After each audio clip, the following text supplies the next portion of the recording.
You know what's crazy? Like, even before you had messaged me on Facebook or whatever, like, I had been thinking about you and thinking about the sex that we had. And I remember how you looked at me when we were in missionary. And, excuse me, when you were like, when you were like growling in my ear or something. You, you are dangerous.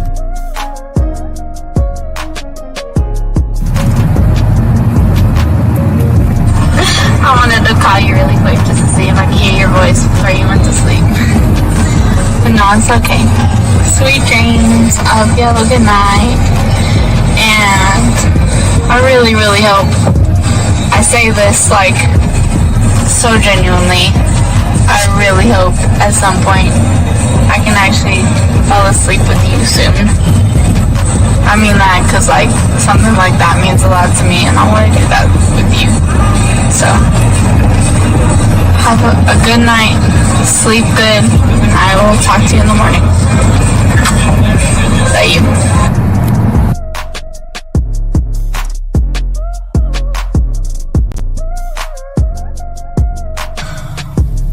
Bottom line, I think, is that I just really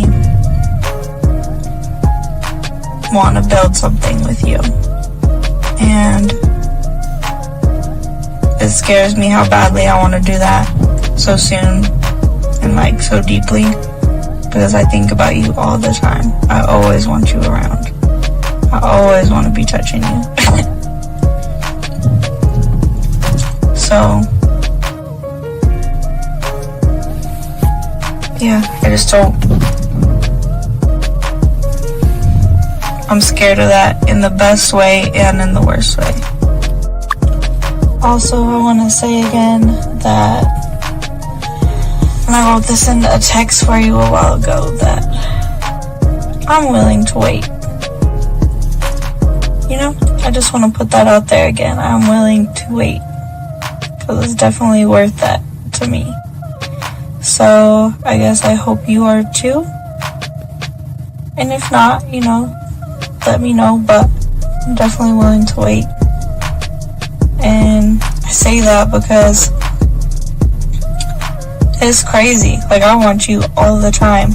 Like, I can't make that up all the time. Whether it's physically, mentally, any other way, like, I'm always thinking about you. So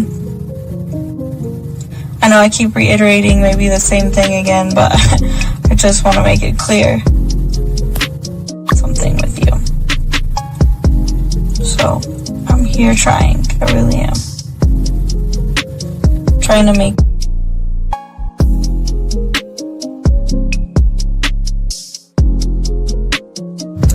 Wow, you are very motivational and very inspirational. Thank you so much for your kind words.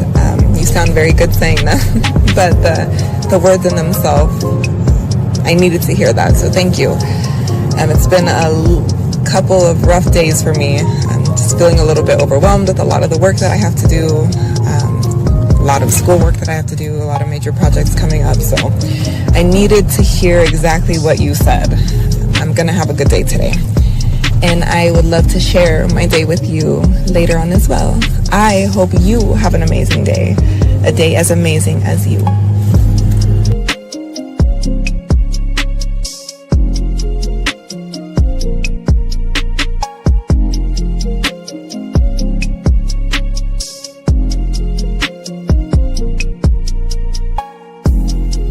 Okay, well, you were the first person I was actually surprised about with the conversation. Usually it's like, hey sexy, hey gorgeous, what you doing, things like that, and I just don't reply. And that's okay for me not to reply because I don't want to. And two, I sound like such a bitch.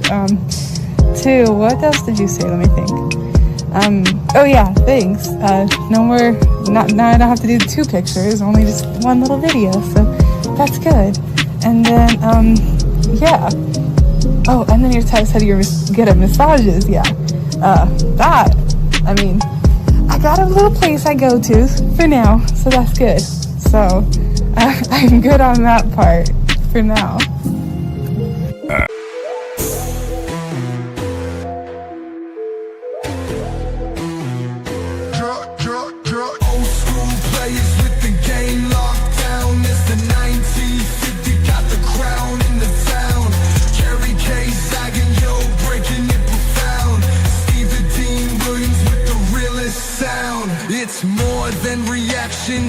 life on display. Decode the mindset, see the rules we lay. From the Dean's finesse to zagging spitfire. 1950 brings heat to set the bar higher. Respect the game, this is school for the grown.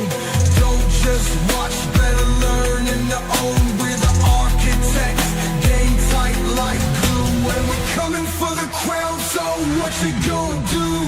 Old school players with the game locked down. Mr. 1950 got the crown in the town. Kerry K zagging, yo, breaking it profound. Steve the Team Williams with the realest sound. You know what I need to do? 50 is going to be the 7. You know what? I need to play this right here for us because it's going to be a very interesting thing.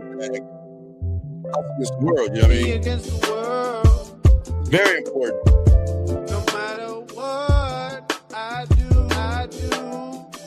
And I want to shout out first off, Zach, before I say what I need to say, what's going on with you, Zach? How you doing, my brother? I'm chilling, bro. Doing well, man. You can hear me, right? Yeah. You're good. So, we're going to be here in a little while, gentlemen, but let's say this before we get into this. I want to say something real quick, Zach. Two things. Okay, we're talking about a critical issue today that's facing men out here. Myself, Zach, and Fivers, when he comes in, the danger of following those that lead you astray, whether it is a snake oil salesman, or for you Bible aficionados and antichrist and all these figures of content creators that get you to conform. These influences can be very, very destructive for a lot of you young men in the quest of being men. But in reality, we just want to talk to you. But before I throw it to Zach, I do want to say for all you young men out here, please be prepared because this conversation is going to be very uncomfortable for a lot of you young men out here. Going to challenge everything that we're saying and everything that you are taught to believe. And your reality might reject Kerry K. Zag and myself in 1950 because it's something that you might not want to face. And it is crucial to confront these uncomfortable truths, Kerry K. Zag. And if you want to break free from the chains of conformity and discover your true potential. So let's get on into it. But Zach, what say you on what I just said right there so we can kind of warn these young men because this is bad, man. See, you remember when, many years, long before we were even born, they had women's liberation and all of that, right? Yes, sir. What it feels like to me is the modern male is trying to have male liberation. Yes. Or, you know what I'm saying? It's Zach. That's what it feels like to me. Damn. Talk on that. Let me turn the music on that shit for a second, Zach. Come on. This is how I know, right? Whenever I see certain posts where women are saying certain things. I got your post up ready whenever you want it. Whenever you want me to post that up, let me know. When women say certain things, as far as maybe their disappointment in men and what they would like to see and all this other shit, you hear guys saying it goes both ways. You women don't do the same shit you're asking for. And you keep trying to compete with women. You keep trying to argue with women like, but if it was a man who did that, then y'all would have a problem. But it's okay if y'all. And my thing is that tit for tat shit has a lot of guys feeling like they're marginalized. Because remember, the world is still dominated by men. So women are still, in some sectors, marginalized, right? And I'm not trying to disparage men and defend women, but I'm just trying to say this, it is what it is. But for whatever reason, they feel like women, like we're marginalized. That's how they come off to me. But you got it. Shout out to Dana. What's going on, Dana? Shout out to you and everybody in the chat room. Shout out to our girl, Dana. What's up, Dana?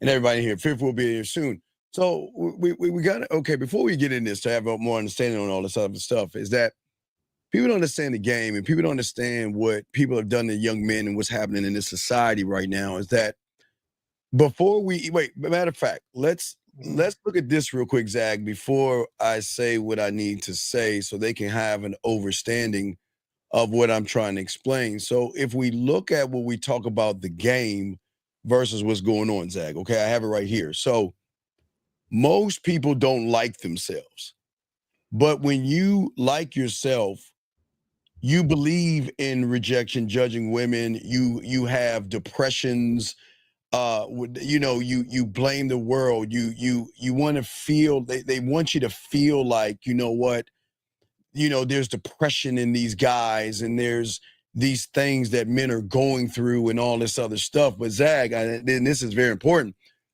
the mind itself, Zag, is the greatest trickster there is, because it craves acceptance and it fears rejection. And this fear that the mindset has, Zag, pushes these guys not to explore their individuality.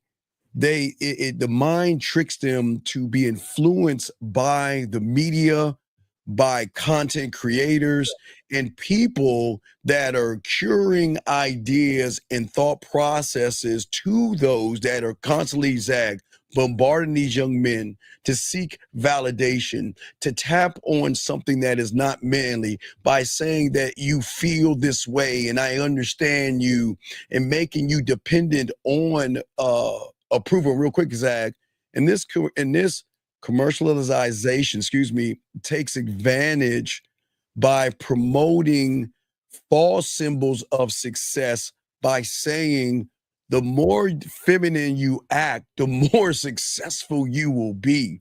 The more you cry, the more successful you will be.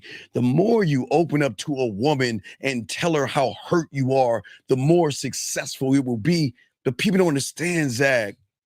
The world is not built for you motherfuckers to win, Zag. The world is built for you to fail. How can they sell the medication, Zag? How can they sell the alcohol, the drugs, and everything for these guys to intake on if they actually give them the truth, Zag? What say you, my brother? Well, here's the truth. If guys actually prioritize themselves, if they put themselves first, all these gripes that they have would be non-existent. Non-existent, yes, absolutely. I mean, it's really that simple. If guys prioritize themselves and put themselves first, yes, all of that stress, all of that heavyweight, in many cases, exceptions aside, would be non-existent. But the reality of it is, you have a lot of guys that have this mentality that they want to be accepted, that they want to be liked and cared about when it comes to women. This is why, to me, I think when guys say, I'm looking for a girlfriend, my thing is this. Why are you looking for something if you have everything you need within you? Why are you looking? Now, there is nothing wrong. Okay, and I want people to understand. There is nothing wrong with meeting somebody, and as time goes by, both of you mutually want to explore the potential of a relationship. Nothing wrong with that.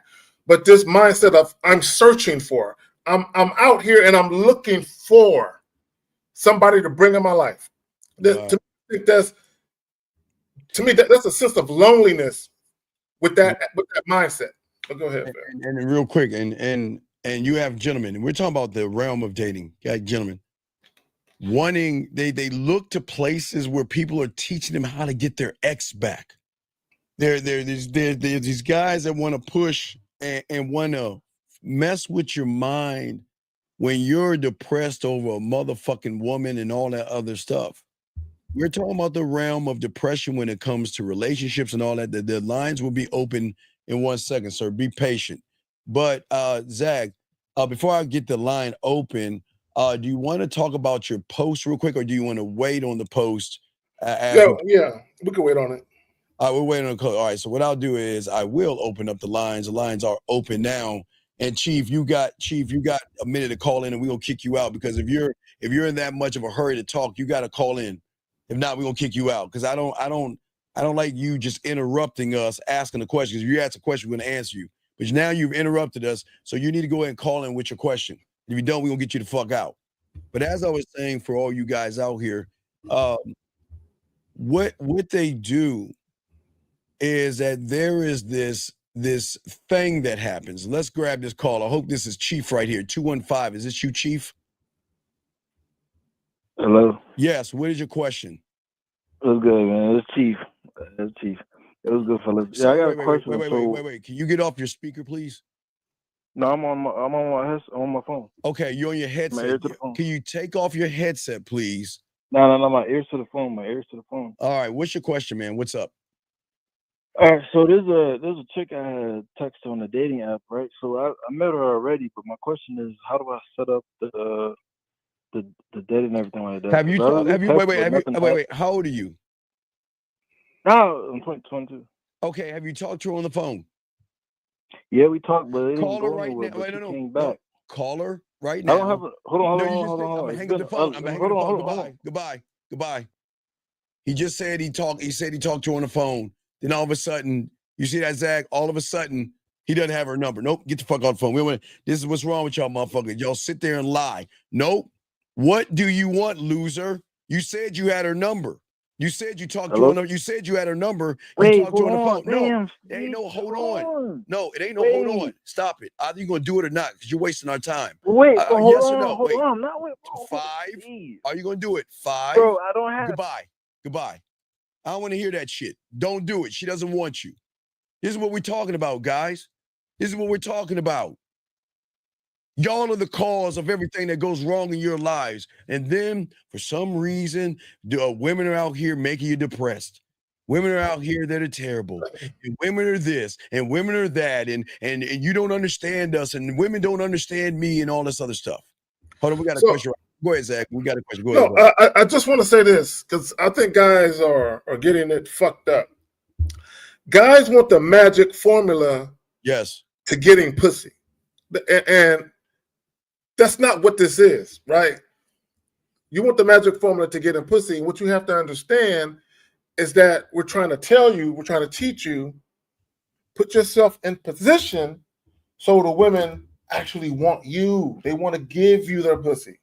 They want your dick. But a lot of you guys, you're so busy chasing and it ain't working, and you're trying to ask us, hey, I'm trying to get this chick. I'm trying to get her to act a certain way. How do I get her to do it? Like she's a puppet or something. It's crazy. I mean, come on now. Like we're trying to teach you, hey, that chick right there, she ain't for you. Move on to another one, a new one. How are you gonna ask? How do I ask for a date when you just asked for a fucking date? That's crazy to me. This guy says if a woman shows me her ring and told me that she's married when I approach her while I don't think she's married, should I confront? Okay, Bob, what the fuck is wrong with you? What is all this confront, red pill anger and incel? What do you mean confront? What the fuck? Guys, do y'all see what the content creators in the world are doing to y'all motherfuckers? You want to confront a woman? Bob, you need to call in and we want to get you the fuck out of this room, because there's men that don't confront women. But anyway, like I was saying before, guys, lines are open. Zach, what I'm saying for a lot of these guys out here, that what people don't understand is that media allows those to manipulate in the forefront. Even Andrew Tate came on this weekend, and everybody thinks that he is the almighty because he yells and screams. That motherfucker ain't got no goddamn game, but you know what? People assume that he's something special. Well, this person here is the same way that we're going to play a clip on. This guy was in a situation with one of his students, and his student started crying or something like this, and everybody like started to love this guy. And I'm going to play this and let y'all hear that and all this other stuff. It is quite amazing, but this is what we're talking about, how most of you young men are being manipulated and conform, and the world is conforming you to do more damage. Let me bring this call in. 215. What is your name and what's your question? Hello. What is your name and what's your question? Man, dude, listen to me, dog. Listen to me. Listen? Can we lock me in chat? You won't let me listen. Listen. Will you shut the fuck up, loser? Will you shut the fuck up? Nobody Yes, wants to Coach. hear your bitching ass crying. Call that bitch up and set the date up. What the fuck do you want? Bro, I keep hold on, Coach. Coach, listen, I don't have her number because her number wasn't saved. We just talked for like a brief, and after that we didn't do anything. I just needed help. She matched me again. Call her. So I wondered what do I like. I want to set it up now since she already messed with me. Call her. Stop fucking lying. Coach, I'm not. How well is lying if I keep calling your phone and trying to get help? Call her. I'm not trying to waste anybody's time. Call her, please. Call her, please. Please stop lying. If you talk to her on your phone has the last person that you talked to, you dumb bitch. So don't sit here and lie, okay? Don't sit here and lie to us, acting like your phone doesn't save. All right, look, dog. I'm about to block you because you're wasting our time. I'm about to block you and kick you out of this room. Man. Why don't you just set the date up, loser? Listen. Stop. Listen, dog. I don't need to listen. You're wasting our time, dog. We're here to help people. Man, you need to get the I'm trying to get help. All right, goodbye, dog. Please do not call back again. I'm going to go ahead and release you out of this room because this is not for you, dog. You don't want to listen. All we're telling you to do is set the date up. He's sitting there lying, talking about, guys, everybody has a phone. He's acting like he's the only person whose phone doesn't have and save the phone call of the person he's talking to, which means he's lying. So we're going to go ahead and remove him out because he's actually wasting our time and all this other stuff. So we will not reply back to him, but we're going to keep this show going. Zag has got a few technical difficulties. We're going to go ahead and play this. But guys, if you have a question, please go ahead and put a Q. We got y'all covered and all this other stuff, okay? So, Bob, I'm going to put you on the clock. Bob, your name is Bob. You have a minute to call into the show. If you do not call into the show, Bob, we are going to remove you out of this room. If we do not call, okay? If you do not call into the show, we're going to remove you because I strongly believe you are making all this shit up. So, Bob, you have a minute to call on the show or we will remove you from this panel right here. This is not for you. You've got a minute to call in, Bob, and if you don't... Yo. All Okay. right. Yes, we got you, dog. My bad. All right. So now we got Zag back in here, okay? So as we say, for you guys out there, if this guy, Bob, doesn't call in, we're going to go ahead and get rid of him and keep it moving, okay? So all right, nope, you're not at work. No, I don't want to hear it. Go in the bathroom. Take your bitch ass in the bathroom and call. You have time to message. You have time to type all that shit up. You got time to do something. So anyway, as we're saying before, Zab, I'm going to play the first clip, guys. But I want to tell you about this guy. So this guy had a student, a little kid, try to break a board. And that kid started crying. You know, he's a karate sensei. Right. And because of that, it blew up. He blew up over this thing. And you'll hear him say it himself, where a bunch of guys started calling and saying, I wanted to cry in front of my woman. And, you know, so I want to know, I'm glad it's okay to cry and all this other shit. So, and this guy also believes there's no such thing as an alpha male.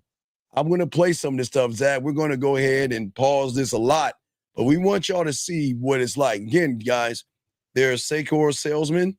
For all you church aficionados, there's the Antichrist, and there's people and individuals out there that are going to lie and manipulate you guys out here. So we're fit to be in shortly.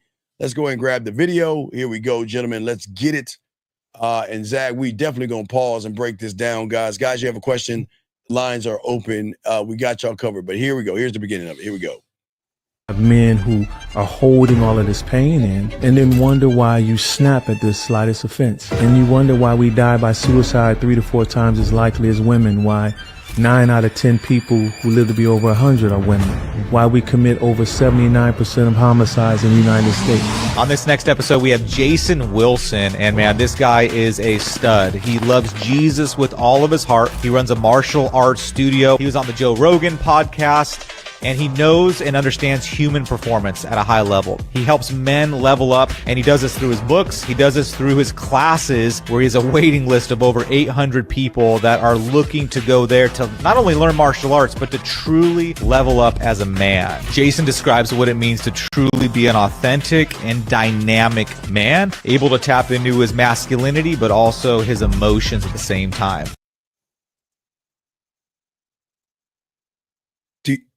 What? What?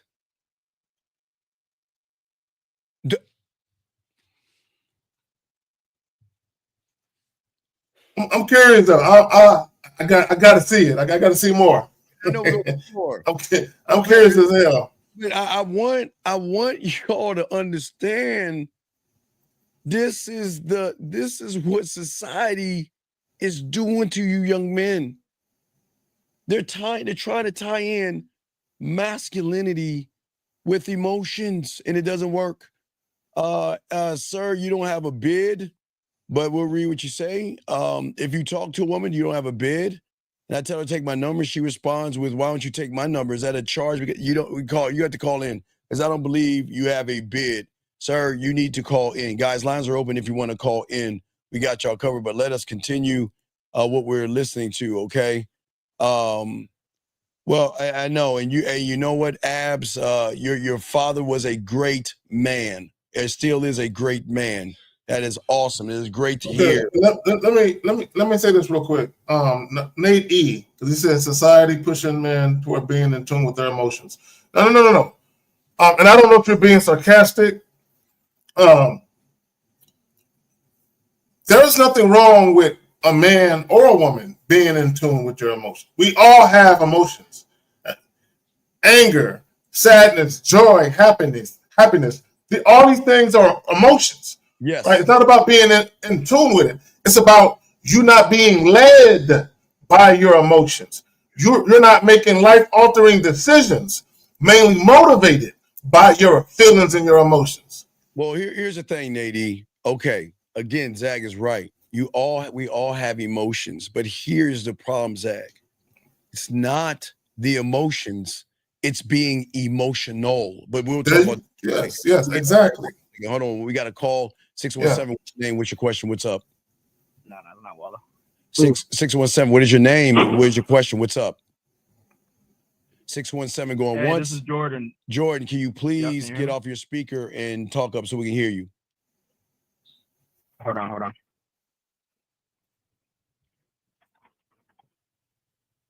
Hey, Steve, can you hear me better? We both can hear you. What is your question, buddy? How can we help you? Yeah, I left a comment about putting my bid in with a woman. Sir, you are not a student of mine. Are you a student of mine? Yeah. No, you ain't, bitch. You ain't no student of mine. When have you been a student of mine?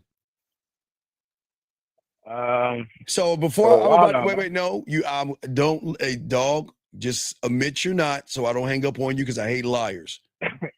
I'm not laughing. You think I'm joking? You're not a student. Okay, so then why would you talk about something you know nothing about? So what do you want me to call it then? Then you call it you walking up. You don't have a bid, bitch. You walked up and talked to a woman. That's all you did. You don't have a bid. Okay. So why don't you be honest? You walked up and talked to a woman, and I walked up and talked to a woman. And what? And she said, "Let me get your number." Well, I tell her to take my number, and then she says, "You can take." Stop! Caller, hold on. They're trying to leave me.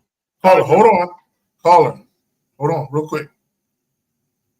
Before you said anything about the number, did you tell her what you wanted to do before that? Yeah. What did you say? Right then and there. You said what? I try to set the date right then and there. Okay, no, what did you say? Tell us what you said verbatim. I just told her I wanted to grab drinks Saturday night. This was like early in the week. And what did she say? But then I told her to take my number. No. I mean, what did she say? What did she say about getting a drink with you? She said that sounds good. She's like, you could take my number. But I had already said, like, why don't you take my number down and we'll set it up? So So what did like you? her Okay, telling me just to a pick few. her number Okay, but what instead. did you do? What did you do? I mean, I took her number So then why you fucking calling us then? because I'm trying to see if I played it right. You dog.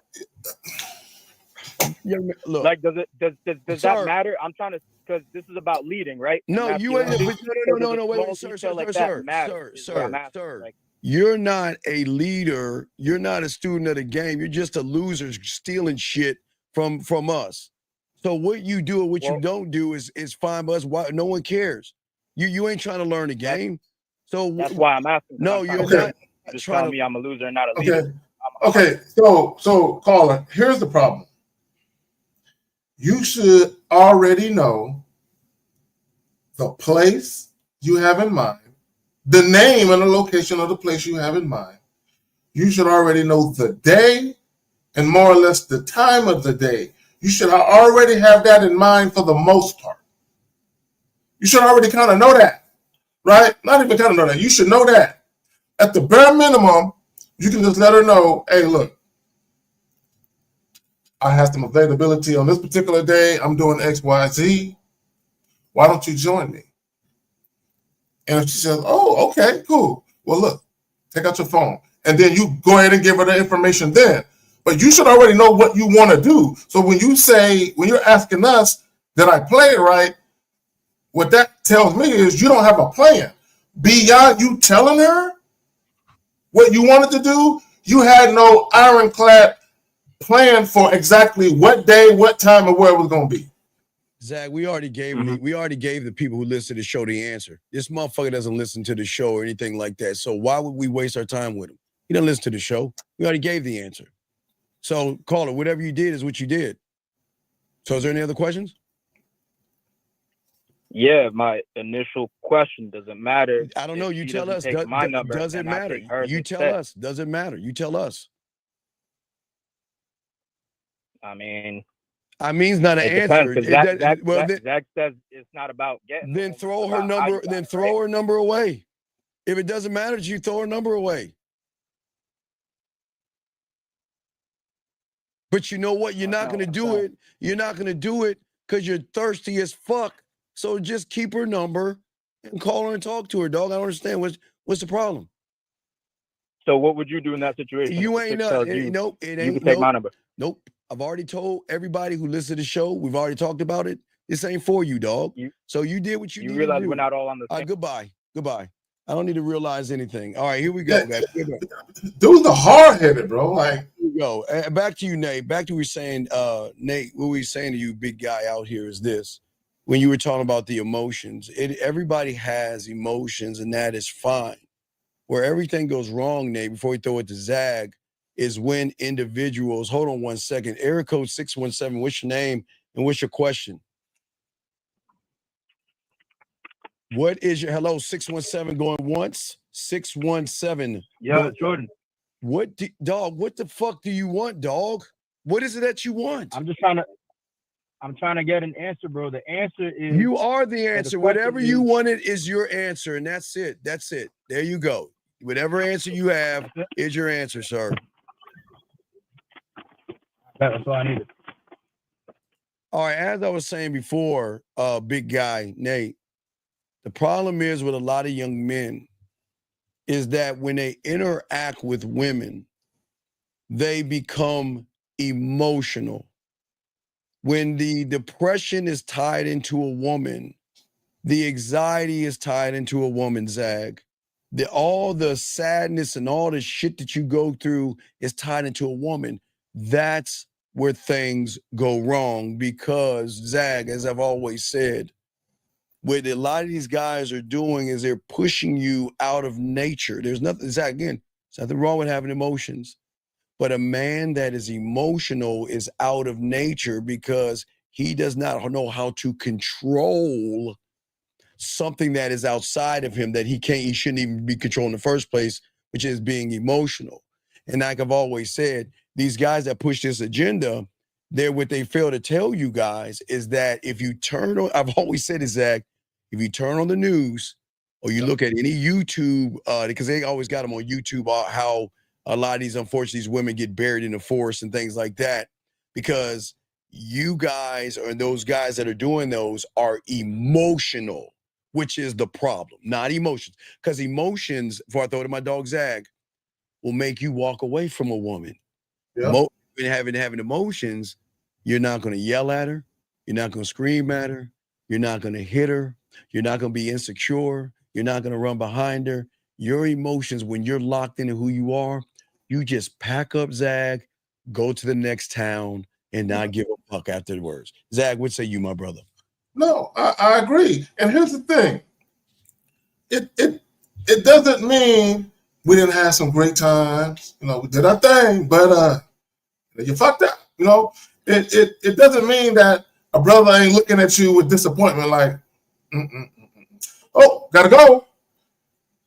But it's not about sitting around and crying. Why did you do this to me? All that shit I did for you. All the different things that niggas say to chicks. No, like you said, pack up and bounce. Oh, wait, we have a call. 215, what's your name and what's your question, sir? 215 going once, 215 going twice. 215. What is your name, sir, and what is your question? My name is Quan.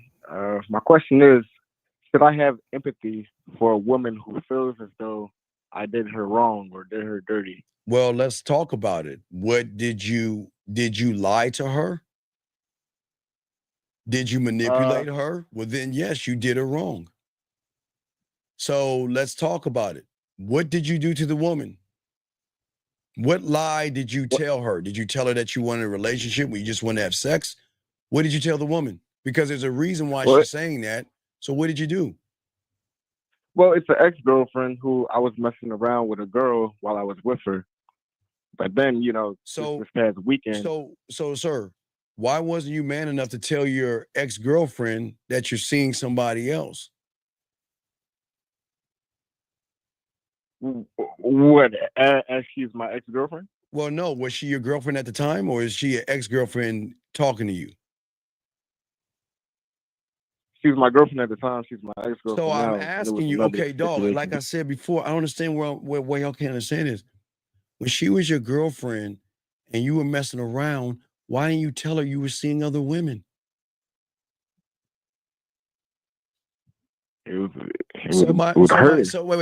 So my whole point in what she's saying is she's right, Zag.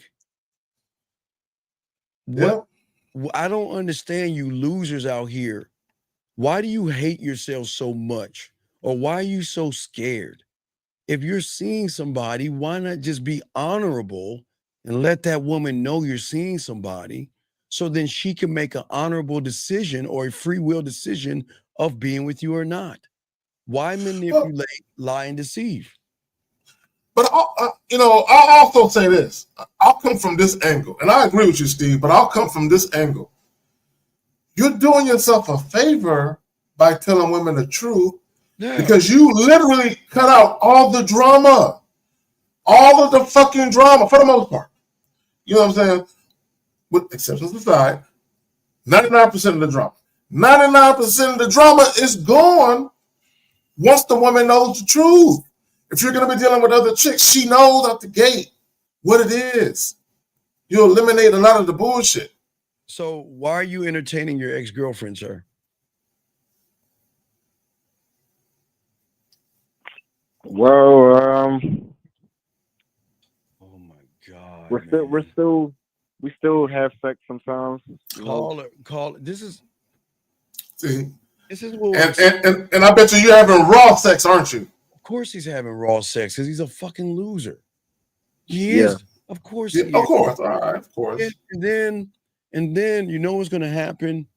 When you get her pregnant, you're gonna be the same red pill motherfucker talking about single mothers when you're the cause of all the shit that's happening. But yet y'all want to play victim after a while, and then all of a sudden you get her pregnant and she wants to hold the child from you because you ain't shit. Then all of a sudden you're the victim. Oh, it's not fair. I can't see my kid and all this other shit. When you shouldn't be even fucking with this woman. Do you see what being effeminate and emotional is doing to you, young man? You're being emotional. You're moving like an effeminate, male. Why are you only having sex with your ex unprotected, but why are you entertaining her? Why? Well, that's just how it happened. No, how old are you? How old are you? How old are you? 27. And do y'all okay? And please understand what we're about to show y'all in these clips. This guy's talking to you because you are not rooted in the game. You are following behind a bitch. That's crazy. Yeah, bro. You guys have to learn how to leave these women in your rear view. In your rear view mirror. You know what I'm saying? Y'all need to learn how to leave all of this multiple encounters of disrespect and chick having a slick mouth and calling you out your name and cursing you out and having attitudes and shit, not listening to what you're saying. Y'all let all this shit go on. And no, bro, you got to get rid of it. You got to nip it in the bud. Yeah, and she's an ex for a reason, big dog. She's an ex for a reason. And the reason is that you were disrespectful, dog. Okay, let me ask you a question. Why can't you do the honorable thing with your emotions, not being emotional, and let that woman find someone that can treat her right? Why not do that?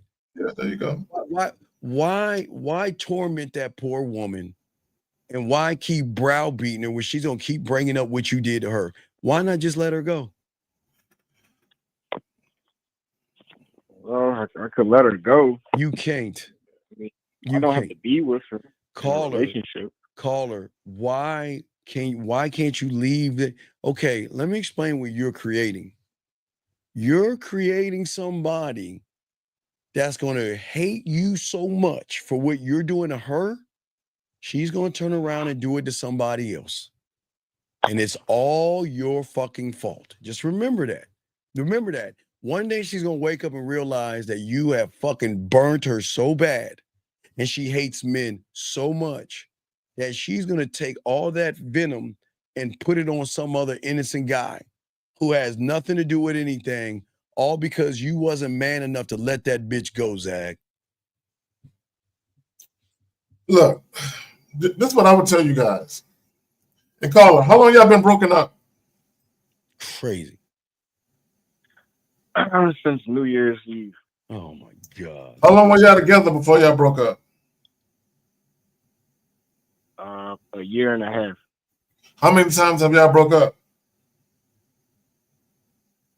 Only once. Bro, you got it. And here's the thing. I want you to understand something. Once a woman loses trust in your word, respect automatically goes out the window too. Gone. People cannot respect people they don't trust. Okay, I need you to understand that.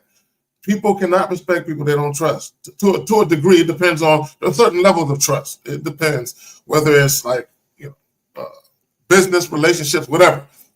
I'm not talking about relationships, not business or anything like that. But my point is this: once if she left you because you cheated, right?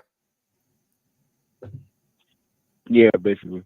Okay, cool. All right, so there you have it. So just because she's having sex with you doesn't mean that she respects you. Doesn't mean that. If she liked the sex and she's feeling a little lonely or something, whatever. Now, let me ask you this question right here. Does she want to get back with you?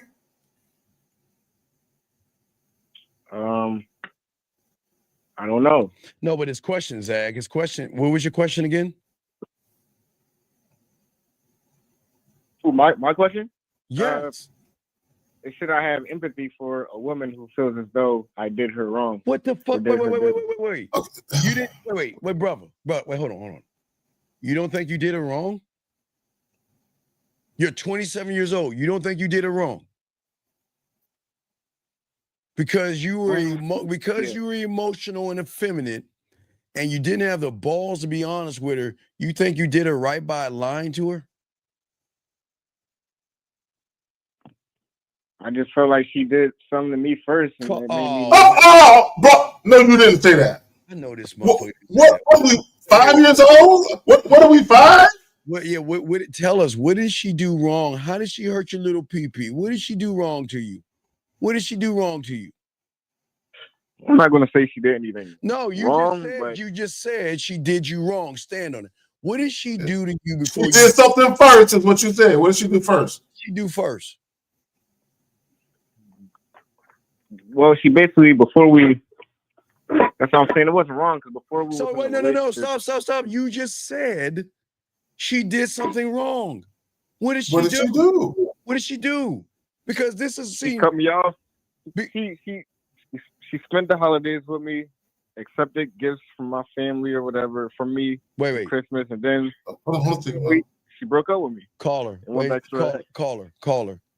You knew before you and your dumbass parents gave that bitch some gifts, you knew she didn't like you. You knew she didn't want to be with you. Yes or no? Yes or no? Oh, come on. She didn't give you any indication that she didn't want to be with you? No, this is before. This is before we even got together. Well, this is what I'm saying. Oh, no, I'm not gonna let that go. I heard that. You said this is before y'all got together, so y'all weren't in a relationship, and she was exchanging Christmas gifts with your parents. Is that what you're saying? Are you on? Do you see how bitch made you? I got him answering. Oh my God, man, this can't be real. Call her. Yeah. She bought me gifts. I thought it was a fair. She buys you gifts. It's not your girl. Boy, y'all are wild for this shit. Caller, how long you been listening to us for? Y'all are wild for this. How long you been listening to us for, man? Y'all weren't even in a relationship. You got her at your parents' house. So when have we told you to buy a woman that you ain't your woman a gift? You should be buying her a goddamn dinner. And his parents have been changing gifts with her too. Oh man, dog, you want some suck? All right, dog, we're gonna let you go, dog, because you want some sucker shit, dog. We're gonna let you go, dog. Man, we gotta let you go, guys. Let's continue the show. But as I was saying, gentlemen, before, see what I want y'all people to understand. The calls that we're getting are the same people that are going to seek this person that we're about to show you guys out here, okay? Y'all see what he did? Remember, Zag, we said it. There's nothing wrong with having emotions. But what he did was emotional. It was out of nature. You're not supposed to give her gifts. You're not supposed to let your parents give her gifts unless you told your parents this was your girl. And she wasn't. Right. So then that's strike one. Then strike two, because you're so butthurt that she didn't want the relationship with you. Once you got the relationship, you dogged her out. This, gentlemen, y'all, I hope y'all see that this is why a lot of people connect with the video we're about to play. But let's grab this call real quick. 401, what's your name? What's your question, sir? What's up? 401 going once. 401 going twice. Yeah. 401, what is your name, sir? And what's your question, sir? Eric. And it relates to the last call that I just heard. Sir, what's your question, man? What's up, buddy? Come on, we're doing. What's up? My question is, all right. So when you got to deal with a girl's bullshit from her getting hurt from the last relationship. Wait, sir. It falls on you, sir. What do you mean deal with? What man deals with that shit? What do you mean deal? All right. So say if a girl just got out of a hurt relationship, her man was manipulating her, doing her wrong. Okay. And I stopped talking afterwards. And she basically, it falls on me, whatever he did to her. No, call it. No. Okay. See, let me tell you how it don't fall on you. Talk to him, Zach. When you're dealing with a woman, when you first meet women, if they're not acting the exact way you need them to act, you don't fuck with them. If they give you any type of pushback, if they talk to you in any kind of way, have any kind of just attitude here and there for no reason, you get rid of them. What do you mean? It ain't no dealing with. If you don't conduct yourself in a suitable way, you're out of here. This is what men do. So what do you mean deal? And why would you allow a woman to bring up her ex in your face? That's no way. You said, okay, young man. You said deal. We're just taking the words that you're saying. and we want you to stand on your statement. You said deal. Yeah, nah, I hear you. I didn't mean it like that. No, wait. Caller, how old are you? I'm 27. So aren't you a grown-ass man that can explain himself correctly? Yeah. So then you said the word deal. Now you want to move the goalposts as we chin-checking you on that punk shit you did? All right, change the word now. What word would you like to use? What is she doing? Or what are you doing? My whole point, hung up like a goddamn girl. Area code 818 or area code 81, I guess is another country. Area code 81, what's your name? What's your question, sir? Yeah, my name is Simeon. I'm in Osaka, originally from Ghana. Yeah, and Mr. Steve, I a few times thought about a question you asked in a few previous shows, and it really made me think long and hard. Where you asked why a woman should have sex with me as a man. Yes. And I really thought about that, and I began to think that it's like no matter the answer you bring up, it's like someone else may have that other quality, or no. Wait. I don't have the qualities of this guy above me, and he has the qualities of me. We've created our own qualities ourselves. So what are you talking about? You're trying to what? And also, it's like we as human beings, it's like God, everything we know and understand, we learn from others. Young man, can we please stop Okay, this? that's not true. That's not necessarily true. Stop this kumbaya shit. Why do y'all always want to be a part of something? Why not be your own individual man and learn how to touch a woman, learn how to kiss a woman, learn how to undress a woman, and learn how to seduce a woman? Why do you have to be like everybody else? Yeah, that's a fallacy right there. That's a myth. No, there's a lot of shit that I know that no one else taught me, and I ain't learned from no one else. Because here's the thing, when you're out in the world, you just realize I don't like the shit everyone else like. I want to do it the way everyone else is doing it. I can't see how they like that fucking movie. All the motherfuckers done lost their mind. So hell, I have my own way of thinking, my own view of the world, and my own opinion. So I formulate my own unique thoughts. Yeah. So call. Come on, man. What we talking about? Caller, what is your excuse? Let's hear your excuse. Fair excuse. What is your excuse, buddy? No, not necessarily an excuse, because I really thought long about it, and I remember you asked other callers about it. That's why I came to the understanding that it's like even amongst guys with game, it's like no matter what answer you give, somebody somewhere may have a similar or the same quality. Wait. Call. Who you know created Sex Halloween? Who you know created that? Who do you know created the Easter game? Who do you know created me sending her masturbation audios? Tell me, caller. Who do you know? I created it. So what the fuck are you talking about? I created the idea of having the shower color lights. They were there, but I used that as a way. I created the wine above the bed. So what the fuck are you talking about? What are you talking about? Zach created his own things. So what are you talking about, caller? Because even with what you just said, the students you teach probably would use the same thing, and eventually, as more people get on your coaching, it could end up like being a very common thing in the future. No. See, what you don't understand is that everyone has their own identity, whether they realize it or not. No, it would never be there. See, you're talking like people are robots. No, it would never be like that. You have to take your mindset. We're telling you, don't be like me. I tell you can take what I'm teaching, but you've got to think for yourself. Thank you. You've got to create seduction for yourself. You've got to create romance for yourself. Creating being smooth, being sexual, being sensual, being freaky, being dirty, being nasty, being naughty, being dirty and everything. Why are you laughing? Wait.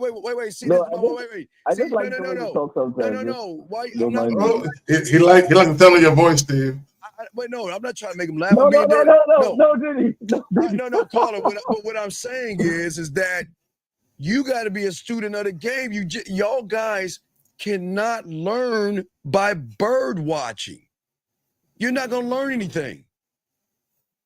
And that's the truth.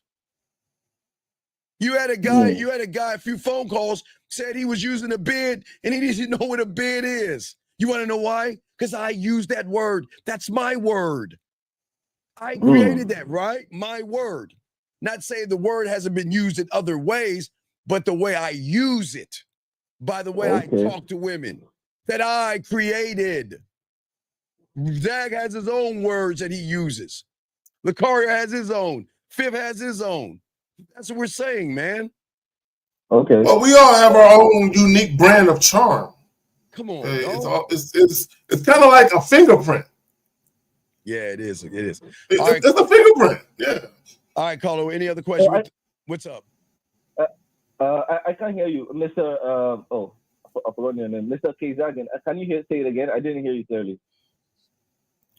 I said we all have our own unique brand of charm. It's like a fingerprint. Yes, your fingerprints. We have our own uniqueness, okay, buddy? Yeah.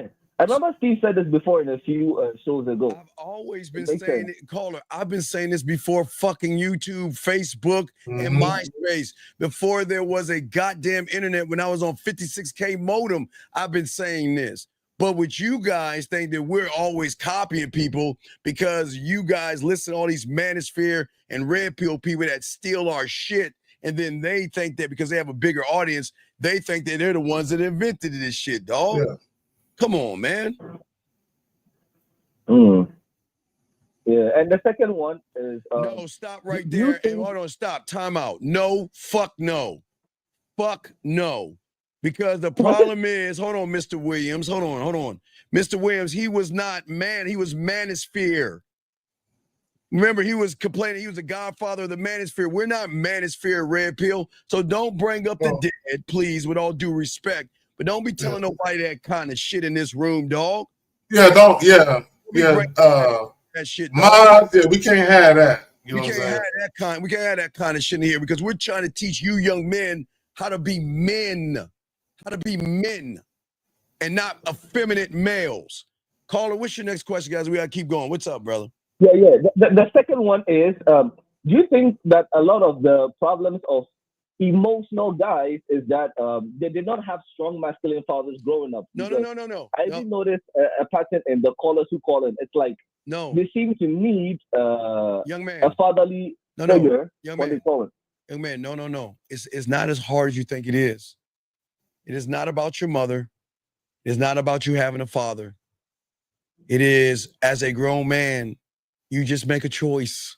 Yeah, and I'm gonna slow it down again because because that might go over your head again. Thank you, Renee. Appreciate you. Thank you. Let me say it again. It is not about your mother and your father. Your mother and your father's job was simply this: to show you how to read and write, do your schoolwork, have manners, say thank you, yes, please, and that was it. That was it. Now, it is up to you to decide what kind of a person you want to be. We can't keep blaming mom and we can't keep blaming a lack of dad because guess what?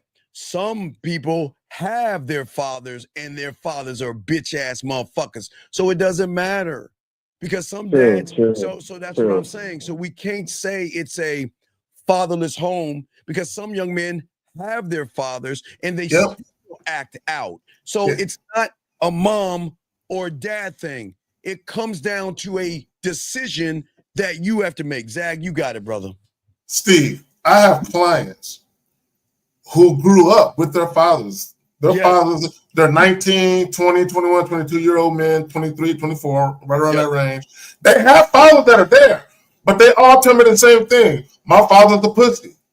My mother runs everything. I can't stand it. But I've literally had some of my clients that I wish my father would leave my mother. I don't like this shit. So what happens for a lot of young men is they take the umbilical cord out of mom and they look for a woman to put the umbilical cord into.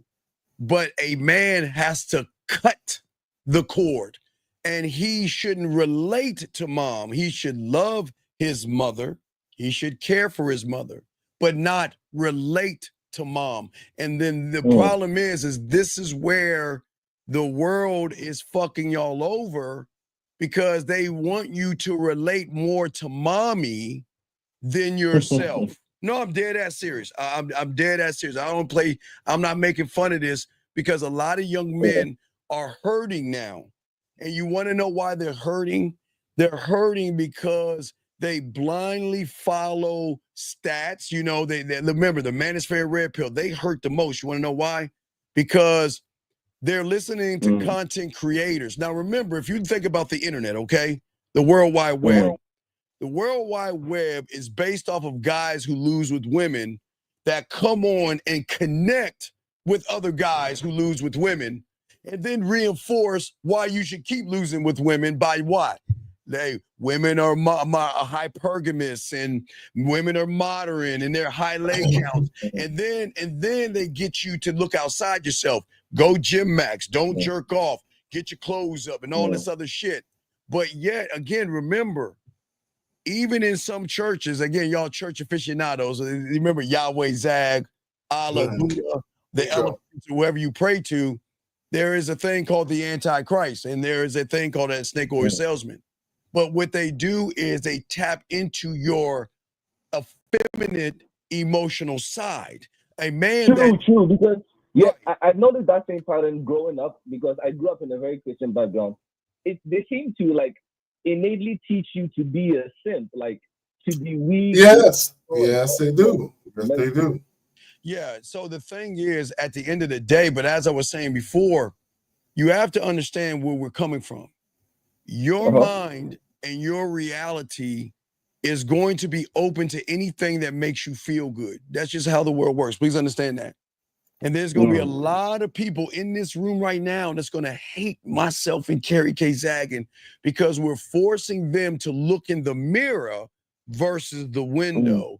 We're forcing them to realize that you have been manipulated, you have been duped, and you are just really gullible, disillusioned, and naive to believe this stuff on it. Hey, caller, you know something when the internet started that they used to say? If it's on the internet, it's true. That's what they used to say, right? Because I came in when the internet. They used to say, if it's on the internet, it's true. That was a saying for a little while. And for a lot of these young men, they tap into your feminine side to connect with you. And there is the problem. A person should not connect with you on an emotional side. Before I throw it to my dog, Zag. We're trying to connect you through your emotions to watch this, to do this weird thing. Love yourself. That's it. But you can't love yourself when you don't like yourself. You can't love yourself when you don't believe in yourself, trust yourself, or you're always doing things to yourself. Zag, you got it, brother. No, just, again, I'm going to sound redundant, but put yourself first. Prioritize yourself. That's it. Be selfish. And look, let me just say this. Everybody is selfish. Everybody should. Nobody is selfless. Now, there might be some people where you might go feed the homeless or help an old lady cross the street, and you're committing a selfless act in a moment.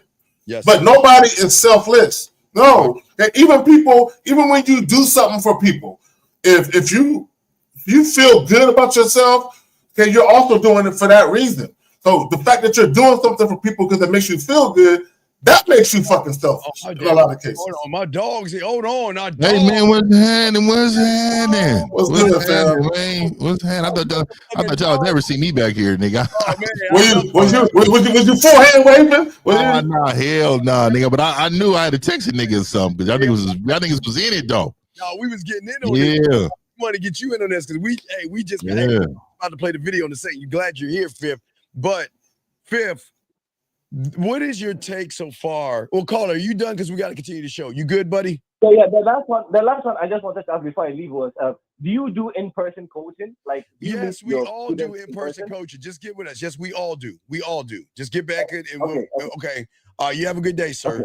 All right, but I can't fly to Thank you. Africa. All right, thank you, brother. All right. So, You said you can't fuck with Africa? I say I can't fly to Africa. I'm Oh not, yeah, no. yeah. I ain't trying to fly.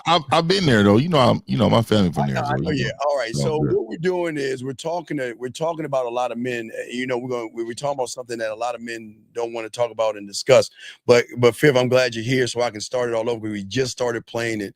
I'm glad you're here, and I want to play it and get your thought on this because we're under manhood is always going to be under attack by those that don't know anything about the game. So let's go back to the beginning and let's start this. Here we go, guys. So now you have men who are holding all of this pain in and then wonder why you snap at the slightest offense. And you wonder why we die by suicide 3 to 4 times as likely as women, why 9 out of 10 people who live to be over 100 are women, why we commit over 79% of homicides in the United States. On this next episode, we have Jason Wilson, and man, this guy is a stud. He loves Jesus with all of his heart. He runs a martial arts studio. He was on the Joe Rogan podcast, and he knows and understands human performance at a high level. He helps men level up, and he does this through his books. He does this through his classes, where he has a waiting list of over 800 people that are looking to go there to not only learn martial arts, but to truly level up as a man. Jason describes what it means to truly be an authentic and dynamic man, able to tap into his masculinity, but also his emotions at the same time. Living under the world's definition of what it means to be a man, and typically that just means being a provider and protector. And unfortunately, we'll proudly say, I'm all things through Christ who strengthens me. But if you're only masculine, can't be a nurturer. Masculinity itself, the word literally means attributes traditionally ascribed to men as boldness, strength, and aggression. Did Christ exude masculine attributes? Absolutely. He was the lion, and he's going to come back as the lion, but he was also the lamb. You really see. All right, let me stop right there, Fifth. What's so far? What you say you on that? You know, first and foremost, I mean, you know, he's trying to do.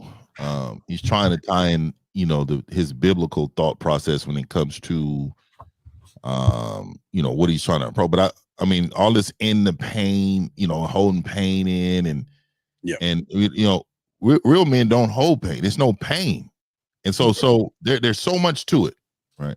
There's so much to it where there's no pain because we do our life the way we do our lives. You know what I mean? Yes. If you're not doing it the way you want to do it, then there's pain. That's why you get all the pain, because you're not living in your purpose the way you want to live. So of course and then he goes to biblical, but I know what that is. You know, a lot of times people don't understand. Like I believe in, you know, God, and you know, I consider myself God. I don't want to go into that too much, but I know what he's doing. It's called the hook. Talk on it, because that's my point. Yeah. So what the hook is? Yes. See, what the hook is that he is attacking people that are weak without you knowing. So he's hiding in plain sight.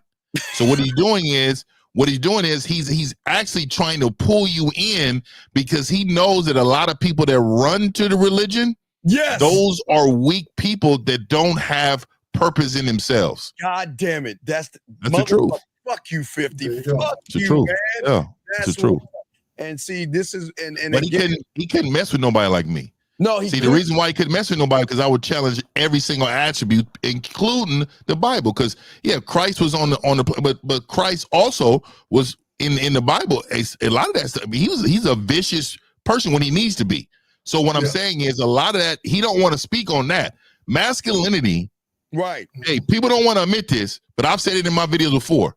It's very violent. It's very aggressive. Yes. It's all a part of it. It's the opposite of feminine. Why are we trying to match our women in any aspect? He said the nurturing parts. Yeah, we have nurturing in us, but it has a limit. Women don't. Women don't. We can't nurture someone we don't fuck with. A woman could. You know what I mean? There's a pure difference between that, and that's masculinity, man. Yeah, and that's what we're talking about today, guys. And we're gonna play this video because I was saying, Fifth, that there's nothing wrong. Hey, I believe preach the word and do I'm all for that.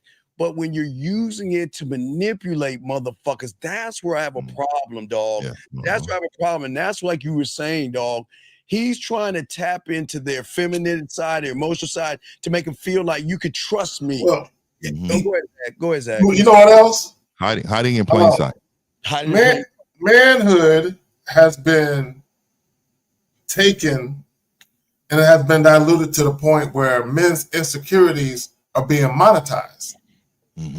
Like men's insecurities. Bro, I saw this commercial on Facebook. You know the little insole thing that people put in their shoes to make them look taller and shit? Yeah. Right. Yeah. So it showed a chick was in a relationship with a shorter dude. It was a frail looking dude sitting on the edge of the bed looking all sad and shit. And she said, yes. So because I'm taller and I like to wear heels, I ordered him some of these so he can put in his shoes to make him a little taller when he stands next to me. And I'm like, yeah. And it was 1,000 likes, bro. And I'm looking at this shit. Y'all don't see what's going on. But Zach, I bet you when he put the heel on, she gave him affection. I bet you when he put the heel on, she was hugging and kissing him, which then taps in. And this is what these guys going. So guys got a question, put a Q, call in. Let's keep continuing playing this bullshit. This is fucking crazy. Listen what he's saying here. These volatile or just ineffective men, yet at the core of it, so many times it's an injured boy. I used to go to my church altar and lay all the way out. That's freedom. Stop right there. Stop right there.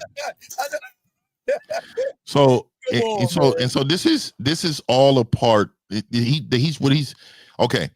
So when I was growing up, there was the pimps, there was the players, and there were the hustlers. Max and right? Yes, sir. And so a hustler had a way of selling you something when you knew you didn't need it, and he made it feel real fucking good.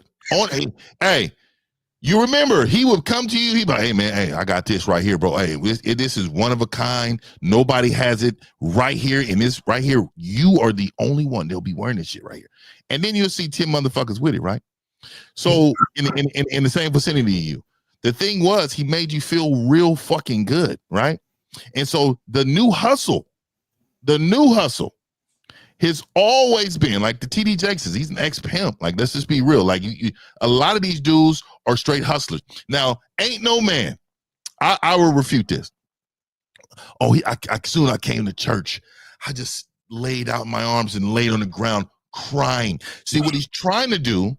Yeah. He's trying to attract the weak soul to his message.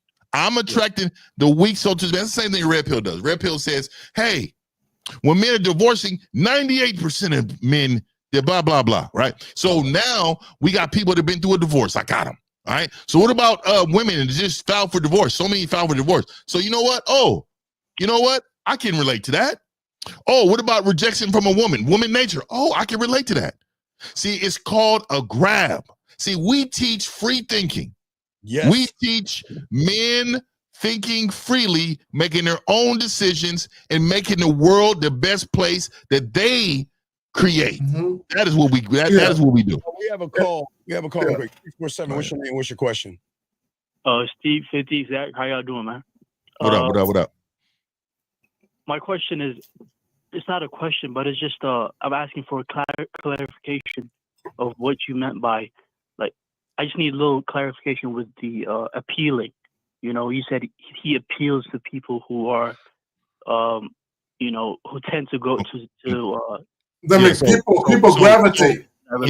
Yes. So that's what appealing means. So let me tell you how it works. And this is what I'm gonna say it. Hiding in plain sight means he's appearing not to be the enemy. What he is, if he's selling you something that he knows you shouldn't do, right? And what you shouldn't do is blindly follow. Okay, so let me give you a quick example, right? So when you're calling in and you're saying appealing, so let's just say I saw you holding a Bible, right? And then you went to the car and put the Bible in. You went to your car and put the Bible in the car, and you was coming back in. So I seen you holding it. Then you walked to the car and put it in. So if I'm coming up, And I'm selling you something. I'm going to come up to you. I'm going to say, hey, man, God bless you, brother. God bless you. You know what? Right there. It was a reason why that me and you are here together. God has put us together to make this interaction work. Look here. I got something here. And I am selling this right here. And you know what? It can help your spiritual moving. It can help you. You understand now what I'm appealing to? What am I appealing to? Right. I'm appealing to something directly I'm appealing to something that you follow strongly about, or something you're searching for. That's what hustlers do. Yeah, so Carl, what basically, and I'm gonna double down on what Fifth was saying, something that you're passionate about, something that means a great deal to you. You know what I'm saying? Like your faith. Bro, do you know how many people have been suckered by their faith? Oh yeah. But not only whole life savings, but also women. You guys want women so bad, you'll listen to anybody that puts women in front of you to make you think that you can get the thing that they're showing you. I think that's the reason also people watch the Fred and Fish, because they put all these women in the panel and shit. No. They like Fresh and Fit because they see them as a champion because they're yelling at women. See, they're yelling. Okay, the woman and that appeals. Right, that appeals. Woman that shoot these guys down. These two ignorant ass fools are yelling, "Hey, shut up and get out! Get out of my get!" And y'all like, "Yeah, you tell her, you tell him," and y'all get all excited about that shit, and you don't even realize what he's pumping you in the back end. Hypergamy, modern women. He's pumping you in homosexual thought at the same time, and y'all don't even see it. It's like magic. You look at the left hand. Go ahead, Zach. You got it. Yeah, well, not only that, a lot of the people who gravitate to him don't get no pussy. None. They can't get no women. And if they are dealing with women, it's so infrequent that they can't even get into a relationship, right? So what happens is they have an axe to grind with women in many cases. So when they watch women get their comeuppance, watch women get screamed down on and put in their place, they're like, yeah, tell that bitch. And the reason why they love it so much is because they're living vicariously through what they're seeing on the internet, because they're too much of a bitch to do it themselves in real life. All right, caller. So we'll throw you back in, buddy, okay? I appreciate y'all. Thank you. Great call. All right, let's continue, you guys. Lines open. Here we go. Let's continue back to old boy saying. This is getting deep, guys. I want y'all to soak this up. As we said before, it's going to make some of y'all mad, but we're going against your way of thinking. Here we go. Nothing to prove to no one. And that's what I want men to experience. That's when a man becomes powerful. The difference between strength and power. Strength wanes. Power doesn't. Watch what he says. Watch this. So I'm not free if I can't be comprehensive. I'm not free if I can't cry publicly, unashamedly. I'm not free if I can't tell my wife, instead of saying you piss me off because you don't submit to me, I can't say, wow, it hurts my heart so bad that you just don't trust me. What? Can you pause it? Can you pause it? I got to pick this up. And they follow this shit. Okay. Come on. Why would it hurt your heart that a woman don't trust you? If a woman don't trust you, that's not the woman for you. So why would it hurt your heart that a woman? Because my thing is, what do I say? My favorite word is deference, humble submission, and respect. If a woman's gonna fuck with you on that level, there gotta be trust there. Why would I even give her the hope that she could ever be in my life on that fucking level? Because if that shit wasn't already present. What are we talking about? Because a lot of these guys on the internet are looking at ways to get their exes back, to get their marriage back, to get their women back. So what he's saying is that you know that woman dogged you out, disrespected you, and walked all over you. So you go back with your heart in your hand and tears in your eyes and show her the appreciation and connect with her on an effeminate level, hoping that you can get it back. Fifth, what say you on this big dog? So also too, you know, what he's missing is masculinity is very dominant also. All day. So we're not going to tolerate a woman sitting there not submitting. That's not going to happen. So it's going to look different. We're not going to always be graceful. If we need to raise our voice, if we need to stand up and show them our force, and I don't mean putting hands on them. I'm talking about to show up. You show your force. Our force is getting up. Oh, we about here. Or you know what? You get the hell out of here. Right now, but also understanding that all this crying again. He's trying to appeal to you. And what he's trying to do is sell you being weak. Most weak men are blinded by their weakness. They can't get past it, and nor can they understand it. Well, also, I missed a call. Hold on a second. I forgot. Number you have dialed is not in Okay, never mind. It was anonymous. Okay. Go ahead. Now you got it. Also, what he's teaching is very, very dangerous. And okay, let me tell you why. What he's saying is okay to lead with your emotions. Hey, that's the point. And he's literally saying, put your logic, put your pragmatism, put your reasoning and your common sense on the back burner and lead with your emotions. Let it out. Tell me, bitch, you really hurt my heart because you didn't trust me. What man says that? No, that's what I'm saying. And then he's trying to mask it with some karate shit. Come on, because they think masculinity is about how you look physically. But they don't understand this is who you are here. But he's here in the fake word of masculinity. That's what he see. This is where he connects to the majority because they think they're going to start to think masculinity is crying. Masculinity is being feminine and being emotional and saying, I'm sorry. So let's continue. Here we go, guys. Got a question. Put a Q. Call in. We got you. Here we go. My mother was the same way. I'm just trying to be the best man that I can. Can you please just trust me? Just a fuck. Now it's a different communication with your wife. She doesn't have to have her hands up. She can drop them because now that's Can you pause it? How did she get to be your wife with her hands up? How did she make it that far in the pecking order, dog? What are we even talking about? She shouldn't even be in a relationship with her hands up. What the fuck are we talking about?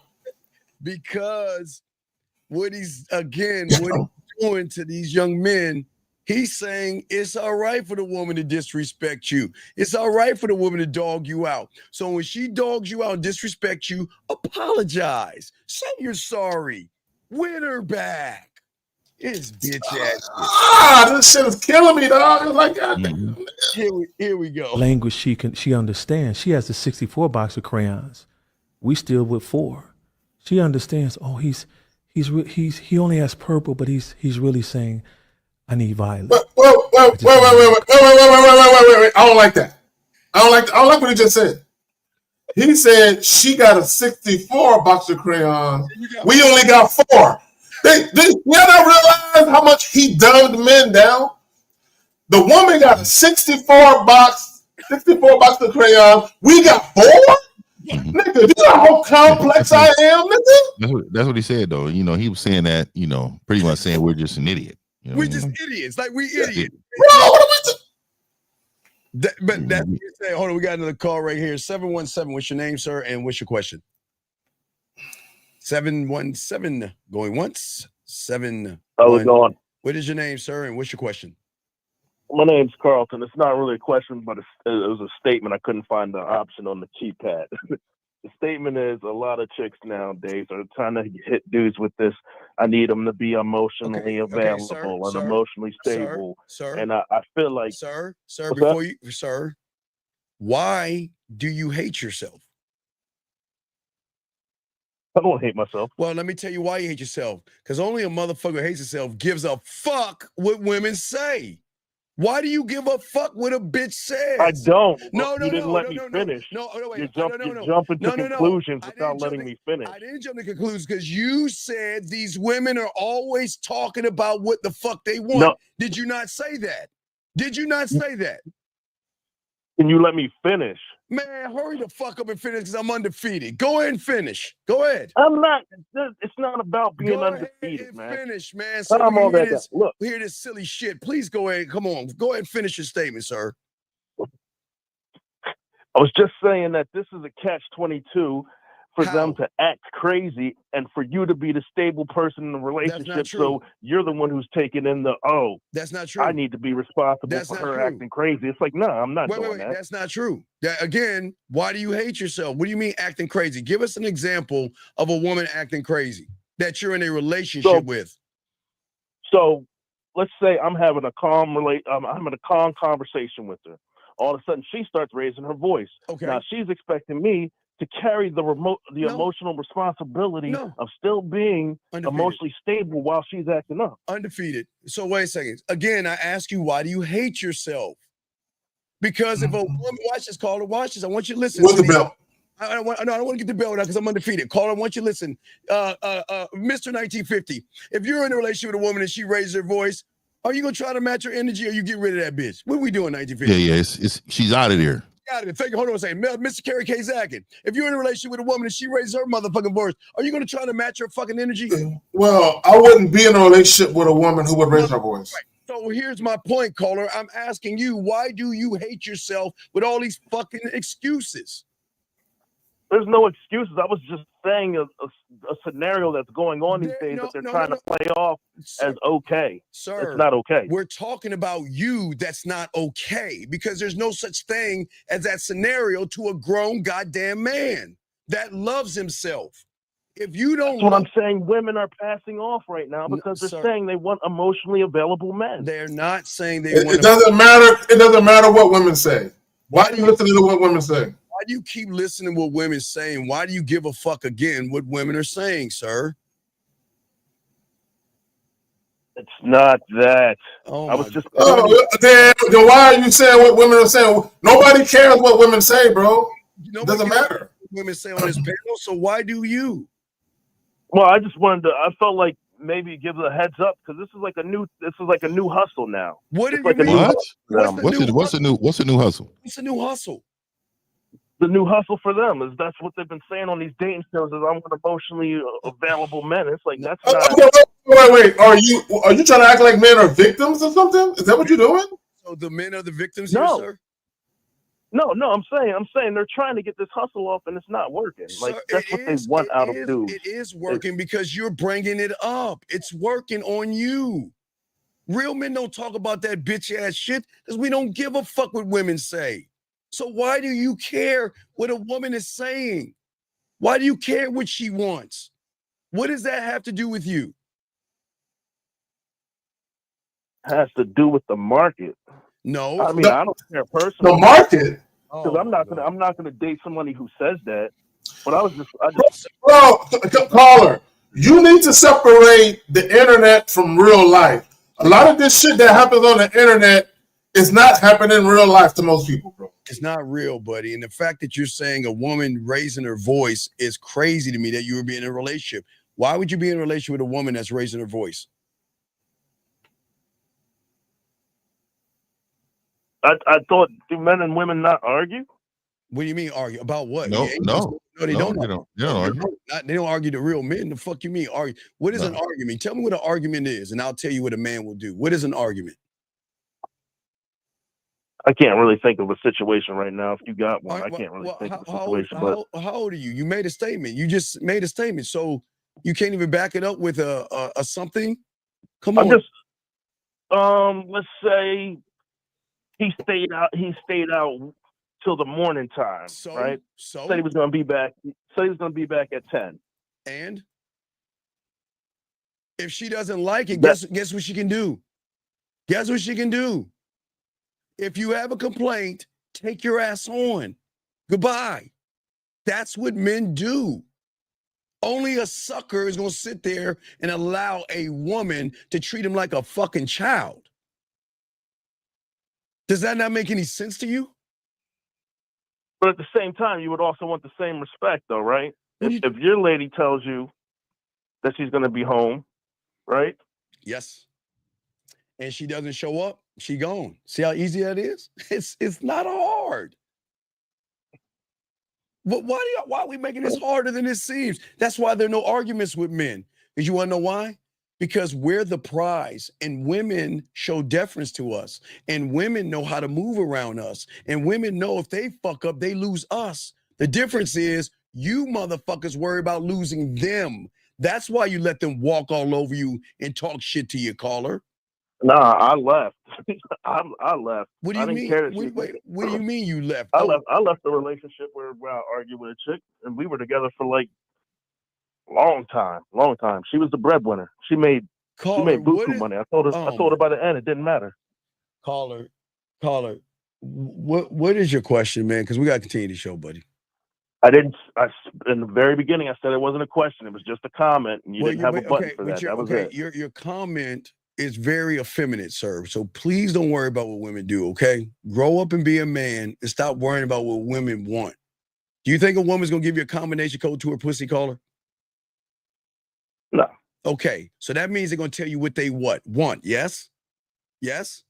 Yeah. So yeah. do you think by listening to what the fuck she wants is going to be the combination code for her opening her legs? Nah. So then why do you give a fuck what she wants? Thank you very much. All right. Crickets. Okay, sir. You have a good day. Thank you for the call, man. My God. All right, let's get this call real quick. God damn it. 610, what's your name? I think Steve's a cold nigga, man. And hey, game up in a motherfucker, man.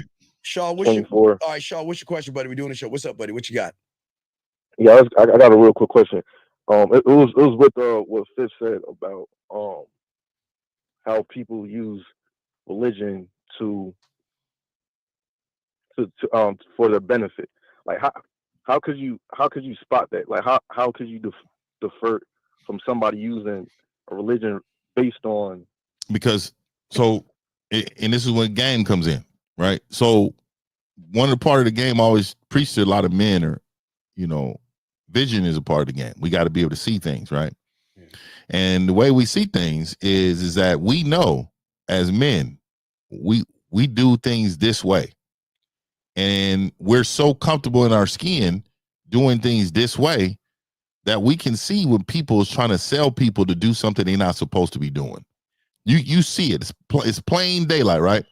But you got to remember, they attack things that make you weak. So like most pastors are pretty simps. They're like most pastors and deacons and all these guys. Normally these guys are real simps, right?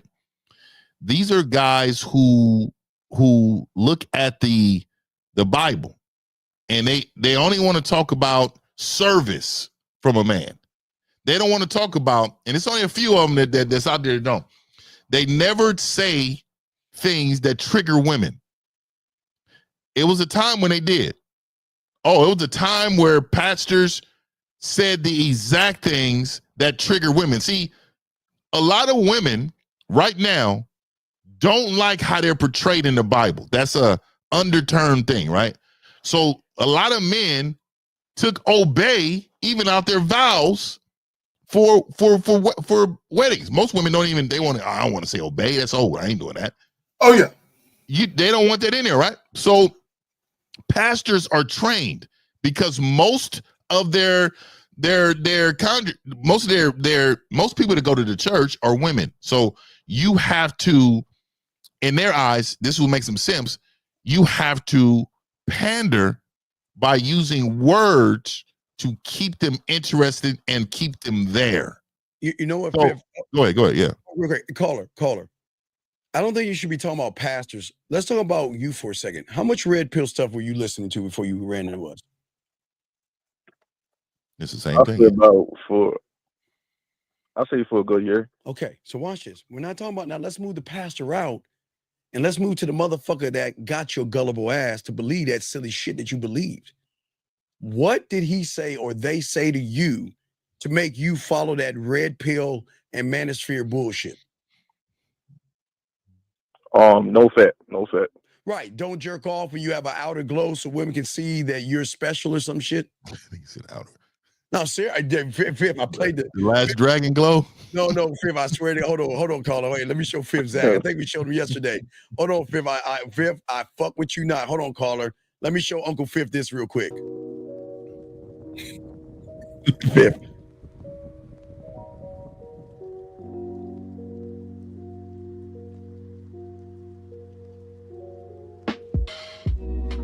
Let me get to the guy. Nature Boy 3000. Welcome back to Nature's Underground. Don't forget to like, comment, and subscribe. Today we've got a great video for you today. It's a banger. Let's just get into it. You will begin to glow and attract all beings. What the fuck? That is a huge title. Whoa, really? Nature Boy? Is that what happens? Tell me, Nature Boy, what happens? What happens on NoFap is you are going to start to have magnetism and attraction through Really? coming. Really? Wait, hold on. I wasn't watching that video. I wasn't watching that. No. I'm saying it's no different than what Fifth is saying. Mm-hmm. You believed the bullshit. Mm-hmm. You believed it. And that's what's wrong with you gullible motherfuckers. You don't think. You actually believe don't jerking off is going to get you a glow where you're going to get some fucking pussy? Yeah, they even got women pastors now. So Man, they know, that's wrong. So caller, it's not about the preacher and the church as well. It's about the content creator doing the same thing. Like this guy we're playing in the video. They're doing the same thing. They are taking advantage of you young men, and they're really diddling with your mind, and y'all don't even see that they touching you in non-masculine ways. And then Pause, but pause my ass. I got a question. Doing it. Yeah, what's up? But how would you be able to see that if you're inexperienced? Wait, caller. Anything that's making it's okay. You know what being homosexual is? You know all that rhetoric is making you homosexual. Think about caller. Wait, when you were listening to that bullshit, think of you had a man tell you what to do with your dick. Think about that for a second. Think. You were listening to videos about somebody on the internet that you know nothing about telling you what to do with your dick, and you don't see that as homosexual? Come on. So I wasn't looking at it that way. Well, I was like, no, you wasn't looking at it that way. Because you fucking blind, dumb motherfuckers believe everybody on the internet that thinks they come at you as they're your friend. Don't touch your dick. They gave you what you thought was the solution to your problems. And shit. Yeah. I'm on my no fap journey. It's been 3 weeks since I touched my dick. And then all y'all in the comments, yeah, man, keep going on. Stop touching. Hey, you know what they say, Steve? After about 2 weeks, I feel like I hover when I walk. Man, come on. I feel different. I just don't. What we want is free thinkers. Yeah. Right. Free thinkers. Right. And like I'm a Bible reader. I read the Bible, but like I'm still a free thinker. Like you learning and stuff like that. The ways of the world. I mean, stuff like that. I read, but that doesn't change who I am. You know what I mean? Right. Yeah, you gotta be a free thinker, brother. Yeah, real quick, let me give you an example. Listen to this fucking sucker right here. Guess what he's saying? It's good for the mental health. See that? See what I'm saying, caller? See what I'm saying? Caller, guess what? Watch this, caller. NoFap started in 2011, right? Because the guy went on Reddit, grabbed something from 2003. So what was there before NoFap then? What was it, caller? What was it? What was it to help your mental health, motherfucker? This guy saying it's good for mental health. See how gullible motherfuckers are? Well, and let me say this, Steve. Fucking dumbass. For whatever reason, this is the popular thing to say when people don't feel good about something. My mental health. Man, you motherfuckers are weak. A lot of y'all individuals who talk about that shit, what it is you just don't know how to emotionally get past a bad choice. Yeah. And you can't acknowledge the fact that the reason why you feel the way you feel is your fault for making that choice. But go ahead, Phil. Yep. And do you know that depression is a chemical imbalance? But do you know that you can get subscribed medication from a therapist just by speaking to you? But the only way to know that you have chemical imbalance if you actually go to a doctor and they test your chemical balance. So why is it that this therapist can issue you drugs without actually knowing this is something you fucking need? It's because they talk to you and you tell them, I'm so sad. I just don't know what. That is why you are fucking weak. Yep. Super. Yes, exactly. All right, caller, we'll throw you back in, big dog. Thank you for the call, man. Respect to you. All right, guys, let's continue this. Guys, lines over. We got a question. Please put a cue. Let's get it. Hold on. God damn it. Oh, wait, they hung up. Okay, they hung up. All right, here we go, guys. Let's continue. Here we go. Called high vibration. But you don't just become Oh, I'm high sorry. vibration. Wait, I'm sorry. That's the wrong guy. I'm sorry. Let's get back to the brother. I'm sorry. Here we go. Thank you. Beautiful. Yeah. The whole alpha male concept is a myth. There is no battle between two wolves to see who's going to lead the wolf pack. From a human standpoint, the alpha wolves are those that are married. Your whole embodiment is to please women, from the glasses to the cigars, to the big Bugattis, to the Ferraris, to the shoes, to the clothes. But yet you're the alpha, but yet your whole life is geared around pleasing women. Man, let me tell you, hold on, time out. I get a lot of books. I'm reading this one. We were created to be more than masculine. You look at David throughout the Psalms, he cried, but no one dared test his masculine attribute. How would you define masculinity or define manhood? Well, that's the catch right there. I know Fifth, you got something to say, dog. What you got? 100%, dog. You know, this bothers me. It's fucking. This is the one that really bothered me. The other one bothered me because that was a hustle. Now he's selling bitch, right?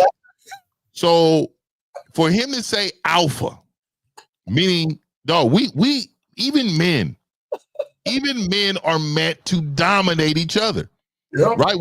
We come to a common ground because we don't live in each other's lives. Yes. But if we was in the same house, we would go to blows. It would come to a point where, nah, nigga, we doing it this. Oh, no, we not doing it. The threat of violence is imminent. Oh, no, we gonna do it this way, and we got to figure out who's better. And so, Exactly. And so, what he don't want to say here is because everybody cannot relate to being an alpha, he's selling bitch. Exactly. He's saying, hey, I've already conceded that I'm not one of the top tough guys or one of the guys who want to take over his environment. I'm not one of those, but I can relate. You're right. There's no alphas. It is until you get fucked up coming with this bitch shit. Or you know what? If let's just say all the lights go out in the country. Oh, that's the worst thing. That's the worst thing. Every woman on the planet, it don't matter what, she will find a guy, even if he was weak as fuck, to get up under. That's one. Yep. The second part of it is that those same guys will find out how much bitch is inside of them when somebody like me, oh, my family needs some food, I'll be right back. Take your shit. And I go see your shit. Give me this motherfucking shit. You see it in movies all the time. Steve always put me on these fucking Viking movies and shit. These motherfuckers knew who was weak and who was strong. They knew. And guess what? Hey, what did they say? Oh, you got to find out? You got to fucking find out then. Let's go over here. And they're going to go find out, bro. And this is what I'm talking about. Well, let me grab Eddie G. Eddie G. Now, this is where you are a dumb motherfucker as well. You're talking about the Matrix, right? So please understand this, because when you have games. So the Matrix realized that most of you motherfuckers believe in that red pill, blue pill bullshit. So what they decided on doing, because I love them for the fourth one, they tried to tell you motherfuckers that the Matrix and the red pill wasn't real. So you're telling guys to watch the Matrix. I'm telling you, in the fourth Matrix, this is what they simply said. Here's the thing about feelings. They're so much easier to control than facts, motherfucker. The same fucking Matrix you're talking about watching is the same Matrix that's telling your fucking emotional, effeminate ass that you are gullible through the way you fucking feel. They don't want you to know the facts, sir, because if you learn the fact and realize you were the dumb motherfucker, you couldn't handle that, Fifth. That's what this shit, man. So he got another post down here and says Eddie G down here. It says, but Fifth, the Bible read says Jesus. You see it? Yeah, I'm about to play 637 on my side. Bring it up. You got it right there. And 913. Hold on one second. 913. Go ahead. So really quick, and I want to talk to you about this, right? See, when y'all relate crying to bad motherfuckers, none of us on this panel never said we never cried before. And we some bad motherfuckers, right? But it's in context. It's in context. This motherfucker is talking about just crying without nobody caring around him. This is what I'm talking about. You don't understand the context. Of course, Jesus and David was bad men, but they got a record of being bad men. You don't. So what I'm saying to you is, if you're a bitch and you cry, you're a bitch. This is what I'm saying. And if you, let's just say this. If it's time to lead, because Noah, they didn't say nothing about Noah crying. And Noah had to do what? Lead. If Noah was crying when it was time to save the world, if Noah was crying when it was time to save the world, well, how many people would fucking believe that he could do what he said he was going to do? Right? So don't talk, have sense, understand context. Go ahead. Yeah. 913, what's your name and what's your question, sir? Hey, my name is Jay. Okay, Jay, off your mic. Okay. All right, Jay, real quick, you get off your mic, please, and get on to your thing so we can hear you, sir, please. Okay. Yeah, my bad. Can you hear me? I have my earpods. Okay, we all hear you. What's going on, brother? What's your question? How can we help you, brother? Yeah, I was just curious how much the problems you think the whole panel, E in 1950, shout out to y'all. What, like with the modern men, how much of it, if y'all think, is due to like the older men, especially in our community, not like taking us under their wing and not mentoring us? Like, I'm not. No, listen, I understand. Like, it's almost. No, but we can't rely. That's the problem. We're relying on everybody to do something for us versus we do it for ourselves, young man. We can't expect older heads to help us out. We can't expect our mother or our parents to help us out. We have got to have a moment in who we are as men to carve out our own way of how we are to ourselves. But Fifth and Zag, what do you let me say this? Let me say this. What was the question? He was asking about the older people. Why we know the older leaving them behind and not reaching back down to give them the game. So let me say this. Let me say this. Yeah, and let me say this as well. There comes a time in your life where, as a person in general, but as a man specifically, where there are certain things that's happening that you just don't like. You just don't like it. It just rubs you the wrong way. No one needs to tell you not to like that thing. You already know, I don't like this shit. So what happens, though, is when it comes to a woman, you ignore those feelings that are telling you, I don't like this shit, because you want the bitch. And then you cry about it later. Fifth? No, I didn't really. Still, like he was saying, like one older folks. So I'm gonna tell you. I always say this: the transferable information. Maybe No, it's good. It's good. Sometimes almost like the older males in our community view us kind of like competition. No. This is what it is. This is what it is. This is the problem with a lot of older men. They're in their emotions. So what they view you as is disrespectful, instead of viewing you as the unknowing. Like, you don't know, so we want to teach you. So if we move like teachers, like we should, older men, then it wouldn't be a problem, because then you can be disrespectful. But I'm gonna teach you how not to be disrespectful, and I'm gonna teach you how this game. So that's the problem. A lot of these men are weak. They're henpicked. They're simps. A lot of these men are pandering. They've been taught wrong to begin with. You got to remember, there's not a lot of good, strong men.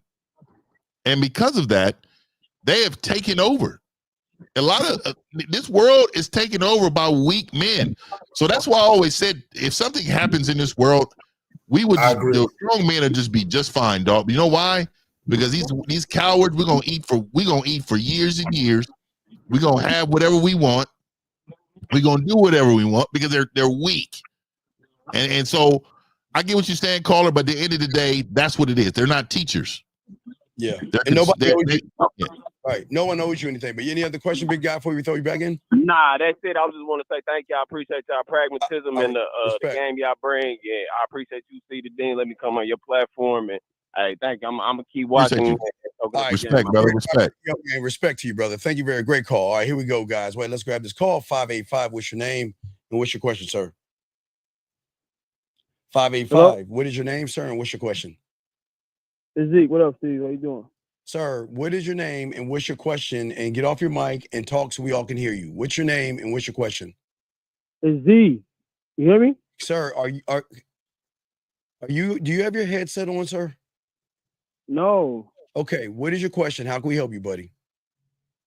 No, I'm just want to say, like, what do you mean when it's like you're not supposed to show that you feel pain as a man? What do you mean show that you're supposed to feel? Well, in what sense? I no one say if you step on a Lego, you're not supposed to say ouch. What are you talking about? Clear up your question a little bit.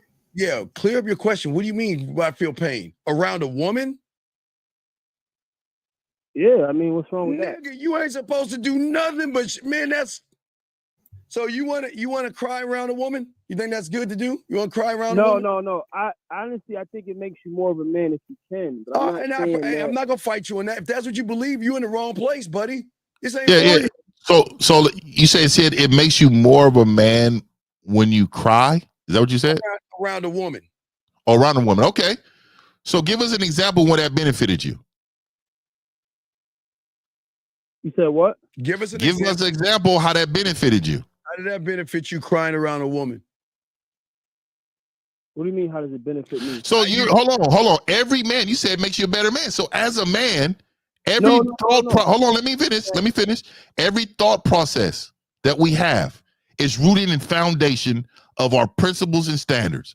So this is something that you believe in. So I'm challenging what you believe in based upon what you believe is your foundation. So you said crying in front of women makes you a man or makes you a stronger man. So if that's the case, how did that benefit you? Go ahead.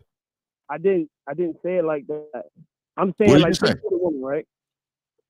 For example, and you get a phone call saying that, oh, okay, your mom's in the hospital or something like that. You know what I mean? You might tear up a little bit. I don't think there's nothing wrong with that. Not saying that I would, but if I do, it doesn't make me less of a man. It depends on the situation, is what I'm saying. So let me just say this in regards of leadership. And I'm going to tell you this, despite nobody's ever told you this before. And this is going to be very difficult for you to understand because you've been programmed different. Okay, so listen to what I'm saying.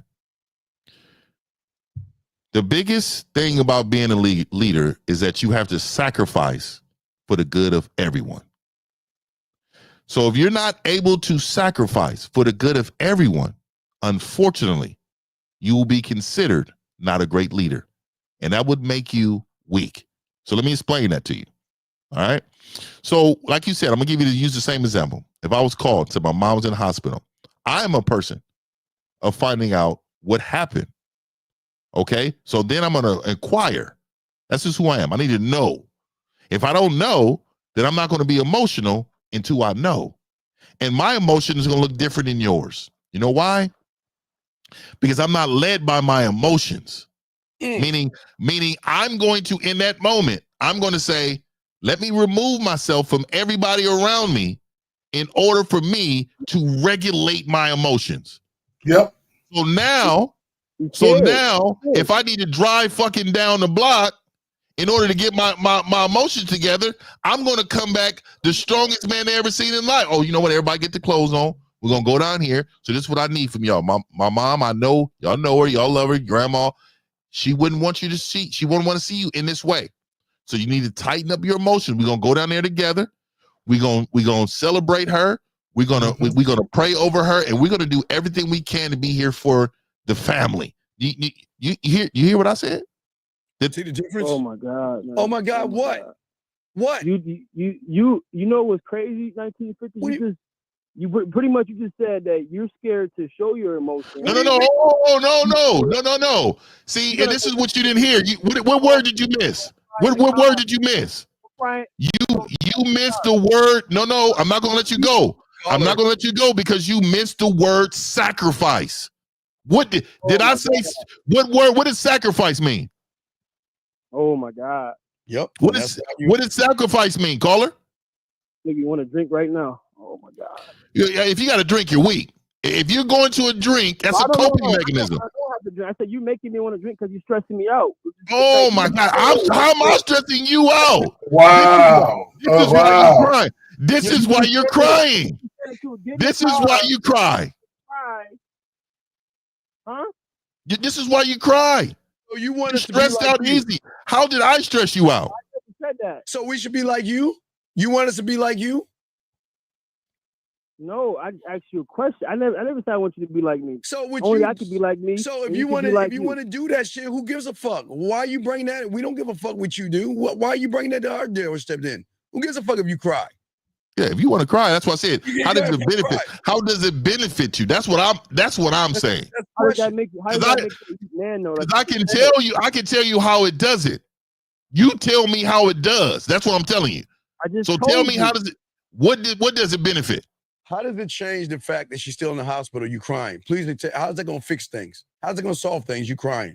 I never said it was gonna solve anything. So I'm how's it gonna saying, like, benefit you then? Why would he go in the car and go run and cry? I'm not saying you gotta cry in front of the woman, but come on, man. Like, you know what I mean? No, you just said cry in front of the woman. You said you're scared. That's why you're scared. That's what you just said. No, I'm not scared. No, I'm not. No, you said that I was scared. You said that I was scared to cry. No, and that's why I used the word sacrifice. You said what? Cry. That's why I used the word sacrifice, caller. Right. Does that make any sense, sir? What are you sacrificing? I'm confused. What? Okay, and this is what I'm saying. This is why. Look, sometimes it's over your head. So let me explain it real quick. To you. Sacrificing for greater. Look, when you're a leader, you have to sacrifice for everybody. You can't think of self. When you are the head of the household, you can't think of self. You are selfless. You have to know that everything you do is for everyone. And for the benefit of everyone, I cannot be weak for them. Does that make sense? Because they need Why his, would make you weak? I don't they need get his it. strength, motherfucker. They need his strength and his leadership. What is it going to look like the leader being broken? You're going to break everybody else that much more, motherfucker. That's what I said about. And that's what I said about. That's what I said about Noah in the Bible. This is exactly what I said. I don't even Like, understand. Sometimes as a leader, you gotta learn to submit. Oh, you gotta learn to be humble, man. Oh my Yeah, you learn to submit to God. You learn to submit to God, not the woman. Yeah, you submit to God, the woman submits to you. That's it. The end, caller. That's what I'm saying. So if something's happening, now we're not wishing anything bad on your parents or anything. Not at all. If you want to cry, pull out, go in the middle of nowhere, cry your fucking ass out. You can wipe your goddamn tears and then be the leader of the family while they're crying and you be the rock. But if you want to sit there and cry, you're fucking everything up. You're going to have more disarray and not order. Does that make any sense? Yeah, and I still ain't got my question. You still haven't answered my question, though. That's the question, Steve. You still haven't answered my question, Okay, caller. We answered 50's question. I did. No, you didn't. I asked you, how did it benefit you? How does it benefit you crying in front of everybody? Because it's showing that you're not afraid to show your emotion in front of anybody. No How did your life get better? How did your life get better? I mean, hey, have a good day. It's not for everybody. It's not for everybody, dog. We'll let you go, dog. Thank you, man. We got to continue the show, dog. It ain't for everybody. All right, let's continue, dog. It's not for everybody, dog. You already know, dog, right there, dog. There you go. I told you. What he's saying is showing. He just said this. It's showing them that, you know, hey, you're being vulnerable with them. That's a sign of strength. But he can't say it in reverse. It can also do the reverse. It can also show them weakness. He couldn't say that. So and the reason why that's why I said there's no benefit. If it's a 50-50, there's no benefit. I'm gonna tell you right now. Who can they go to if you're the one acting like them? They need strength and leadership. But here we go. Let us continue. This is the deep end. It gets worse. With Lecrae. Real quick. Yes. I'll say this. Guys, if something happened, we're not telling you not to cry. Well, we're telling you that in certain situations, you need to maintain yourself. Yes. Yeah, we're not saying not to feel. Man, when my mama cried, when my mama passed, I cried like a baby by myself. Right? I wasn't moping around my wife at the time crying. No. When she saw me, I had it together. Right? I can't be walking around broken down, laying in bed all goddamn day, in the dark, soak. No, man, I got shit I gotta do. I'm a man. I gotta handle shit. There you go. Here we go, guys. Here we go. I knew of you way beforehand, but the world knew you because, you know, there was a young man who was breaking a board in your martial arts class, and you let him cry and work through his emotions, which no one had really ever seen, right? No one had. All right, real quick, gentlemen. I would my coach when we because you know we all play football. You know how it was back in the day. Cry. Please wiggle your bottom lip to even think about crying. Dog, if you cried in football, you would get cut. Oh, and not only in front of the parents are just sitting back there. That coach will snatch your motherfucking ass up so fast. I've had a lot of kids cry, but they immediately get tight quick. Oh yeah, you know All right, here we go. I've seen a martial arts teacher like dealing with somebody trying to break a board, like cry, let it out. You know what I mean? And that video went viral, like millions of views later. Yeah. I'm curious, like, men started calling you to cry to you on the phone. Like, whoa, wait a minute. Hold on, bro. Hold on, bro. This nigga, he became a rest haven for bros. Niggas just started calling. You got a rest haven for bro. A rest haven. Exactly. That's where. Wow. I think Zach pulled that one out, dog. It's a rest haven for bros. Here we go. So this was deep, brother. They didn't call to cry to me. They cried to our women's staff. Wow. We had to shut down a union nonprofit for 2 days. Pause it, man. Look. The host is killing me. Wow. Like he is so enamored with the bitch assness. Like he's involved with the bitch assness community, and he couldn't wait till somebody can put together this much bitch assness, dog. He is enamored. If somebody was across from that real had game, they would challenge that motherfucker. That's the thing. Here we go. That's why they don't challenge it, and that's why y'all so accepting. The phone would not stop ringing. Men across the world were like, I wish my coach would have gave me that moment. I wish my father would have understood that I was more than this. Yeah, hold on, bro. Hold on, bro. So rest haven. A rest haven for bro. This thing, you calling to tell a strange man over the phone. You niggas are not even being productive. You're just venting. You're getting some shit off your chest. Right. Oh, but listen, but they're doing it to women. They're calling women to cry about their poor daddy or their coaches not allowing them to cry. And because he let a little kid cry, gave them the open door to say, well, I want to talk about why I wasn't allowed to cry. Yeah, a little kid. And I saw that viral video. It was a little kid. Little kid. It's fine. I'm not gonna knock the little kid. Yeah, exactly. Yeah, I'm not knocking a little kid because he can't regulate his emotions. As a man, we can. So real quick, ladies, I'm noticing something here. And just because I'm a great leader, there's a lot of arguing going on with the ladies in the chat. Okay. So I want to let y'all all know that, you know, as the leaders of the show or on here on the panel, we would like for you all to just know that you guys need to talk your issues out. All right.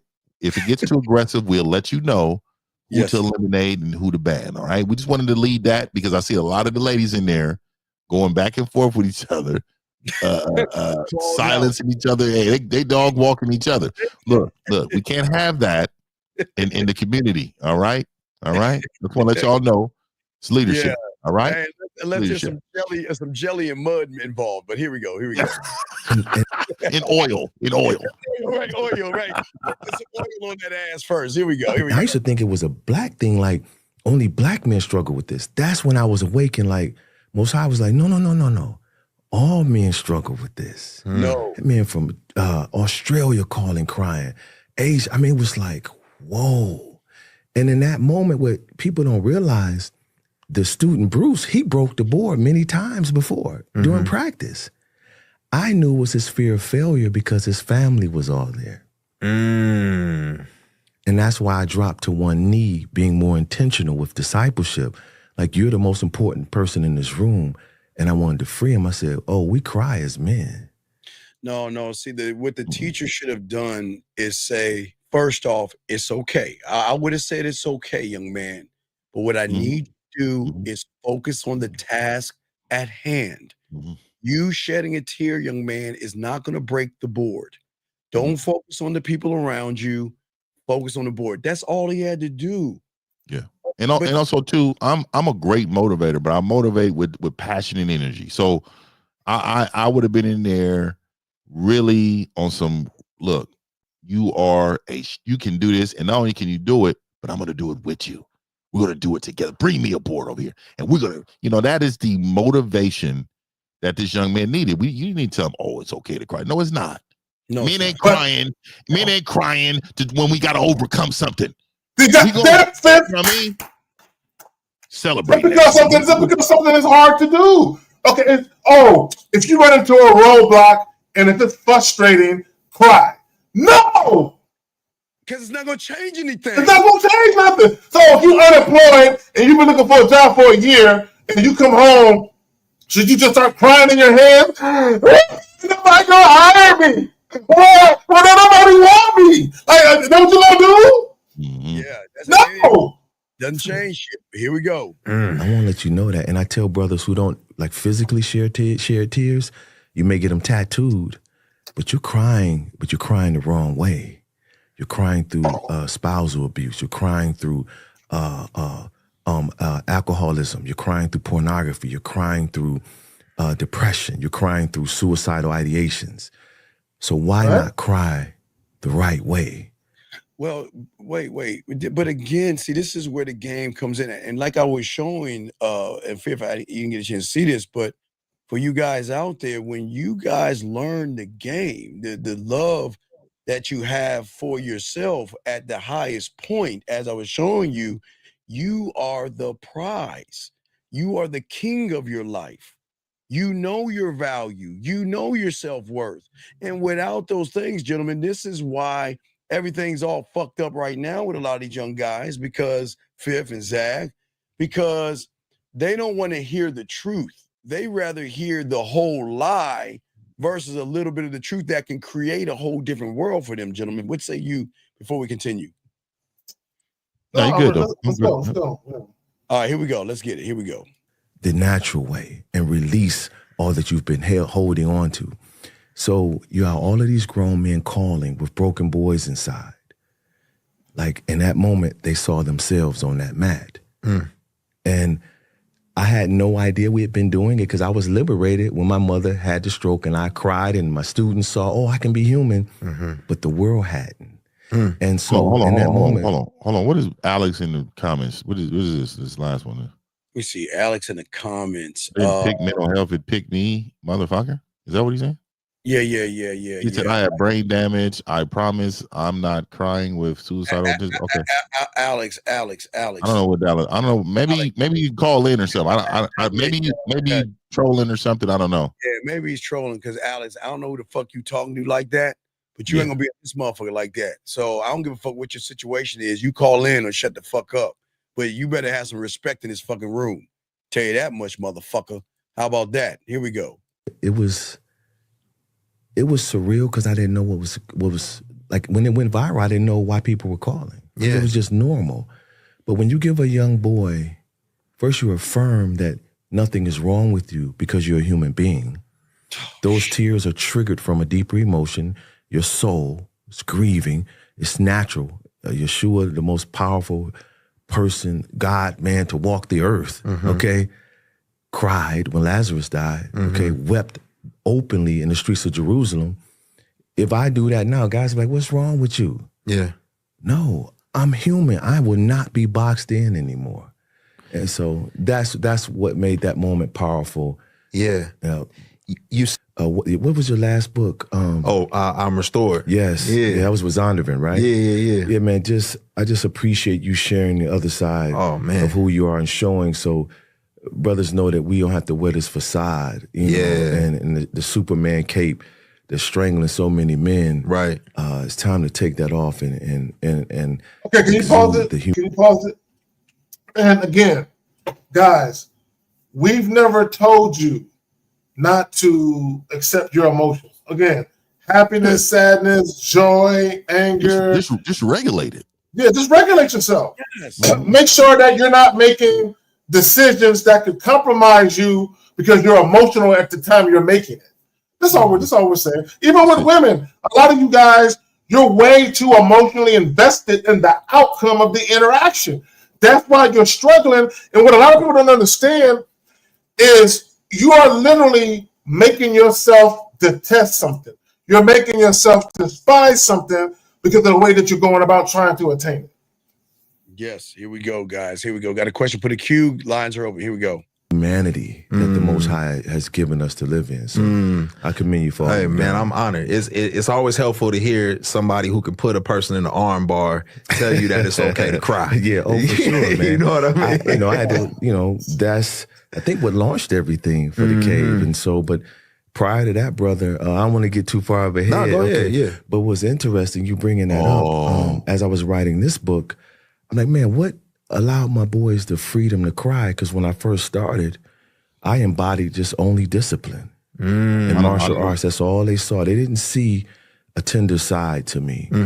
But when my mother had developed dementia, she had a mini stroke. And my wife had came into the area where we were training, and I knew something was wrong. And she called me over, and I said, hey, what's going on? She says, Mom had to get rushed to the hospital. She just had a stroke, a mini stroke.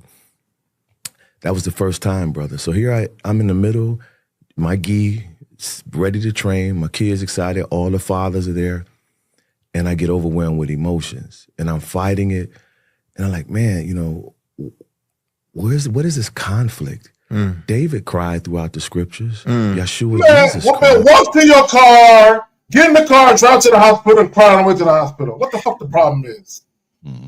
Because by yourself. Get in the car by yourself on the way to the hospital, cry on the way to the fucking hospital. What's the problem? Because they're trying to connect this thing. He wants everybody to feel his pain. It's like this validation from all these people. Like listen what he does. Watch what he says he does. Why can't men today release what I believe from studying the Most High's way to release stress hormones from the body? This has been proven by Dr. William Frey. Okay, can you pause it again? Can you pause it again? See, this is what I can't stand. This so-called debate about crying, it's not about crying or not crying. It's about you motherfuckers just weeping on somebody's fucking shoulder like a child. That's what it's about. Don't do that shit. Yeah, making sounds and shit when they cry.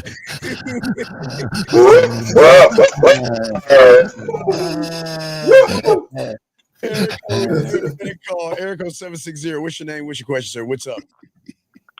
What's going on, fellas? My name is Eddie G. I got put on timeout. I was trying to figure out why. Well, Eddie G, the reason why we're saying it because you on this silly ass. We told you to call in with you. All this. First, you said about that Matrix bullshit. Then you saying 1950 contradicted itself, but yet you wasn't man enough to call up and explain yourself as a man. Why did it take you to do all that happened to you for you not to call in like a man and stand on your point? Well, we're here now, Steve.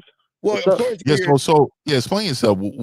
Okay, so I'm saying you said something about motherfucker, like mental health. Like what does that mean? Oh no, I didn't say that.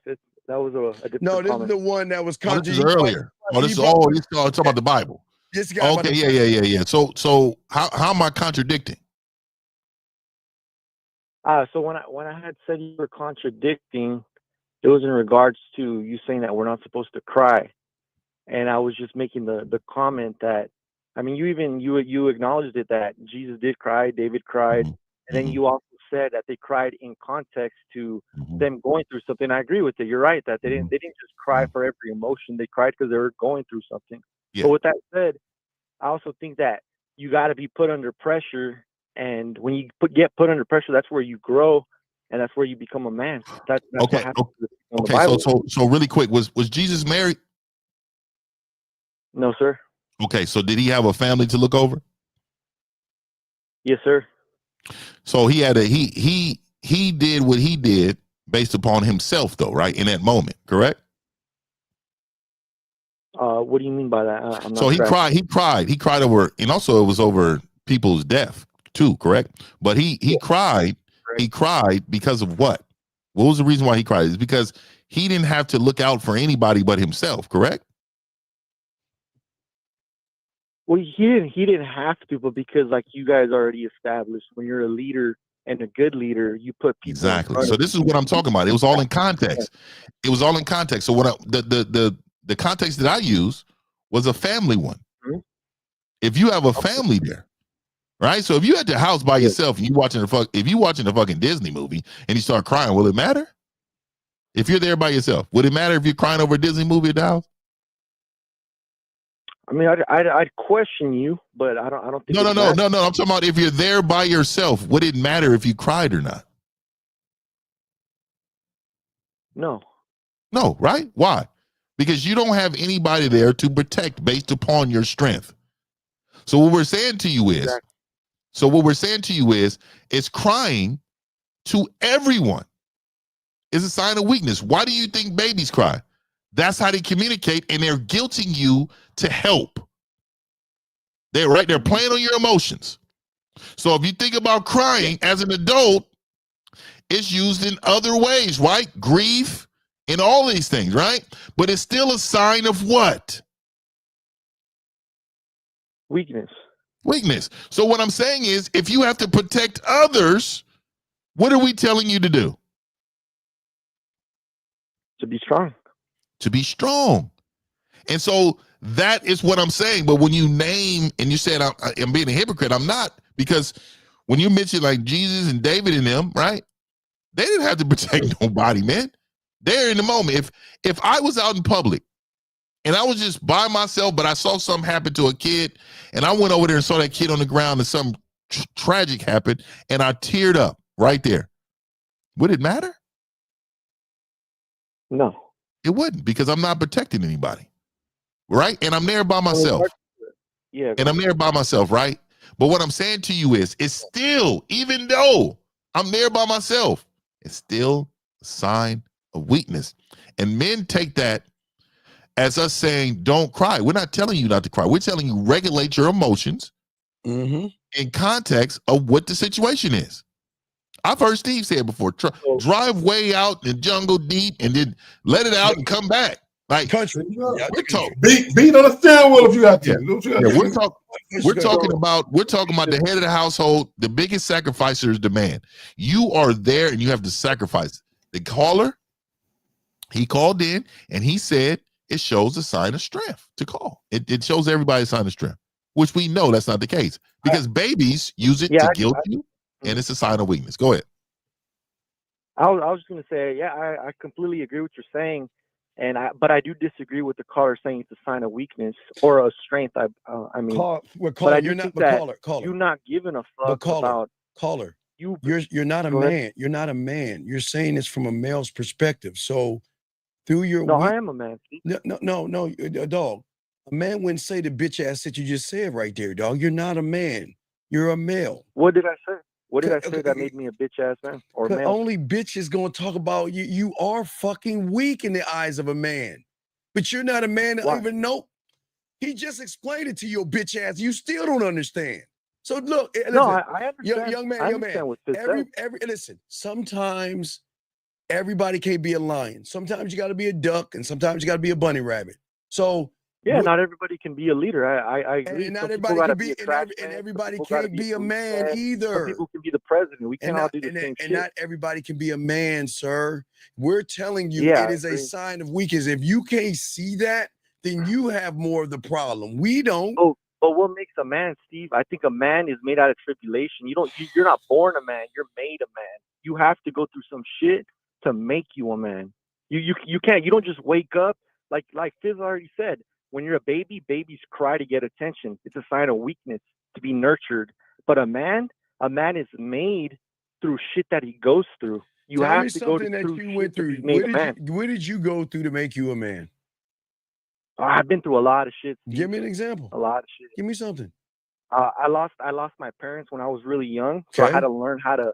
I went into the Marine Corps. Good. I did a lot of shit I had to do a lot of shit to become a man. So that's why I believe I'm a man. But I don't rely the on anybody. Marines are something you I'm do. It's self-sustained. not who you are. That's a job.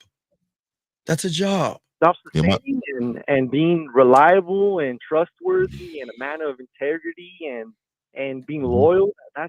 Those are traits. Those aren't jobs. Those are characteristics. And so I understand that. So let me just say this. Okay. When it comes to, because what Steve is saying is that if your philosophy on the crying situation, like you said, I was contradicting myself. So now that you understand, okay, that's all good. I'm gonna drop that there. I'm gonna leave it alone. I'm gonna leave this alone. All right, Carl, we'll throw you back in, man. We appreciate the call, man. Okay. All right, appreciate you calling up, man. Yeah. Appreciate the show. Thank you for everything. All right, respect to you. All right, let's continue. He manned up and called up, though. Manned up and called up. All right, here we go. Finally. He couldn't chat. He couldn't be in the chat. He couldn't. There you go. Yeah. Moment, one of my students get up, say Sharath. I didn't want to be called sensei, which means teacher. Call me Sharath. In Hebrew, that means servant. So I'll always be reminded of my role in the cave of Adullam. And he said, Sharath, can I pray for you? I'm like, yeah, sure. When those kids surround me, can you pause? Can you pause? Now I get what he's saying, right? Because in order to be a good leader, you first must follow, right? But also being a good leader is about being of service, right? As men, we are of service to women, but not of service to dote on them and spoil them. We're not in service of women for that reason. We are in service as a teacher, as a person to provide tutelage to, person to provide guidance from, or to me, guidance to. So we are in service, in that regard when we're leaders with women. All right, here we go. I broke down. That was like the gateway or the key to not only their freedom to be human, but the fathers. And so when that video went viral, we had already been set free. And God wanted to use that moment to set the world free, the men who are emotionally incarcerated. He's imprisoning them. He's not setting them free. This is the problem. They think they're free, but they're actually imprisoning themselves. All right, wait, Fifth, what you want? You want me to blow that up or something? Hold on, Fifth. Oh, man, hey, man. What's up? Hey, I know y'all don't see that, huh? Bring the pull back, go forward. There you go. What's up? Oh, released. Who's Joey that? Bosa released, baby. Oh! Hey, come to the Niners. Come to the Niners, baby. Come to the Niners now. That's it. Oh, we got one brother on one side, the other brother on the other side. Oh shit. The Bosa brothers are coming. Oh shit. Yeah. It's on and popping, baby. Yeah. Any fucking way. Let's go, Bosa. Here we go. Fuck. Anyway, here we go. Emotionally incarcerated. That's a great way to put it. So I'm glad you told that story, actually, because a lot of people would have seen a moment like that, but not necessarily been ready to step into it in a healthy way. And so I kind of want to backtrack and see like what had your experiences been, that because there's always a trial before the triumph. Yes. You know what I mean? Yes. So I know a little bit of your story, but I'm interested in learning a little more. Like, I look at myself, I was what they call a hangbanger. You know what I mean? I wasn't a gangbanger. I wasn't in. I hung with the bangers. Good. That's you know good. what I mean? I never heard that before. Yeah. I was a hangbanger then. Okay. I wasn't all the way in, but I was around. That's what. So I'm just curious. Like, growing up on, I know that had a lot of negative effects on me. Had warped my views of masculinity and manhood. And I'm just curious, like you even mentioned, like you tried to prove yourself, and like talk to us a little bit about that journey and what that looked like for you growing up. Well, growing up, man, not really understanding the impact of unresolved trauma, and in my community, which is Detroit, right? Yeah, Detroit, from Detroit, West Side Detroit, right between 8 Mile and 7 Mile. But I had to pick a side, and my father wasn't there. You know, same city, just wasn't present. He had his own wounds, and the gang became my big brothers after my older brother moved. Wait, when he said he had a choice to pick a side, why didn't he pick himself? Why didn't he pick? I don't understand why you don't have. There's no rule that you have to be in a gang.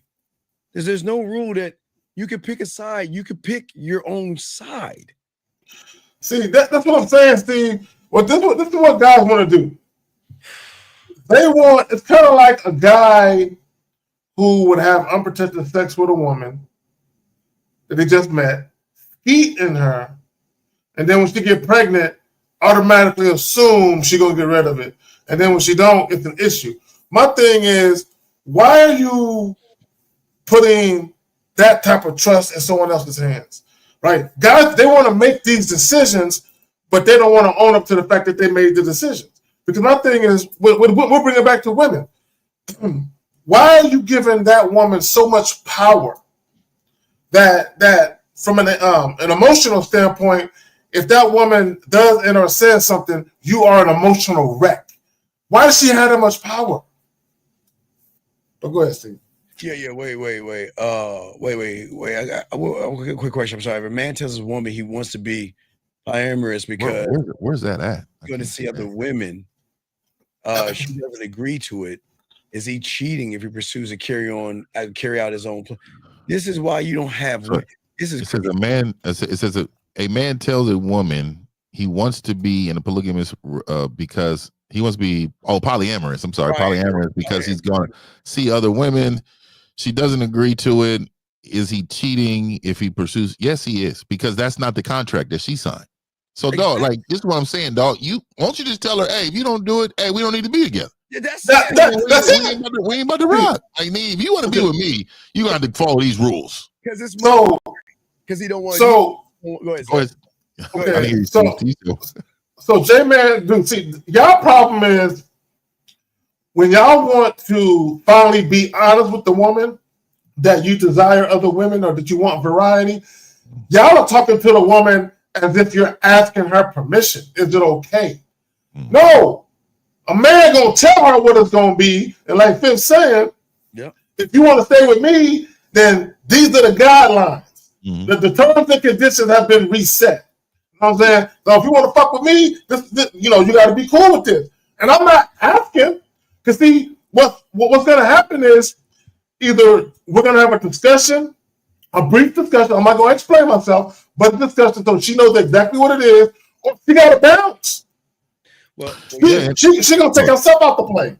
Well, this is why he can't have more than one woman, because he can't control the bitch he has right now. He can control the bitch in him too, though. He's a bitch for that.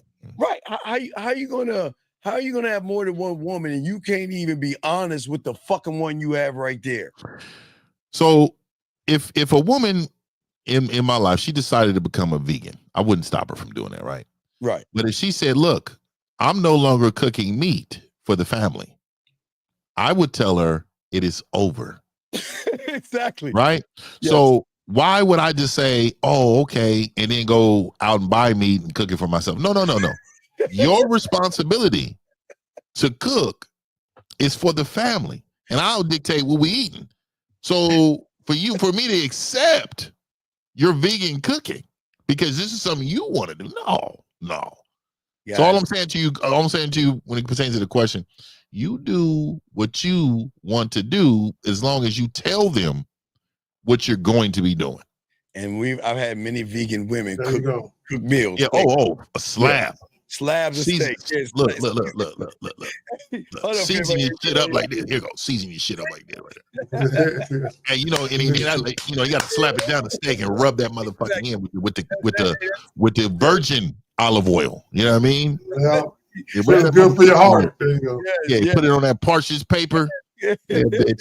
Wrap that shit up for about 30 minutes. Let it sit room temperature. You understand me? Then you put it in that motherfucker with some bacon.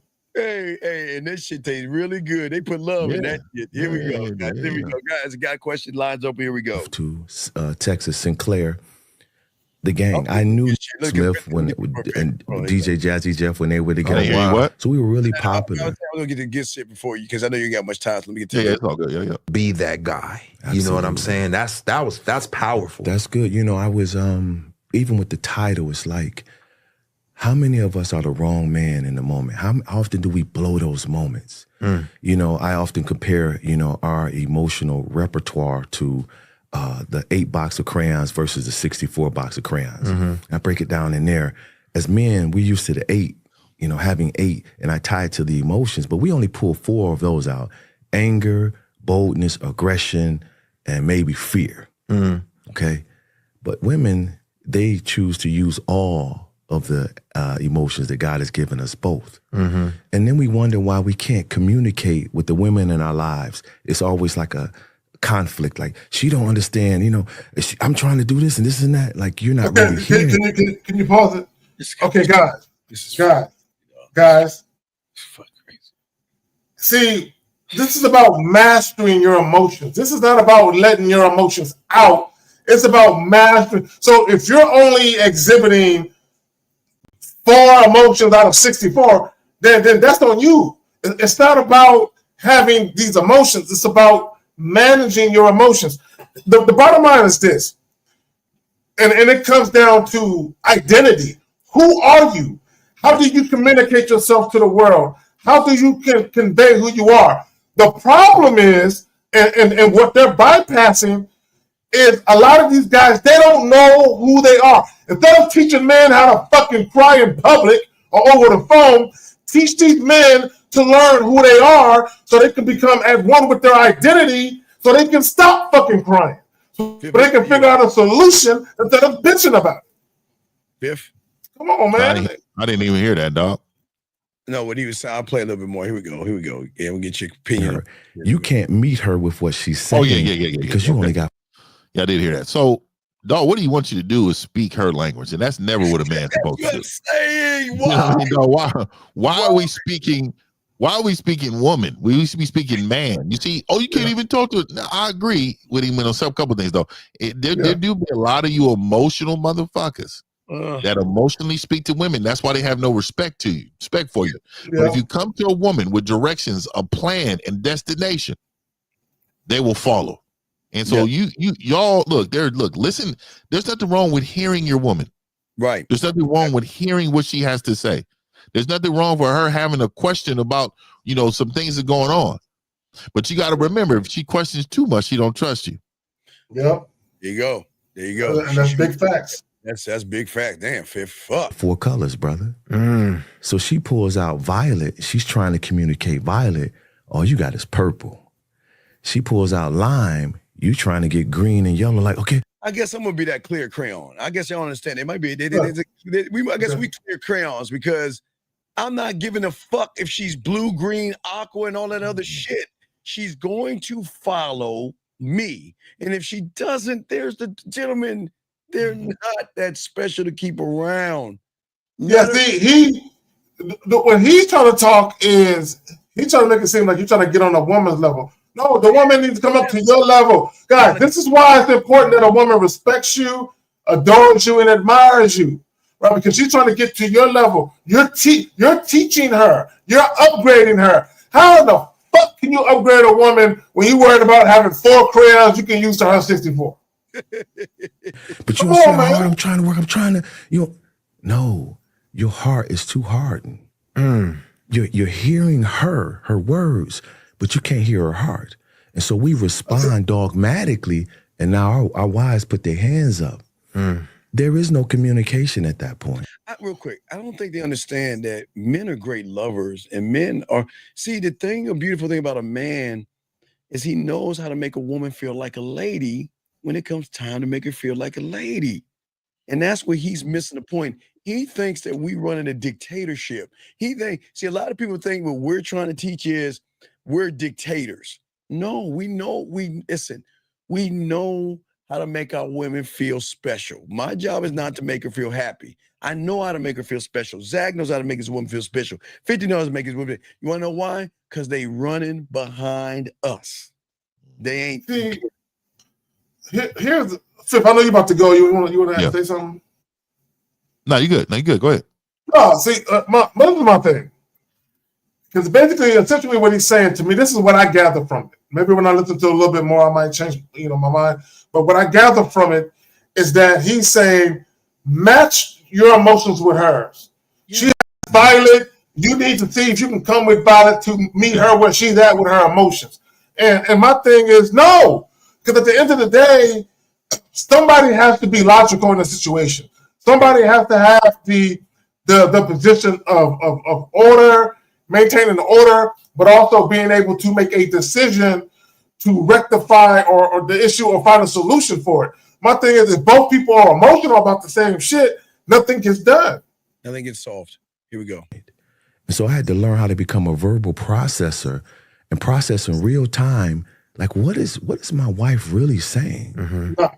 And when I got to that level, now I can say, hey, babe, instead of saying... Stop right there.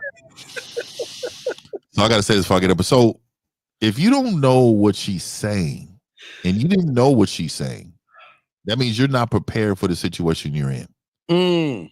So let me give you an example. I'm not, if she is talking to me, if she's telling me something, I already have a solution for it. Like that. If you don't know what she's saying, you can't have a solution for it. So that tells me you're not experienced enough to be in the situation you're in. He shouldn't have been married. And he's had to learn how to be a husband in his marriage. He was not a husband before. He was not a leader. You can just tell he just told on himself. He's not the leader. So if you didn't, you look, man, I try to tell you, man, and this is why we talk about vetting and making sure this woman is like super into you, like all of this, it matters. Everything. You know, this guy is talking from a place of losing himself. He's found himself in this marriage. You don't find yourself in a marriage. Never. That means you're a woman influenced. Yep. Because if you have found yourself in the marriage, this woman has influenced you to be the man that you are. Right. And then that's where he's using the manipulation to try to connect with those who can see his point of view to go down. No, but also let me go now. I said peace. Take my dues. But also, as Phip was saying, at that point, you have an attachment to that woman that's unhealthy. Right. Because of that. Unhealthy attachment. But there's also an unhealthy attachment because the attachment you have with yourself is unhealthy. See, it starts with you first. And if you're not attached or rooted in who you are, then you're going to become emotional, Zach. That's what they don't understand. And that's where they connect that, Zach. And we're saying, real quick, learn the game, connect with yourself, create the standard yourself.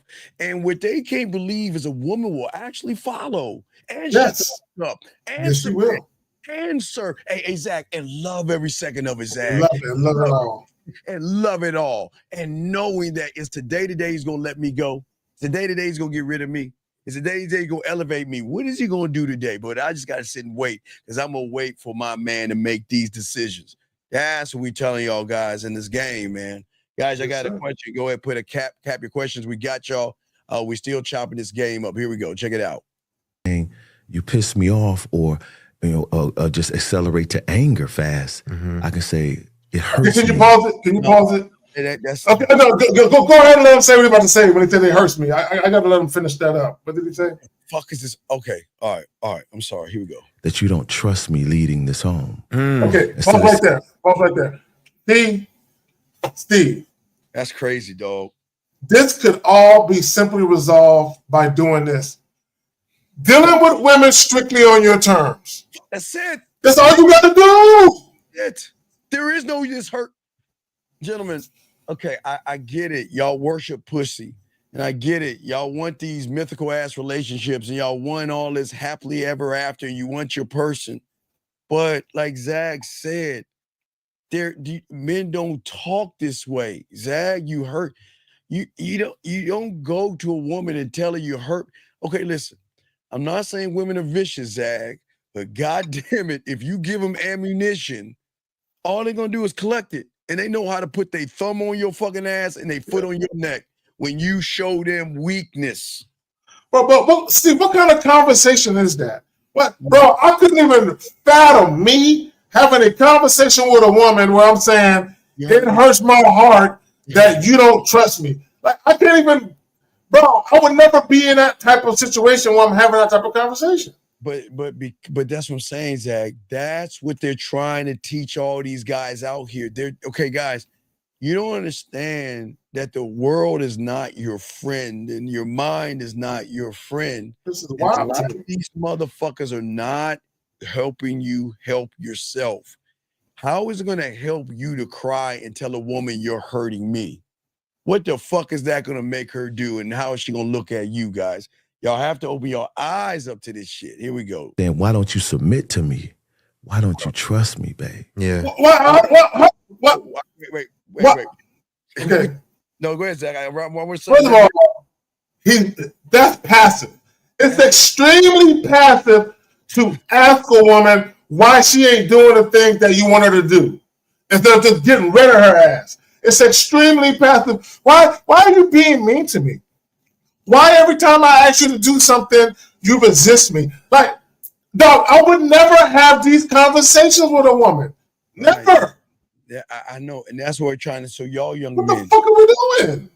A lot of y'all young men, I know y'all think you want your ex back, and I know you want that relationship back, and you want that feeling back, but oh my God, you lose yourself in the process when you're questioning somebody that should be following your lead. You don't look down and ask somebody, why aren't you submitting to me? You don't, ain't no motherfucking man say, hey, wait, Jim, watch this.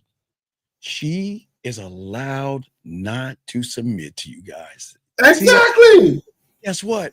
And I'm allowed to say bye. That's it. I'm not asking. I am not going to ask why you ain't following me. I'm going to say goodbye because I'm going to be locked in. Again, your emotion. But when you're emotional, that's where the femininity comes in, that where you feel that you've got to connect with her through heart and body and soul, like on a Hallmark commercial and shit like that. This is where, go ahead, Zach, you got it, man. No, I was going to say, and women are very well aware of men where they don't respect that man. They're not really abiding by his wishes fully. But yet that man turns around and gives them a relationship. Guys, if you give women are very well aware of whether or not they deserve shit. I'm here to tell you, right? So if you give a woman a relationship and she know she didn't really give her all, she did the bare minimum, and you gave her a relationship, she knows she can't trust you, right? And she don't respect you, right? She might want the relationship as far as the benefits that it comes with her being someone's girlfriend, trips and dates and all and attention and all that other type of shit. But there's no way a woman can respect you if you just gave her the relationship and she ain't have to do anything but show up and look cute for it. Yeah, and I always say this for y'all women that listen to the show. You got to be careful of these guys like this. Not going to say they're going to harm you. But sometimes these young men who cannot control their emotional side, when they start feeling some kind of way about you, it then turns to anger, ladies out there. And then if you want to know how abuse starts, this is the concoction of how abuse starts, whether it's emotional or physical. See, the thing about what we're teaching you as you ladies out here, why y'all should love us assholes and dicks that say y'all aren't important, is because guess what? We'll never hit you. Now, look, we'll smack you in your ass when we're having sex. However you like it. Smack your ass, get choked in a sexual thing if you like to have sex and you're that nasty and shit. But outside of that, a man is not going to yell. He's not going to turn you belittle you. He's not going to draw your insecurities. He's not going to abuse you. He's not going to put his hands on you. He's going to just remove your ass out of his life by walking the fuck away and don't think two shits about you. Yeah, it's that simple. Because the first time you fail to do what it is that I'm requiring of you, why am I keep you around after that? Yeah, because you're a waste of my time. Yeah. I'm not going to beg. Gentlemen, remember we tell you with the game. You don't beg a woman. See, when he said, Zach, when he said, why don't you follow me, my instructions or whatever the fuck he was saying, Zach, because at that point, He's trying to manipulate somebody to care for him. Gentlemen, you have to accept the woman for who the fuck she is and never ever do anything in your power to try to change her mind. The only way you can change your mind, Zag, is through free will and being straight up with you. This is who I am. This is what I want. This is who I am. This is what I got. This is who I am. This is what I expect you to be. Now I'm gonna lay everything out. Now you make the decision. And what you decide on, cool. But gentlemen, when a woman is not interested in you, doesn't like you, loses attraction for you, you're trying to hold on, then what you're trying to do is you're having an expectation that maybe if I was this way, I can manipulate and change her mind. And that's not manly, Zach. Yeah. And the best way to manage your emotions is to make decisions with logic. Excuse me. The best way to manage your emotions is to make decisions with logic. That's the best way to do it. Guys, when you feel anxiety, happiness, joy, sadness, anger, frustration, all of these things are emotions. But just because you feel those things, don't mean you have to act on it. I can be in traffic, and I can be frustrated at the fact that it's rush hour traffic. Am I going to start just ramming into the back of cars because I'm in a hurry? No, I'm going to manage my emotions. I'm frustrated as hell, and I'm in the car cursing. Motherfucker, hurry up and drive, goddammit. I'm cursing to myself, right? But I'm not going to roll down my window and I'm yelling at people. Yeah, you know what I'm saying? Come on now. Problem is, and I know you can show me your poster if you want me to show that. But what we're saying for all you out here, Rob, when you get done talking, yeah, we want you to stop allowing things outside of you, especially a woman, to make you feel a certain way. You should never have the influence of a woman to feeling depressed, sad, or want to do something to yourself, or drink, or do things to yourself that harms yourself over a woman. Shouldn't work that way. Zach, go ahead and talk about this real quick. You have this. What do you want to show? So here we go. So for those of you who aren't watching, I'll just read it to you. As a man, no matter what you're going through, keep your mouth shut. Find a way. No one cares. Nobody gives a flying. No one cares. Okay, and let me just say this, guys. The only person that should care is you. That's it. So if you got a problem, then find a solution for it. Because here's the problem with men nowadays. Y'all want women to care more about your shit than you care about your shit. Yeah. Like, we got to stop that. You're supposed to care. Stop expecting women to care more about you than you care about you. And when you care more about yourself, guys, nobody's saying it's not going to sting, but it's eyes forward. You got to go forward. And if she is giving you the opposite of deference, then you let her go. Listen, let her go. You just let her go. And I know a lot of y'all can't do that because y'all not tied into the game. See, Zach, people think this game is not important. But once you get this game and you are a student of the game, your reality changes because you start to do this weird thing called love yourself. And when you love yourself, you become cocky, you become arrogant, you become selfish. All the shit that women love in a motherfucking man, but despise in a male. What you got is that? I got one better for you. How can you treat a woman right if you don't treat yourself right? Right? Come on. How can you ever love a woman if you don't love yourself? There you go. Exactly. How can a woman ever be secure around you when you're insecure? Exactly. You see what I'm saying? So all of these things that a lot of these guys, they're trying to lean into.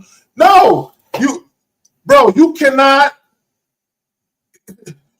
Guys, it's okay if your woman has emotions, but what you cannot, even with her, you have to help her regulate her emotions. Right, and he's doing that. And real quick, this guy, real quick before we get more video, this guy is setting y'all up for a huge downfall that believe in this bullshit ass rhetoric, because what he's trying to give y'all is this weird thing called hope, and he's making y'all think, okay, well, I lost her. Now I know why I lost her.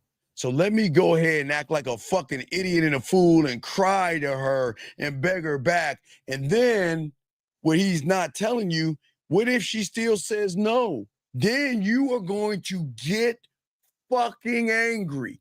And in that anger, sometimes, gentlemen, you lose control. Yeah. Because you are not supposed to be emotional around these women. And this is where he's fucking them up, Zach. We're gonna play some more, but guys. Got a question, put a cue, got y'all covered. Let's hear some more of this bullshit. Here we go. I haven't failed yet in this regard. We make mistakes, but I hold the house. I do my part as the man and the head of this home. Now I'm pulling more colors out. I can meet her. And that's the importance of being comprehensive as a man. We were created to be more than masculine. You look at David, brother, throughout the Psalms, he cried, but no one dared test his masculine attributes. Again, gentlemen, listen, I hate to say Bible Mac, but listen what I'm saying. Listen. I always listen. All you guys out there, please pray, read the Bible, worship your God, Allah, Yahweh, Buddha, elephants, flowers, whatever you want to. That's none of our business. What I hate motherfuckers like this that keeps trying to tie in something that you relate to make his point stick. Zach, I can't stand motherfuckers like this. Because that's fucked up. That's a fucked up form of manipulation to try to tie something that you. Okay, gentlemen, if you read the Quran, you read the Bible, whatever you read, the Torah, whatever you read.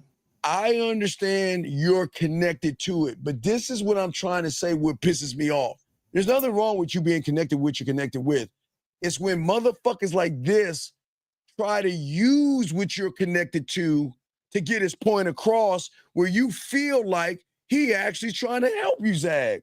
That's fucked up. That's fucked up. I agree. He keeps talking, then he goes right back to the Bible, right back.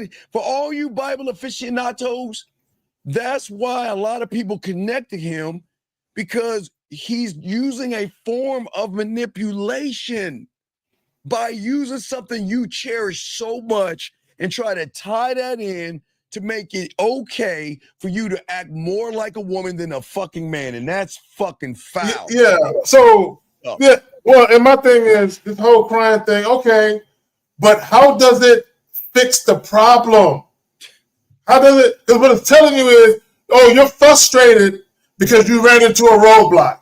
You ran into something that's challenging you. So now you got to think how to get around this particular issue. Instead of you taking a moment, relaxing, and thinking about a solution for what ails you, just start crying because you're frustrated at it. Right, we have a call. Don't even be logical. Just start crying. Come on, man. We can't move like that. That's going to solve everything. 402, what is your name and what's your question, sir?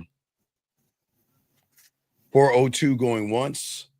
402 going twice. 402 last time. Hello? What is your name, sir, and what's your question? My name is Jason, and my boyfriend is cheating on me.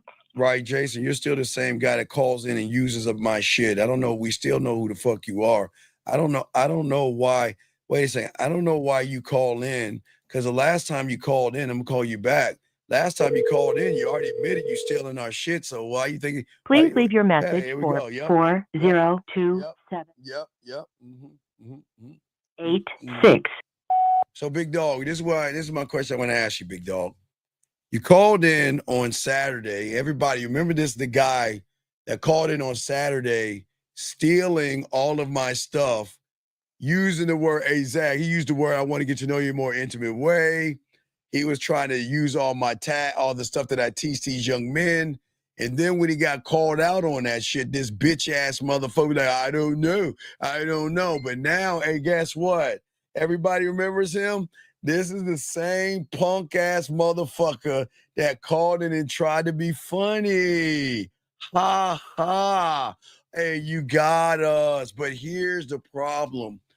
When you go to bed at night, you go to bed alone and you go to bed a loser. So if you want to be one, be one. Peace, bitch. This is crazy to me. But anyway, let us continue. We got it. Hey, everybody, listen. Everyone is here. Please understand, like I told a lot of you guys before, a lot of young men are going to act out. This is what I'm talking about, Zach. This is a case in point I'm talking about. The same person that will act out like that 402 guy does is the same person, ladies. Y'all got to be careful about that guy, because that's the same person that's going to act out in a very harmful way to you women. So be very careful of people like that who call into the show. Be very careful. Here we go. Let's get it. You got the samurai, great warriors, but they love the cherry blossom tree. No one talked about their fondness for flowers. You would get beheaded. Sir, what does it matter if a samurai likes flowers? What the fuck they got to do with crying? What the fuck does that got to do with anything? See that? He's trying to, here we go, trying to tie in Shogun, but here we go. Where did this come from? Chivalry. It's not a way to pander to women. It was a code of the medieval knights. Okay, now right there. Pause right there. He is right there. He is absolutely right. Chivalry was the code of the knights. Somehow, some way, throughout history, I don't know if sipping males changed the definition at the behest of women, or if women just kidnapped and stole chivalry and changed it into what it became. But chivalry had nothing to do with women back in the day. Thousands of years ago. Had nothing to do with women at all. Facts, Zach. Here we go. Guys, got a question. Put a Q in. Wait a second. Let me see this young man. Let's see here. He asked a very interesting question. He says, what are we supposed to like in a woman if it's not for their body or their pussy? Well, hey, gray matter. We have kicked you out several times, and I don't understand what this this guy is a regular guy. He comes in, we kick him out, and he comes in. Listen. There is something wrong with you, young man, and you really need to get with your parents or an adult, because the thing is this is why you're not getting any pussy, because nobody's saying hey, Zach, who said anything about liking a fucking woman in the first place? Who said anything about liking a woman in the first place? So, big dog, this is not for you, buddy, okay? I get it. You're not getting any pussy, and that's all you see. You see women as porn. But this is not for you. This is about manhood, okay? So for the 5th time, we'll escort you out the building, and we wish you the best of luck in your endeavors, but this is not for you, big dog. I don't, hey guys, I don't understand how it is at the end of the day. Yeah, I don't understand when you go, if you're in a classroom and you're being disruptive, the teacher's going to give you a warning. Yeah, he is definitely. After a while, they're just going to kick you out of the class. Yeah, you're just not worthy of the information. Everybody may be a man. Guys, y'all got a question, we got y'all. If you're texting the woman, we got y'all. Y'all can call in, we got y'all, but we're going to continue teaching you this stuff because y'all need this. Here we go. The whole alpha male concept is a myth. When you study it and break it down as well, there is no battle between two wolves to see who's going to lead the wolf pack. The leaders of the wolf pack are the breeding pair, the male and female. Today years old. Listen, you can Google that. It's out there. So in other words, from a human standpoint. Okay, can you pause it? Can you pause it? Yes, sir. Okay, let me tell you why. Okay, let me tell you why he's full of shit. When you talk about in a baboon troop, or you're talking about gorillas, talking about lions and other type of animals, there most definitely is a hierarchy where the alpha is the one who's the dominant one. After a while, what typically happens with some of these animals? A younger, stronger one challenges the older one for the right to mate with all the bitches. Exactly. That's what happens. This happens in the wild, where a young, strong, brolic motherfucker say, yo, hey, Pops, hey, look, You've been fucking all these bitches for all these years, nigga. I've been in your shadow, nigga. I'm tired of my cuts of the meat ain't as big as yours, nigga. It's about time for me to move you about the way so I can get all the pussy to myself and get the cut choices of the meat, nigga. We gonna fight to the death, nigga. Now if I win, you can just walk away and never come back again, nigga. Let me have these bitches to myself, or I'll kill you, nigga. How you want it to be? That happens in a while. We have a call 510. What's your name and what's your question, sir? Hey, Coach. Hey, Zach. My name is Emmanuel. What's up? I did the 1 through 3 today. I just want to know where I went right and where I went wrong.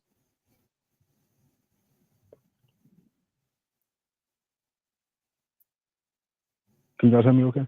I'm trying to figure out why you talking so low, like you whispering us. Yeah, what? Okay, sir, finish what you're saying. We can't read your fucking mind. What the fuck happened? So yeah, I introduced myself. It was on a dating app. I said, "Hello, my name is Emmanuel. What's your name?" Stop. And she said, "Okay, my name's Emmanuel. What's your name?" Then what? And then she said, "Let me check real quick." She said, "My name is Zion. Nice to meet you." And then I said, "Nice to meet you, Zion. The reason why I like your profile is because you caught my eye, and I want to take you wine tasting sometime." And then she said, "I like your accent, and I'd love to go wine tasting with you." And then I gave her my number and said, "Cool." Nigga, what the fuck is the problem then, man? Why are you asking us what you Yeah, got? with your whispering ass, nigga. Speak the fuck up, nigga. God damn. Problem, man. I'm at work right now. That's why So I'm saying, what the fuck is your question, dog? What is your question? I'm just saying where I went right, where I went wrong. Because last time I Nigga, pulled come in, on, dog. Brother, come on, dog. Are you fucking with us right now? Are you fucking with us? No. What does it fuck? So what happened to the date? Did she get in touch with you, sir? Not yet. So then why do you give a fuck? Why are you asking? Why do you give a fuck, dog? This is what y'all bitches go wrong. Why do you give a fuck? Because last time I spoke to you, you said call in next time you do the 1 2 Sir, 3. I'm asking you. You did 1 2 3. So who gives a fuck what happened? You did it. So now what? So caller, this is what you need to get to the point. Y'all need to get to the point, guys. Not every woman is going to be down, even when you did everything right. Yeah, y'all need to get out of the mindset that when a woman is not interested, that you did something wrong, right? Especially when you're getting coaching, right? You know you did all the right things. Guys, learn how to walk away from the interaction knowing that you said exactly what you wanted to say. Right, caller. You said what you wanted to say. She said cool. So what's the fucking problem? There's no problem. I'm just saying. Last time I spoke to you, you said call in. Caller. All right. Okay. Everything's fine. I understand, Coach. All right. Anything else that you want to ask us, buddy? No, there isn't anything else. Okay, respect you. All right, thank you, sir. Respect. All right, we'll throw you back in, guys. Lines open. We got a question. We're not mean. We got y'all. If y'all text a woman question, go ahead and ask. We got y'all, man. We're trying to help y'all guys out the best way we possibly can. Okay, so let us continue what we have right here. Here we go. Wolves are those that are married. And then when you look at my brothers who often proudly boast being alpha, when you really look at them, when I meet with them, they're trying to hide behind the childhood trauma, the insecurities, the fears. Your whole embodiment is to please women, from the glasses to the cigars. Can you pause it? Okay. First of all, he's being disingenuous. Okay. And this is what I mean by that. When he said the alphas are married, okay, first of all, there are some alphas that are married. And there are a lot of guys who are married who aren't that. There are some alphas who are single. Right? And I don't really like to use the term alpha and all that, but just for the sake of this, I'm going to use it here. When it comes to guys being single, there are guys who are quote-unquote alpha, and there are guys who aren't. The bottom line is this. There's a lot of simps who are married where their women run them. So this notion that if you're married, you're automatically on the high end of the totem pole when it comes to men, that's not an accurate statement. It's very disingenuous on his part. Yeah, this is not about you guys being married or you being single, gentlemen. Yeah. This is about you having an understanding of yourself. This is what we're saying. And when you're not rooted in the game and you don't understand the game, and all you've been doing is watching a bunch of content creators complain about women, bitch about women, or blame everything in their lives about women, you're doing more harm to yourself than good. And this is where this guy is coming in at. This guy's coming in showing you that this is more poisonous. But Zach, if you got to go, you got it, man. If you got to roll. All right. Hey, I'm gonna holler at y'all. All right, peace to you. All right, no doubt, dog. No doubt, Zach. All right, so guys, here we go. Let's continue. Here we go, guys. To the big Bugattis, to the Ferraris, to the shoes, to the clothes. But yet you the alpha, but yet your whole life is geared around pleasing women. And we don't see it because we've been conditioned to believe that we are to lead by intimidation. No, gentlemen. A man does not lead through intimidation at all. A man leads by free will. You can get more, have more respect for the woman by being honest with her and letting her know why you're there versus playing games with women. Gentlemen, as we always say, this is where this motherfucker's bullshitting you. Here we go. Those aren't the greatest leaders. If that was the case, we would have great peace in this world. No, that's not the case. Okay, let me explain something why what he's doing is showing you guys where there's going to be a lot of problems. Gentlemen, as I said before, I want you guys to just take a moment, all you guys. I don't want you to say anything. I just want y'all guys to think for a second. Think about that woman that you saw yesterday or today or last week or online, okay? And if by looking at that woman, it triggers anxiety, fear, worry, rejection, and all that other stuff, then it goes to show what you're not. That means you're not rooted in who you are. When you see a woman and you feel like I've got to be perfect or she's going to reject me and she's so pretty and all this other stuff, what you are saying to yourself is that I don't believe in you. And that's all we're trying to show you young men. What this guy is doing is he's saying it's okay to have those fears. He wants you guys to go up to these women and say, listen, you know what? I never would believe in my life that you would ever like a guy like me, but I thought I'd give myself a chance. Or if you exchange numbers, he wants you to fucking call the woman, hey, you know what? Why did you choose me? Why did you pick me? And we don't want you guys to do that. As we're always saying for you guys, listen. As a man, we try to teach you one thought, one mind, one way, right? Is I want you to understand the world, unlike the average guy who doesn't understand himself.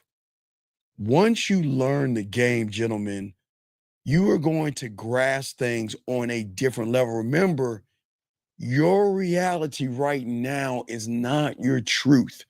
Right now, unfortunately, you think it is your truth. And inside that reality or that prison that you're in is that you feel like it's not fair. You feel like, you know what, she gets to have all these guys after her and she gets to call all the shots and she gets to decide what she wants and all this other stuff. But what about me? What about me? When do I get to decide? And when do I? That's what we're trying to say for you guys out here. We're trying to get you guys to change the way yourself. We want you, okay, gentlemen, you are mentally chaining yourself up to yourselves, okay? We want you to begin to refuse to allow your interpretation of the world to hold you back. And that's what's holding you down right now, okay? Gentlemen, guys like that we're showing you on, the guys outside, those content creators, those red pill guys, they thrive on keeping you ignorant and they thrive on keeping you emotional. There is nothing wrong with having emotions. But when you are emotional, I got to keep beating that down, that the more emotional you are, the more that you lose who you are, okay? Because you're not embracing the person that we're trying to get you to be. Here we go, guys. Got a question, put a Q. Lines open, here we go. So I lead by example, not intimidation. And that's why it's important, especially for our young brothers. You know, I had made an acronym for the word thug, which is a traumatized human unable to grieve. And so that's... Hold on. You know, I watch wrestling, Thugonomics, John Cena. Gentlemen, I know it's going to sound crazy. I don't want you to be a thug. I need you to be a thug. That's what I'm saying. I want y'all to understand something. Nobody's going to break this down. I'm going to say it again. I don't want you to be a thug. I need you to be one. I'm not talking about on the outside world as robbing somebody and hurting somebody, that kind of a thug. There has to be something inside of you where you are the bully. And that thug or that bully that I want you to be is the one that is going to face fear and bully and be that thug to fear. Be that bully to anxiety. Be that bully to excuses.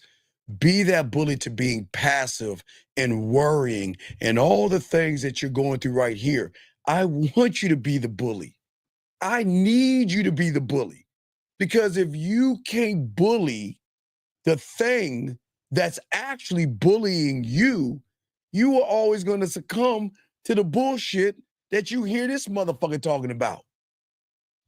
All your life, you have been bullied by something in your head that says you're not good enough. You've been bullied by something in your head that says, there's a woman, be scared. There's a woman, I'm gonna trigger anxiety. There's a woman, I'm gonna trigger. All your life, you have been nothing but bullied by everything here. When are you gonna stop running from the bully that is here? Turn around and start to bully that motherfucker back. Because the only way you're going to win is by turning around and bullying the thing that is holding you from your greatness. It is not a woman is not holding you from your greatness. A relationship is not holding you from your greatness. It is what you think about yourself that's actually holding you back from who you are. And this is where this motherfucker is fucking you up with this bullshit. Why, if I step on your shoe, you ready to hit me or pull your gun out and shoot me? Why you can't take disrespect? You can't even process it to keep yourself in an advantageous position. Now you do something, you react instead of respond. Now you like this and the police taking you away. And you lost the real fight because you haven't ruled your emotions. You only got two characteristics: provide and protect. Men are tired of suffering in silence.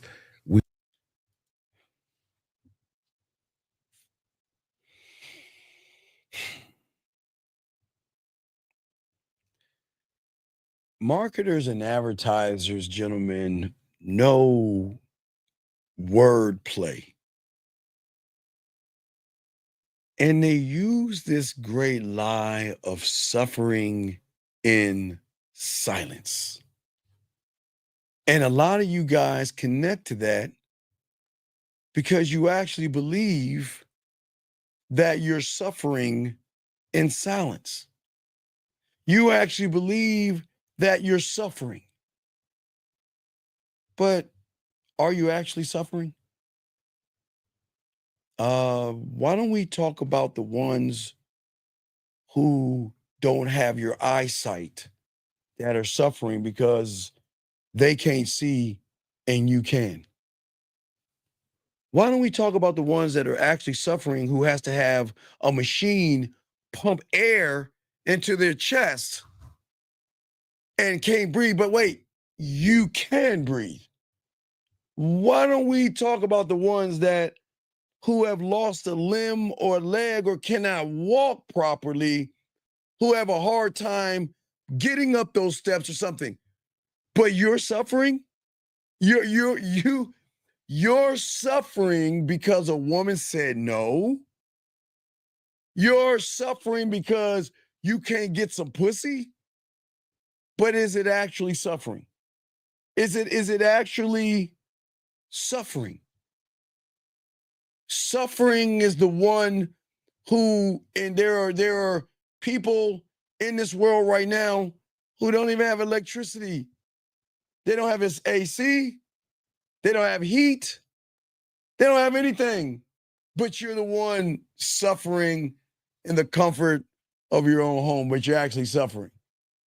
See, this is why y'all have to be careful about wordplay. Because, gentlemen, you're actually not suffering. You think you're suffering. You can see, you can walk, you can drive, you have an AC, you have air conditioner, your lungs are fine right now, your heart is pumping fine right now. You're not actually suffering. He wants you to feel like you're actually suffering, and you're not. That's not the truth, okay? What I'm saying for all you guys out here, stop allowing these people to use wordplay on you, hypergamy, modern women monkey branching, and red pill rhetoric, status, looks maxing, and all these key words to make you believe that if you become that thing, it's going to change your life. It's not going to change your life. It hasn't changed your life since you went your own way with Metal. It hasn't changed your life since you shifted to being on your purpose, to shifting to money, clothes, and status, to shifting to no fap, to shifting to high value man, to shifting to looks maxing and riz, and all these motherfucking things. The only way it's going to shift is you starting to learn this game. Let us continue. Shout out. It is 11:11, ladies. Go ahead and rub that pussy. Spit in that game. Y'all ladies know what to do. Let us continue this bullshit. Here we go. We see now, like, wait a minute. There's more to life than just doing. Right. But until you have enough courage to be authentic and really working definition of manhood or masculinity has effects on women, right? But I'm curious, like, for you, how would you define masculinity or define manhood? Well, that's the catch right there. So we think masculinity is a comprehensive definition of manhood. Oh my God. I can't, this guy just can't be real. All right. I'm gonna shut up. And let him go. I'm gonna shut up. I'm sorry. I just, here we go. Being a man. It's not. When you look up the word, it's a few attributes: boldness, strength, aggression, though traditionally ascribed to men. Okay. That's it. Wait a minute. I was created to do way more than that. Right. Okay. Hence why you never hear women say, I'm a feminine woman. You rarely hear that. There may be a feminist movement, but you never hear a woman just lock into one facet of her humanity, because she knows. I had a single mom. She had to be anything and everything at every given moment. So she knew how to meet the demand of everything. She had to morph from not caller. All right, gentlemen. We all didn't ask to be here. We didn't ask to be here, okay? It is a job of your parent or parents to feed you, clothe you, bathe you, and make sure that you get or try to give you a proper education. That's the job of somebody that decides to open their legs and get pregnant. It's to both parties, whatever. But we can't pat our parents on the back for something that they should be doing. They should love you. They should take you to your games. They should check on your homework. They should feed you, make sure you have proper clothes and all this other stuff. That's their fucking responsibility. You should not be like, wow, You know, my mom did all these mythical and wonderful things. That's her fucking job. That's the job of your parents, okay? So don't think, because it's sad that a lot of young men feel like, well, you know, my mother, you know, my dad wasn't around, and my mother was dad, and my mother did this, and my mother was this and did that. Okay, but that's called being a parent. That's the responsibility of your parents. But let's see what he's going to say about his mom. The fighter, to the provider, to the leader, to the nurturer, to the gentle woman, to the friend. She knew how to do it all.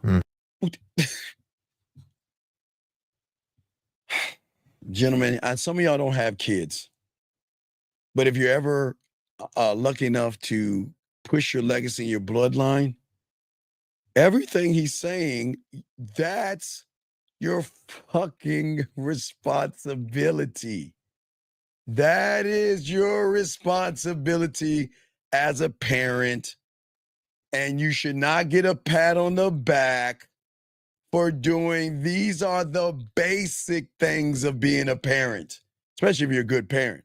These are basic. You should not get a pat on the back for brushing your teeth or get a pat on the back for washing your ass. It's the same thing. So if somebody's looking for a pat on the back for some basic ass shit, then that tells me that his mother did something very bad. And some parents will do this. Not all, some. I have clients who who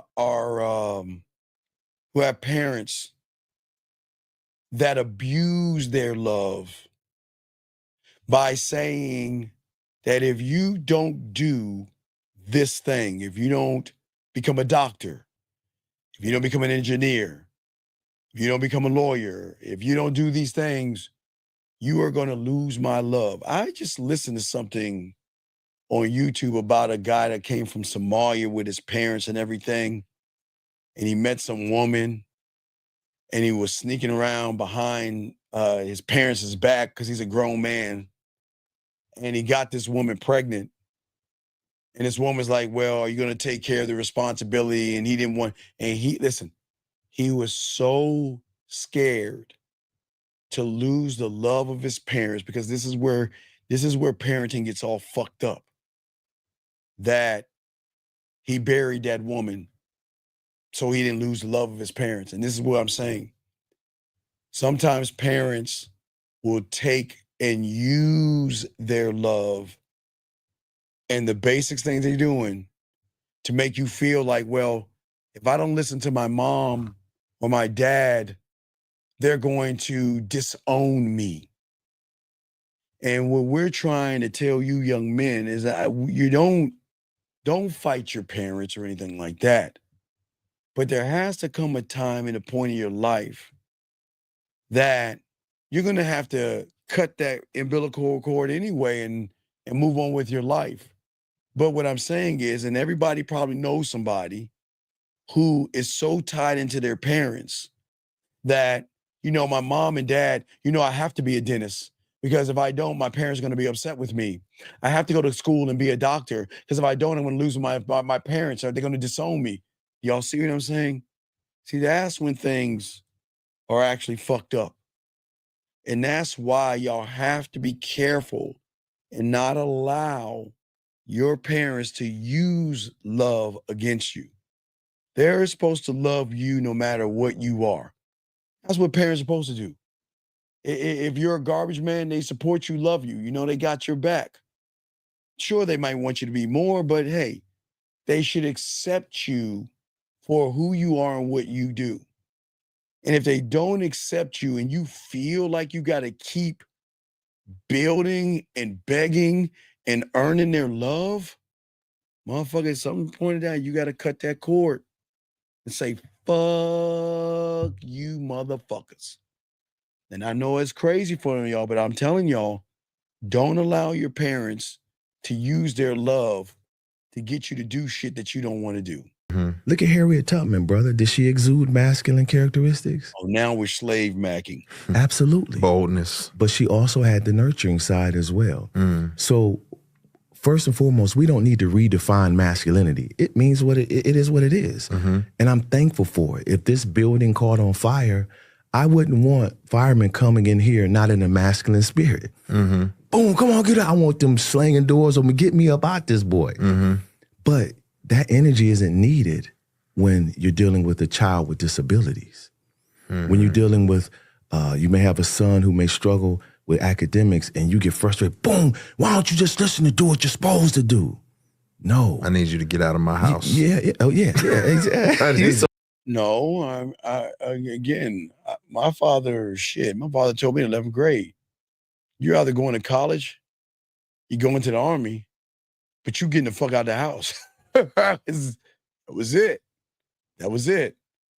Says it's even worse when they make you think, well, okay, sometimes, and y'all all have to understand, sometimes your parents can't see your dream, right? Now, again, I'm not talking about a hobby because a lot of people are like, you know what? I see these YouTubers making money and I want to be a content creator and I want to make it as a YouTube. That's fine. But sometimes we want to be a rapper. Sometimes we want to be a singer. Sometimes we want to be an actor. There's nothing wrong with having dreams. But at some point in your life, you've got to put that toy or daydream down and start focusing on life, because then at that point it's a hobby. So I'm not saying you don't go for your dreams, but sometimes your parents will say, well, look, hey, listen, you're in the house, you're not really pursuing, you're trying to sing or rap or something. You're not out there doing anything except doing stuff from home. This might not be a good idea. That's different. But here we go, gentlemen. Let's continue. So silly, man. Out of my house. I thought you were literally, that's hilarious. But yeah, but no, that's the thing. So what is manhood? So biblically, there is no masculine and feminine attributes. There's only human characteristics. Oh, God. The gentleman. So what is manhood? Manhood is exuding as many characteristics as possible to help you really accomplish why you're here. When you even saying the word manhood, if we think about it, it locks us in. Okay, so he's trying to say manhood locks you in. We're saying when you learn the game, it actually unlocks you and frees you. I always say most of you guys are like a fish in a fish tank. You are free to get up and you're free to roam around and you're free to drive and you're free. But here you're imprisoned by your thoughts. And until you start to learn the game, you're always going to box yourself in. But I'm sure this motherfucker is about to tell you that being a man is the box. I walk away and I hear some incredible things that I know I can take away from this conversation. And obviously I'm going to read this book because I know as a man, I'm excited to hear more. See that right there? That's not a man. See that right there, gentlemen? All this motherfucker's been doing is agreeing with this motherfucker left and right and not challenging anything he's saying. He wants you guys to think manhood, you succumb to the fear of failure.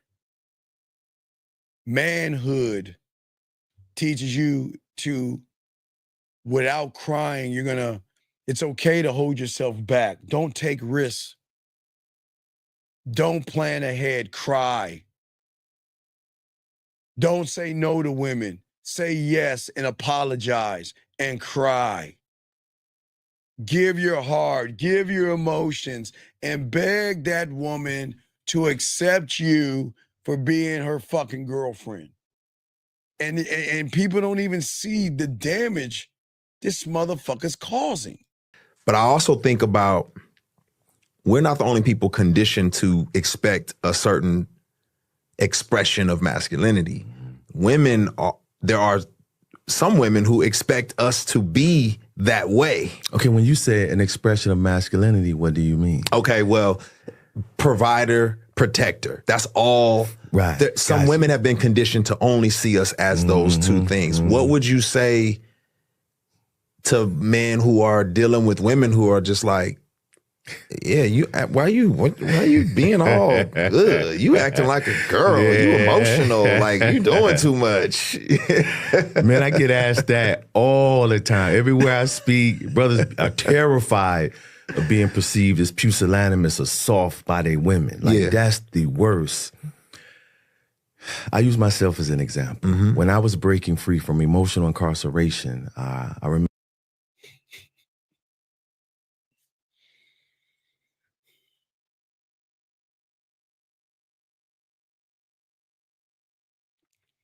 Gentlemen, please, you gotta listen.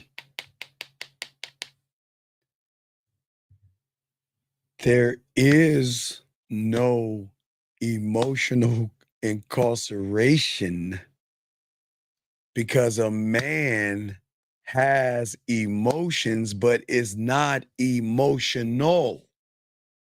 There is no such thing as emotional incarceration when you have game. And this guy gets people to think that it's okay for you to allow some woman to move your fucking feelings. That's what he keeps trying. He's trying to say to you guys out there, you don't even know the woman. You see her at a bar, a club, you see her online, and it is okay to feel fear and anxiety. Why be locked in with your fucking emotions? Why not reach out to that woman and say, you know what, when I first saw you, I was scared to say something to you, but now I have the courage to reach out. You gotta get the fuck out of here with this bullshit. Here we go. Let us continue. Let's hear about this emotional incarceration. Gentlemen, you have a question, put a Q. Lines are open. Here we go. Remember a time I'm in the car with my wife, Nicole. And yes, Nicole, you be watching, she knows what I'm about to say. And for the first time, I didn't have to raise my voice during a disagreement. I was able to calmly articulate her offense, and which made her very uncomfortable. Because a lot of times women are used to us being emotionally unstable. No, they're not.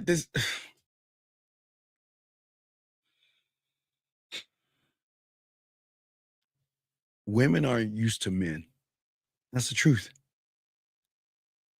Women are not used to someone saying goodbye, no, and I don't need you. They're not used to that. They're used to, why did you break up with me? Why are you mad at me? What's wrong? What did I do wrong this time? Don't worry, I'll sleep on the couch. They're not used to a motherfucking man, dog. The fuck is he talking about? Gentlemen, I want y'all to think about something. He's talking about arguing with his wife. And I don't even think y'all even see the problem in that. Want to know why? Because she was argumentative between the date and the relationship. And what did he do? Reward her behavior by moving her in. Reward her behavior by getting engaged with her. And rewarded her behavior by marrying her and having a child by her. And now she's acting out. And then we feel like something's wrong when she's been doing the same fucking thing the whole relationship. Even when they're wrong, we make them right when we lose control of our emotions. you said what you done said. Oh, you make them right when they're wrong. My goal, I don't lose them no more. I introspectively bob and weave when them words, I know it hurt me. Yeah, you failed again. Why'd you do that? I just move.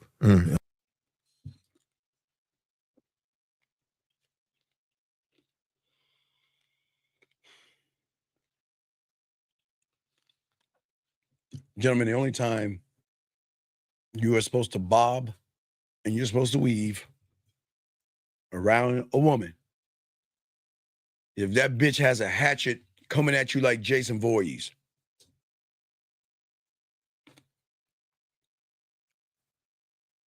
Words and actions should not make you bob and weave. She's just telling you, I don't respect you as a fucking man. And no matter how many times you bob, how many times you weave, that is still not going to change her perception of you. Gentlemen, when a woman doesn't respect you, there is nothing that you can say or do. There is no bobbing and there's no weaving that'll make a woman fucking change the way she thinks about you. And if a woman is disrespecting you by yelling at you, by screaming at you, by talking down to you, don't bob and don't weave. Walk the fuck away and charge her to the motherfucking game. The love that you have for yourself. You really don't love yourself if you're going to stand there and be a punching bag for a goddamn woman. But watch it, for a lot of you guys, you have been. And that's why you connect to people like him. Because all your life you feel like, well, yeah, she's been beating me down. And yeah, she's been talking down to me. So you understand me. See how that works? See how that works? It's like, gentlemen, if y'all remember, I remember the seduction community days. Gentlemen, back in the 90s or the early 2000s, late 90s, before YouTube, gentlemen, they would have this weird thing called a squeeze page. And with a squeeze page is saying, hey, I used to be like you. Couldn't get any women. And then I did this one magical thing and see me now with all these women. And you can have those things too right now. You have to order now. Kind of like an infomercial. Guys, I get a chance to watch an infomercial. It does the same thing. What does an infomercial do? Just think for a second. If you watch an infomercial, let's say it's a vacuum cleaner, right? Let's say it's a vacuum cleaner.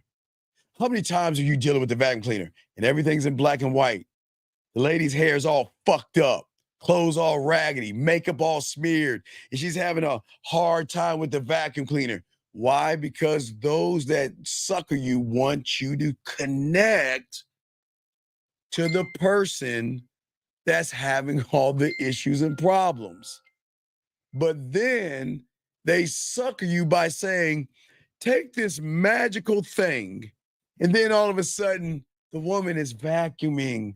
Everything's in color.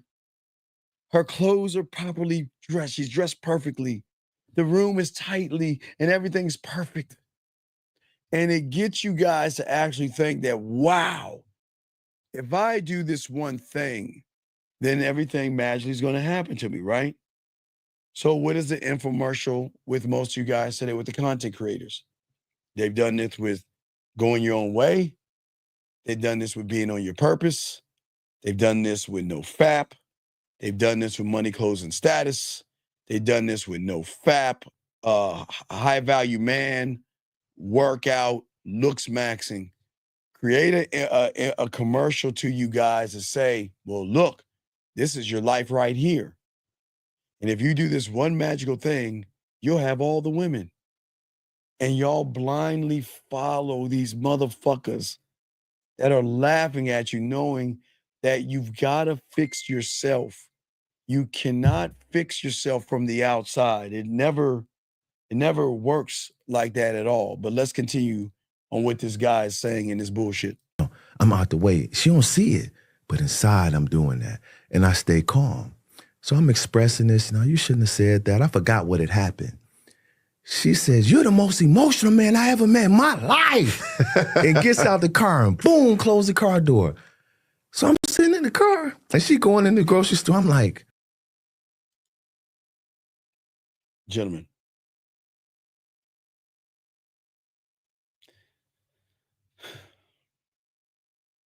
women love men.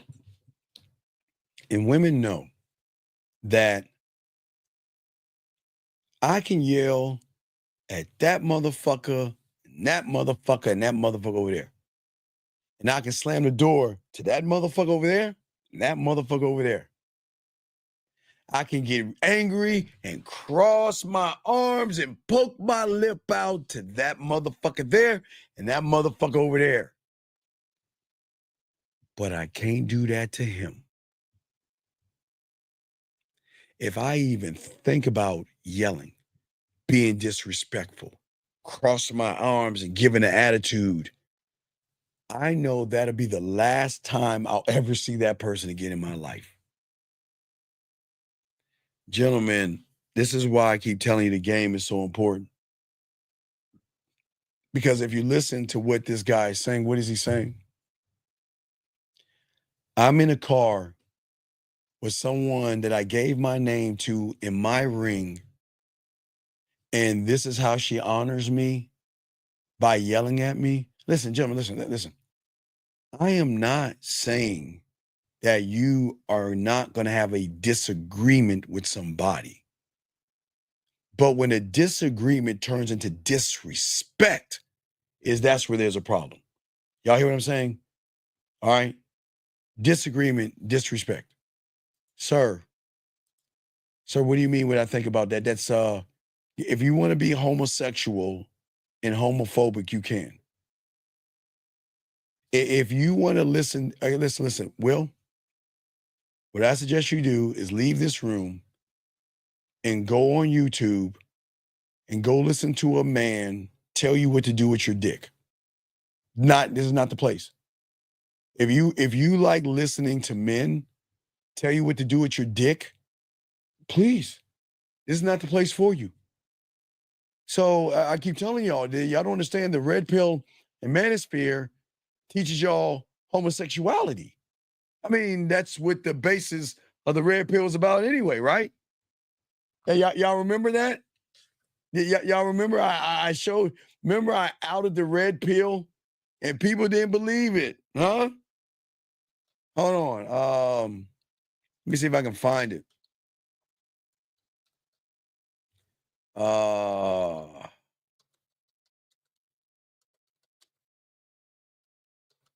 Let me see. All you red pill guys, remember I showed you. Matter of fact, it wasn't even let's see here. Let me see here. Yeah, because I mean, it was in the BBC, but Newsweek had it. Now I'll post it if y'all don't want to believe me. For all you guys that follow red pill rhetoric, I mean, this is from Newsweek. Even Newsweek tells you. Y'all can click on that. Don't believe me. I'll post what it says, but don't believe me. I'm sure we know Newsweek is a credible source. When we say Newsweek is not, I mean, sure we know Newsweek is a credible source, don't we? Well, all you red pill people that follow red pill rhetoric, that semen retention, everything, this is what they said right there. Major Creator broke down the 1999, everything that y'all follow, the red pill, what it really is. It's a trans metaphor. It's a transgender movie, motherfuckers. But y'all don't even understand what you're following because you don't ever do your research. You blindly believe people. Okay? And Lily Wachowski, who used to be a man, spoke about this. She spoke about it. And I'm not knocking transgenders. If you want to do that, go ahead. But I keep trying to tell y'all need to wake up. So all you red pill people, don't believe me. Look it up yourselves. Don't believe me. But I keep telling you, all that red pill and manosphere stuff is for you guys to be more homophobic and not be manly. So if you don't want to touch yourself because some guy tells you not to, don't do it.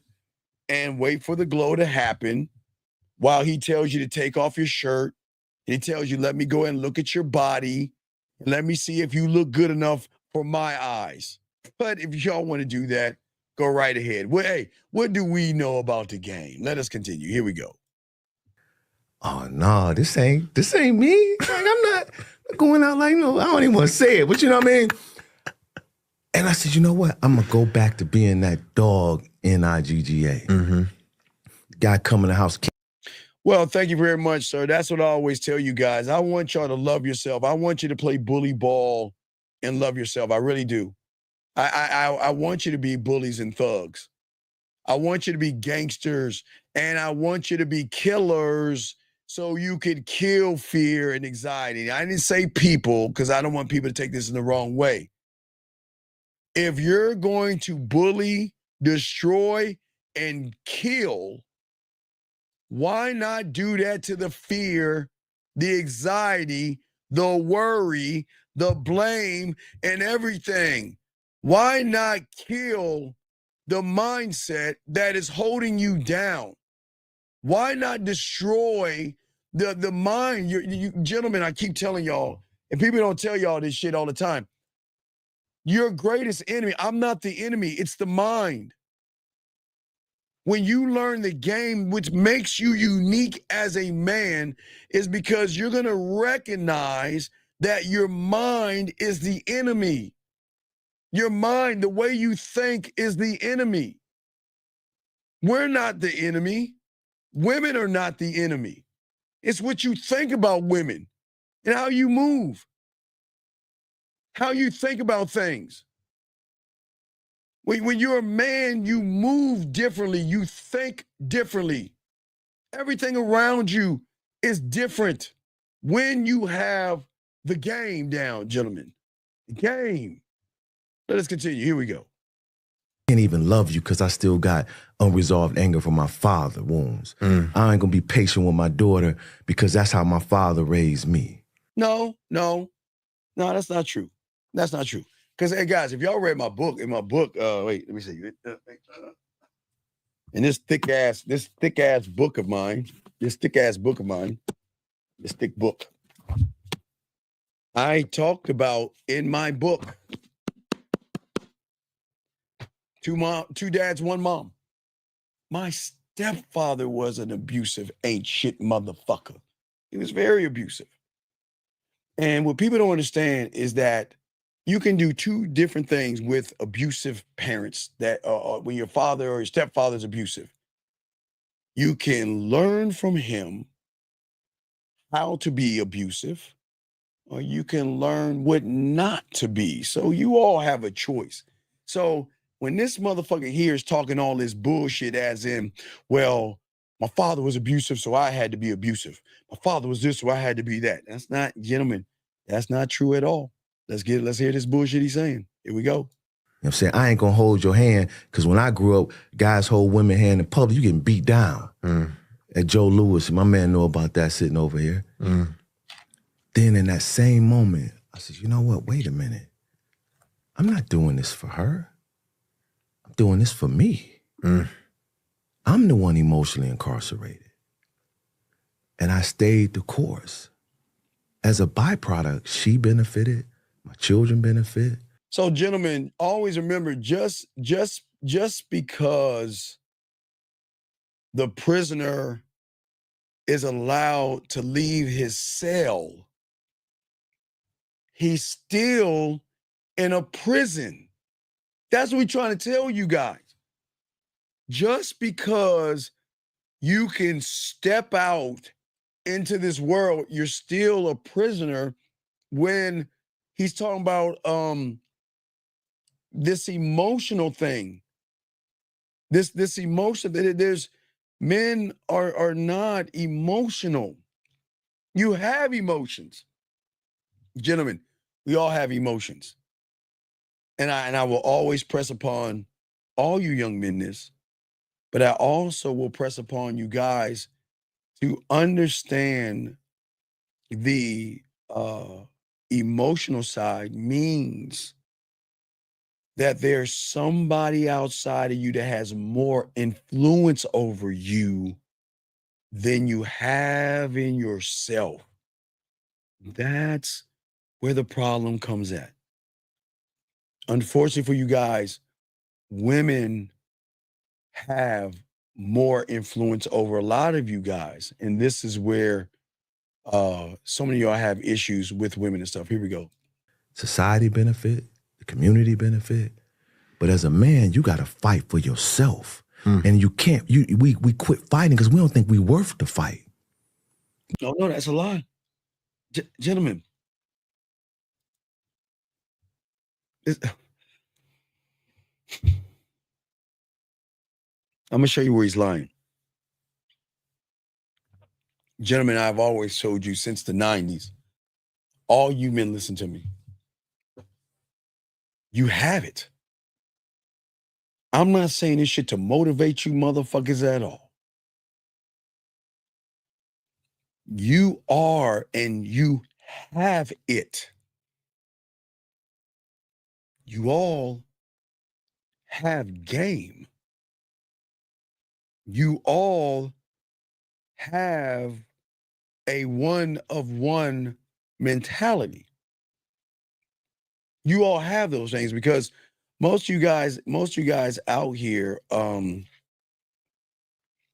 be honest with you guys out here, most of you guys out here don't realize the beauty in who you actually are as men.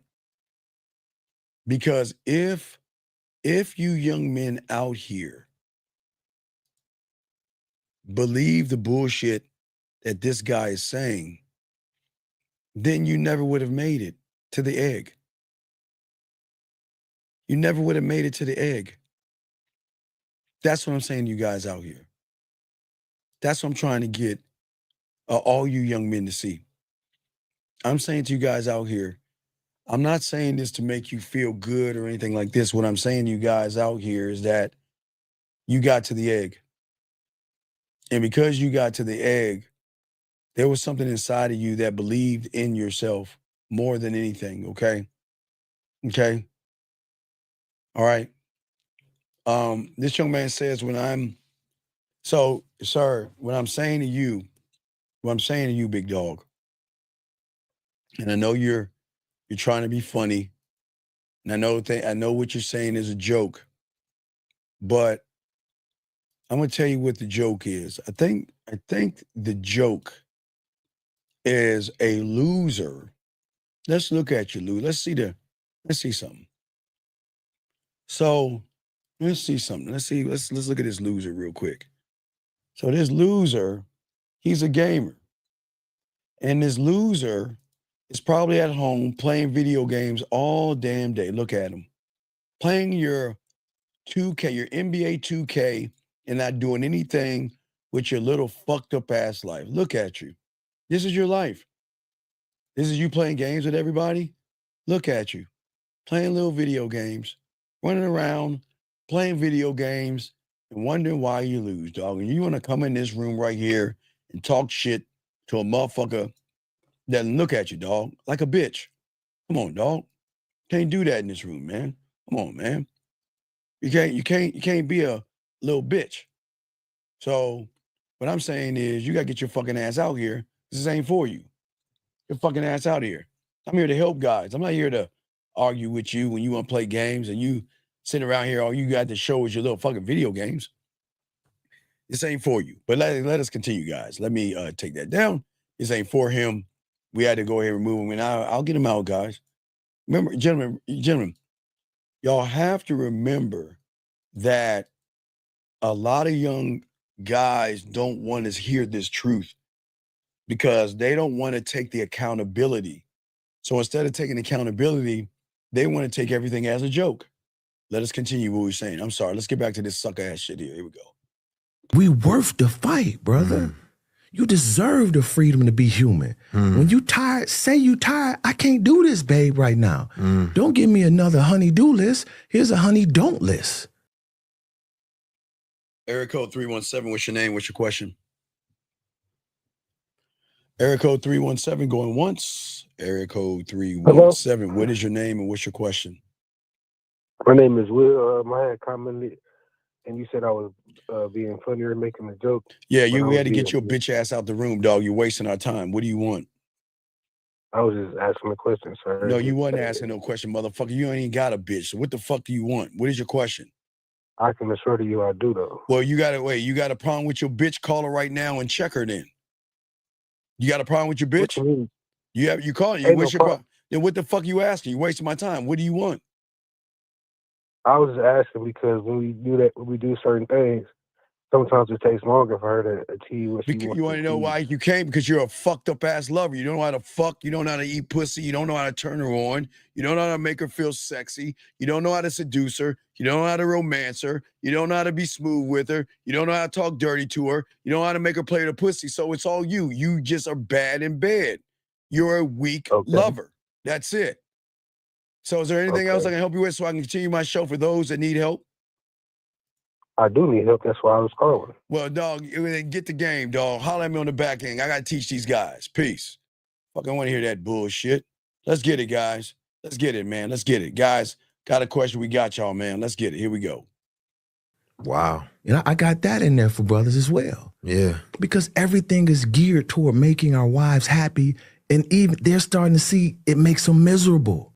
Right. Because, guys, the gear should not be gentlemen, I will be the only one. I've been saying this since the 90s.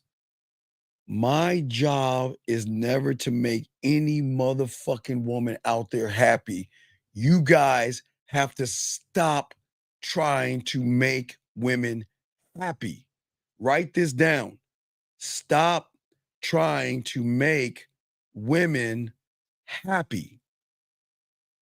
You can't make somebody something that they're not themselves. It is not your job to make her happy. It is your job, if she's lucky enough, to make her special but not happy. Gentlemen, see, when you have game, remember the rule of horses. So in order to make a wild horse calm, you have to put him in the same stall with a calm horse. Gentlemen, you can't make a woman happy, but a woman can grow to become happy when she's around a man who is always happy. Because when you love your motherfucking self, you're always happy. Now, now when it comes to sports, you know, we like, listen. I'm very competitive. So if I lose at Madden, I'm a little, I ain't that happy when I lose at Madden because I'm competitive. When I get shot in Call of Duty, I want to get some get back because I'm competitive. My Cowboys lose, I know y'all got cowboy jokes, but I'm always happy with myself. And in order for a woman to find happiness, to find love, to find understanding, to find a self-concept, to find self-worth, to find a self-image, she has to see it in you first. If she can't see it in you, then she's going to remain the same. And all you're going to do all day is do everything you can to make her happy. Think about Christmas. You made her happy for a day, and she flipped, started disrespecting you. Y'all counted the ball down together and say, baby, this is going to be our year. We're going to be better, baby. Then the next day, she's arguing with you. You buy her something on Valentine's Day, she's happy. Then on the 15th, she switches it up. Gentlemen, don't make them motherfucking happy. It is okay for her to come to you unhappy because most women are in relationships with guys who are not happy themselves. So in turn, they train these women to feel less than. Sure, cupcake or an affirmation or something's gonna make her feel something, but when she gets around a man, a real motherfucking man, she's gonna know what happiness is. She's gonna know what love is and self-worth, because one that is happy, one that loves himself, one that has self-esteem, one that believes in himself, one thought, one mind, one way. I'm happy with or without you. You don't make me. But that's not to tear her down. I'm saying that I don't want you to ever say to me, baby, you make me happy. No, baby, then I have failed you. I don't make you happy, baby. We gotta have a conversation. Yes, I make you feel good, but I don't make you happy. I can never make you happy. I think you mean I make you feel special, but I can never make you happy. But I can show you happiness by elevating you and educating you on loving yourself, appreciating yourself, valuing yourself, and having a more of a greater standard for yourself. Do you see what I'm saying? Versus me saying that, you know what, listen, I'm not your source of happiness. I can never be that. But baby, I can tell you this much. I like how you're moving. And you know what? When you get that raise, we can celebrate. You're happy. When you're sick, see, that's why I always keep telling y'all guys in the game is that the greatest moments a man can give a woman to make her feel special is when she's at her lowest. You know, when she's on her period or she's got a mark or a little bit of cellulite or there's a crow's feet or a gray hair or something that is going to make her go straight down. It's not my job to uplift you, but I'm going to show you how to uplift yourself by following and watching what the fuck I do. I can only uplift me. I can only make myself happy. I can't make you happy. And I'm not going to try to uplift you. I'm going to do something better than that. I'm going to show you how to do it your goddamn self. So if you and I never work out and you go your way, I'm going to leave you better off for the next motherfucking man. So as at that point, you'll never look to anybody else for happiness. You'll look to see if he's going to make you feel special. Because that's how you do it, guys. That's how you elevate them and educate them in this motherfucking game. But never, ever, ever think or ever try to make somebody happy. Make them feel special by showing them what a special motherfucker is. And that should be you when you get this game. Let's continue, guys. Got a question for the queue? We chopping it up. Here we go. We don't say happy wife, happy life. Me and my wife say happy spouses, happy houses.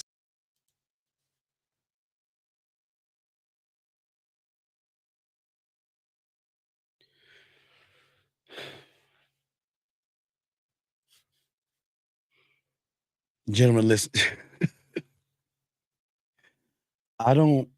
Gentlemen, I know this is going to be weird. And I know y'all think that y'all cannot ever be in a relationship that has problems. Your woman doesn't have to agree with you. And your woman's allowed to think. And your woman's allowed to have her own thoughts. Your woman's allowed to believe in what she believes in. She's allowed to worship and pray to whoever she wants to pray to. And she's allowed to have an interpretation of the world through her eyes and her self-concept. And if her world doesn't match up with your world, you don't have to fight about it. Here's the beautiful thing about being a man. I accept you for who you are. That's it. I'm not going to try. I don't want to change you. I don't want to change you. I don't even want to meet you. Listen to what I'm saying, gentlemen. I don't want to change you, and I don't want to meet you. You know what I mean? Why don't I want to meet you? Gentlemen, remember, every woman is a subtotal of every fucking loser they've been around who has browbeat them, shamed them, abused them, talked down to them, and hurt them and did something to them, whether it was good or bad. That's what you get. But I don't want to know that person because I know that woman. This is why they're lucky to fuck with someone like me, because I don't see you for who you are, because that's not who the fuck you are. Not with me. I see you for what you're about to become. Because I know when you get around my motherfucking ass, I am going to elevate you, and I am going to educate you. You are not my child. And no, I'm not saying I'm going to treat you like a child.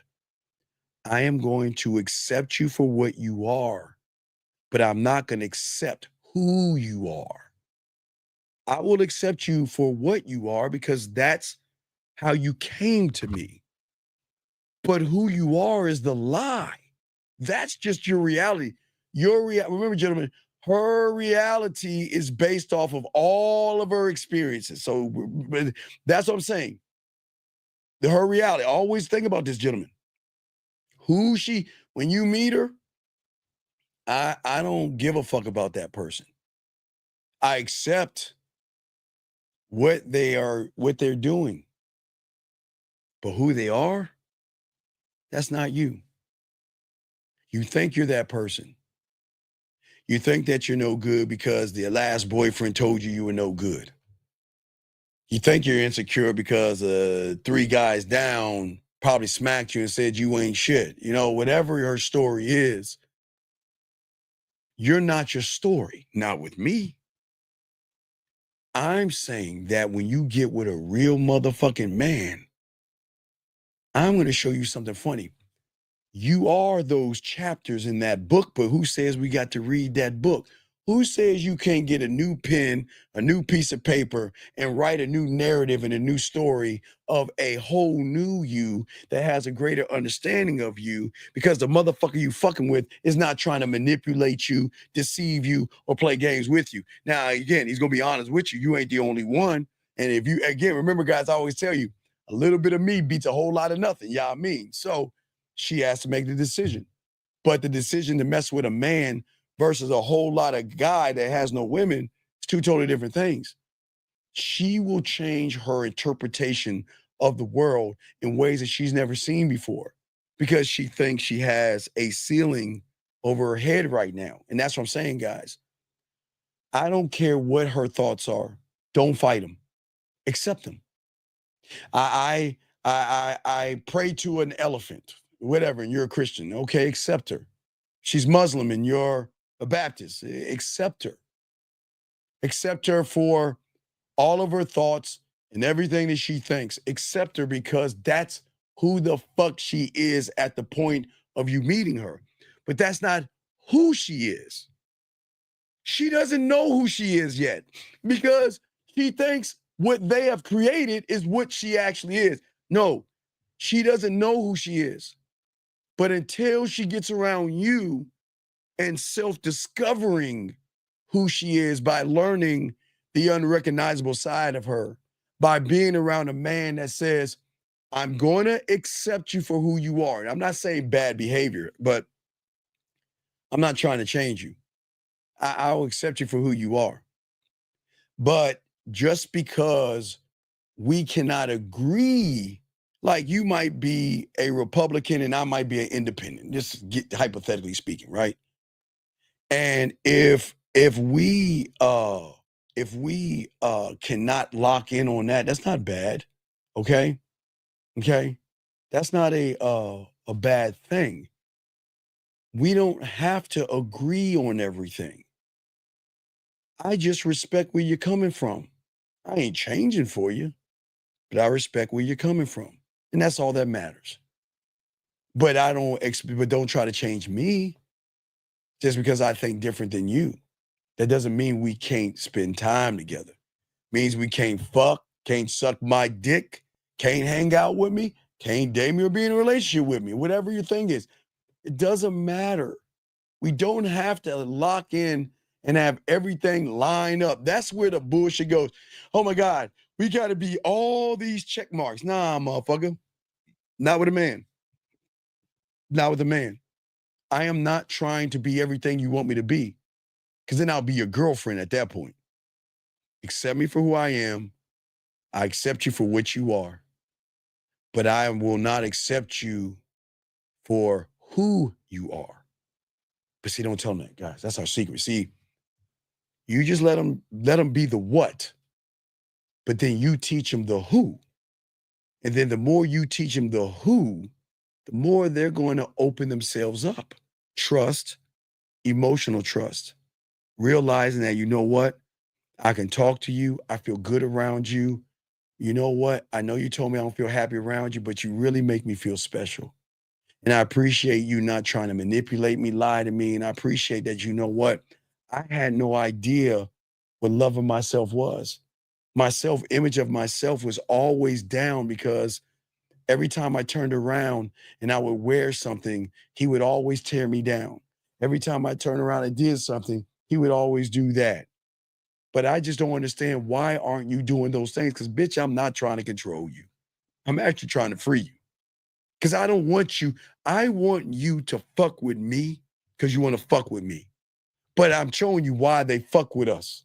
Because they don't know the who. It's locker room talk, guys. You don't go up to a woman and say, I'm gonna try to learn your who and shit. Don't do that bullshit. I'm just telling you the game. Reason why they fuck with us is because that's what we always do. And as long as we do that, we got it. You know what I mean? And hey, guys, watch this. Gentlemen, we always kick them out, but they scream for help. You're right. I'm lame. Yeah, you know what? I'm lame. You're right. I agree with you. So now, goodbye. I don't want you to be in a room with anybody lame. There's no reason to waste your time here. I'm lame. You're right. That's what I'm saying. See, it goes against the red pill narrative, and it goes against what this guy's saying, because I'm putting it on you guys. Put this shit on these motherfucking women. Wow, that's Okay? good. And so it's fight. Like, I get it. But if you're dating and you're not married, man, you locked in. But for the single guy, and he says, look, he lets his guard down and let a woman, see, hey, I'm hurting today, had a rough day at work, whatever it is. No. You come home, you smile. You come home, your girl calls you, how you doing? Hey, baby, I'm cool, baby. You know what? I just need to relax a little bit. Okay, and you know what? I'll call you in a little while. Go in your little refrigerator, grab your little beer, little soda, your water. I don't want you, I don't want you to smoke and drink heavy. Just want you to kick back, kick your shoes off, kick your feet up, kick on some TV, play a video, do something to calm and relax yourself.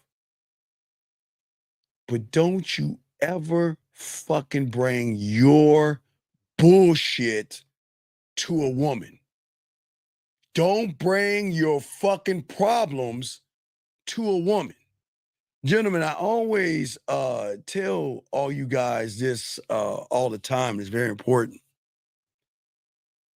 So many women, the reason why they love us and they can't stand you motherfuckers is because listen, women love to be in their feminine side. They love their femininity. They love being women. They love going through the roller coasters, ups and downs, right? That's what makes them women. That's what makes women women. They got ups and downs. They're crying today, sad tomorrow. They're in love with a pair of shoes today, a dress tomorrow. That's what makes them women. But when you make a woman, it's very important, guys. No one taught you this. I used to teach you this since the 90s. When you make a woman take the emotions and put it on the shelf to validate your punk ass, it takes her out of her nature. Her job isn't to be your fucking therapist. And her job isn't to validate you. And it is not her job to hear your crying ass and shit. She doesn't want to hear that shit, and nor should she. Whatever is going on with you, do not dump it on her. Don't talk to her about it. If there's a discussion about bills or something, discuss it. But don't put your baggage on her. Baby, did you get a job? Did you find a job? Ah, no, baby, I didn't, but I got this. I got it under control. All right. Instead of, damn, baby, it's rough out there. It's so hard out there. It's just so tough. Oh, it's okay, baby. Come here. Come here, baby. There you go. Yes, that's my baby. It's okay. She's like, this fucking bitch. Don't push your problems on a woman. That's what your boys are for. If you got a problem and you got some real motherfucking pipe hitting boys, watch what happens. Bring a problem to your real boy. Because hey, the real ones, you know what they're going to do? They respect you enough to punch you in your fucking chest and tell you a truth that you don't want to hear. Dog, man, I ain't get that job today. Well, motherfucker, get off the video games and get your ass with God. Well, what the fuck? See, that's what I'm talking about. See, your woman ain't gonna talk that. See, if your woman talk that way to you, then she don't respect you. But your boys, hey man, I ain't get that job today. Well, shit, man, maybe you need to fucking back off of the video games. Stop wasting your fucking time. Get off your lazy ass and get your ass on the bus earlier. You got to figure out what time the buses come. And that's what your boys will do when you have a group of motherfuckers. But don't bring that to your woman. Baby, I couldn't ride the bus. You know what? She's gonna be like, it's okay, baby. Let me show y'all something. Let me tell you something. Right now, as grown men, if you don't believe me, I bet you call your mother right now and say, Mom, I need a place to stay. And just like your mom, you will always be your baby. Baby, you can come here. Oh, baby, come here. Baby, come here. I got you. I'll fold your laundry. I'll make your breakfast. Hell, I'll even cut your pancakes for you, baby. And I'll wake you up. Because that's what mothers do when they love you. And a woman sometimes will do the exact same thing. Stop dumping your fucking problems on the women. Stop doing that. And this motherfucker's about to tell you to cry. About to cry. Well, you know what? No, here's the thing.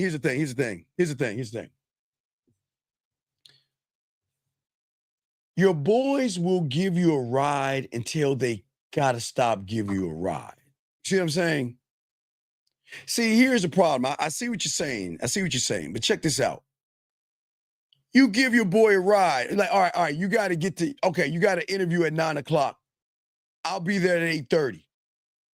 But you coming around and you coming out the house around 8:40, 8:35, then you have disrespected me. I'm trying to help you out, and you gonna show up 5 or 10 minutes later like I'm some bitch. Then at that point, see, Chrissy, the rides are over with. What should happen is you got a job at interview at 9:00. I show up at 8:30, and you get in there at 8:30, and you give me some gas money without me asking you. That's what you should expect from a friend. 614, what's your name and what's your question, sir? 614 going once, 614 going twice. What is your name and what's your question? All right, thank you, say. All right, can't talk to you. I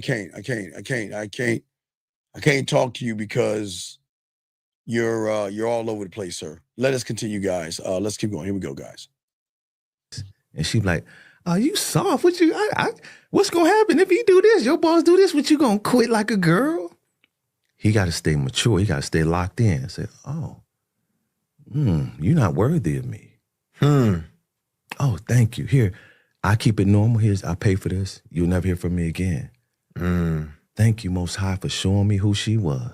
Now this is. Oh no, you don't have to thank, gentlemen. I keep trying to tell y'all guys. No, we already did our 11-11 for the ladies. Ladies, I don't want them to hurt their clits. Ladies, we already did the 11-11. Don't touch your dildo. Don't touch your fingers. No. We already did the 11-11 already. We already did the 11-11. But no, gentlemen, don't look at the Most High for that. You got to look at the standard to have in front of a woman. I think many of you guys go wrong is that you are always looking for everything else around you to be the end result of your choices as a man. I want each and every you guys to stand on your square and to be the men that I know you can be. Here we go. It was real important that we forget as men, especially Black men in our community that may experience this. Well, let me stop there. Any man that experiences something traumatic, you got to learn how to release it.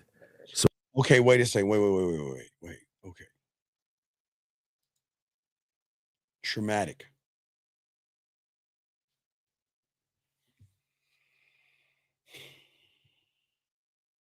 Wake up one morning and a monster comes through a vortex. That's traumatic. An earthquake, that's traumatic. A hurricane or tornado or snowstorm that cuts off the lights or something like that, that can probably come close to traumatic, nature and things like that. There should be nothing a woman does to you traumatic. You guys got to start accepting women for what they are and stop trying to expect them to be something that they're not. Prime example. A lot of you guys meet women. No, I'm not interested in you. Oh, baby, give me a chance, baby. Come on, girl, give me a chance. I don't think I'm interested. Come on, girl, wait, baby, hey, baby, come on, baby, give me a chance. Come on, girl, let me take you to dinner, baby. Come on, girl, give me that one chance. And you keep browbeating her down, knowing she doesn't want you. And you go to dinner with her. You know what, baby? Yeah, so I was wondering after we get done eating, why don't we go back to my place and give up that pussy? What are you talking about? Well, no, I'm not doing. What the fuck is going on? Why? Man, you bitch. See, that's fucked up. You ain't shit. See that shit? See, there is no such thing. There's nothing a woman can do that's traumatic if you know what you know from the beginning. Gentlemen, if a woman is not fucking with you through free will, listen, gentlemen, I know y'all ain't gonna want to hear this. I know y'all motherfuckers don't want to hear this shit. If a woman does not fuck with you without you lying, manipulating, begging, bartering, and all that bitch ass shit, and she accepts you for what you are, then you're good to go. But you can't put nothing past a woman. And I'm not saying women are bad, but you gotta think for a second. If you gotta beg her to call you, text you, or go out with you, if you gotta beg her to like you, you gotta beg her to date you, you gotta beg her to be in a relationship, you gotta beg her to be engaged, you gotta beg her to be married, 9 times out of 10, she is going to leave you at some point of that thing you call a relationship. So there's nothing traumatic about it if you actually look at everything from the beginning. I say it again. If you got to beg, well, no, baby girl, it doesn't work both ways. Let me tell you why it doesn't work both ways with a man. Because a motherfucking man's going to tell you the truth. You ain't the only one I'm seeing. I'm seeing other women. And I'm going to continue to see other women. What are you going to do? Now, you can call me or not. I'm not going to lie to you. I'm not going to bullshit with you. I'm going to give you free will. That's when you're getting everything wrong. A man going to tell you what the fuck the deal is. You want a relationship? I don't want one. What are you going to do about it? You want to see somebody? Go find your person. You want some dick? Call me. You want to see somebody? Go ahead. You want to play with your pussy? Call me. But I'm not getting a relationship. What are you going to do? So it's a little bit different with real men because a real motherfucking man is not going to, okay, ladies, this is not to hurt your little pussies, but you're not special enough for a man to lie to you. You're not special enough for a man to manipulate you, deceive you, and play games, beat around the bush and walk on eggshells. Listen, this is who I am. I have other women. What are you going to do? I don't want a relationship with you. Do I want to fuck you? Nah, I don't want to fuck you. I want you to get on this dick. But I don't even know if you're worth my time or attention. But I'll give you a shot. What are you going to do? Oh, you want to go? Take care. But you women are used to, hey, girl, you so sexy. You so fine. Girl, come on, baby. Give me that chance, girl. Come on. I know you'll like me. Allow me to show you and prove to you, girl. Baby, come on, baby, please. Baby, please. Baby, I want what you want. You want a relationship? I want a relationship. Baby, I don't want anybody else. I want you.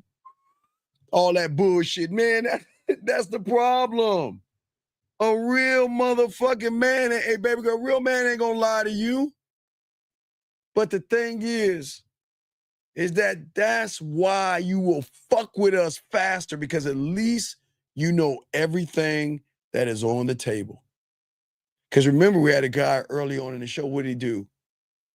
He couldn't even tell his girl he wanted to fuck another woman. He cheated on her behind her back, and she found out about it. Men don't do that shit at all. We keep this shit 1,000. We keep it 1,000. So no, it don't go both ways. Because guess what? As a man, I'm gonna tell you what it is, and you decide. And I don't give a fuck what you do. You can go, or you can stay. You're gonna want to stay, but if you want to go, hey, there's the door. Hey, please don't let the door hit you in your ass on your way out. It's the game right there, baby. Let's get it.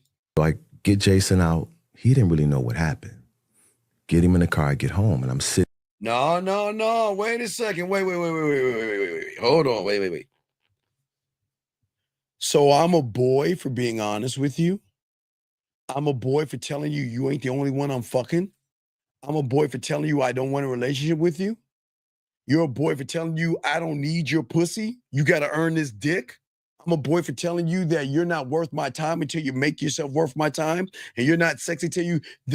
So I'm a boy for being honest with you, really. And guys, y'all see what's so fucked up about some of them? Because most of these goddamn women have never met a man. You think a boy lie? I'm being honest with you. How the fuck am I a boy for being honest? How? Being a boy. That does not make any motherfucking sense. It doesn't make any sense at all. Huh. That is really interesting. Well, if a guy has a woman already and he's telling you he has a woman, then isn't he being honest with you? Isn't he being honest with you? Erica, let me tell you something about men. And all you guys, y'all start to learn a game, y'all will learn this. Guys, when I would cut them off, I would usually cut them off around sucker me season because I didn't want to deal with choosing out of a hat who I wanted to spend Thanksgiving with and Christmas Eve and Christmas Day and New Year's Eve and New Year's Day and Valentine's. So I would just cut women off around sucker me season because sometimes I just wanted to either get a new roster of women, just cut them all off. It's just whatever you want to do when you're a guy. And you're going to run into women. And guys, and I'm saying, at the point of me meeting this woman, I don't have any women. And she say, hey, we start talking. She's like, how many women are you seeing right now? And watch this, guys. I'm being honest. I don't have anybody right now. Oh, you lying. I know you have women. So it's damned if you do, damned if you don't, guys, when you have game. When you cut them all off, you don't have women, they're going to know you have, they're going to recognize you can, I guess you could get women, but some women just can't take honesty. That's what we're saying, y'all guys. Some women can't take the honesty of a man. But let us continue, guys. Here we go. Let's get it. Sitting down in a chair in the kitchen, and my wife's like, you okay? I said, no, I need a moment to release. That's very important for us. Now, gentlemen, I have no problem with you saying, baby, I need to go jerk off. Let me bust a nut, go jerk off. Or baby, give me suck my dick, let me bust a nut, and all this other stuff. But his release is not jerking off, is not getting any dome, not getting any pussy, not sitting back drinking a beer, not watching TV, not playing video games. He wants to cry.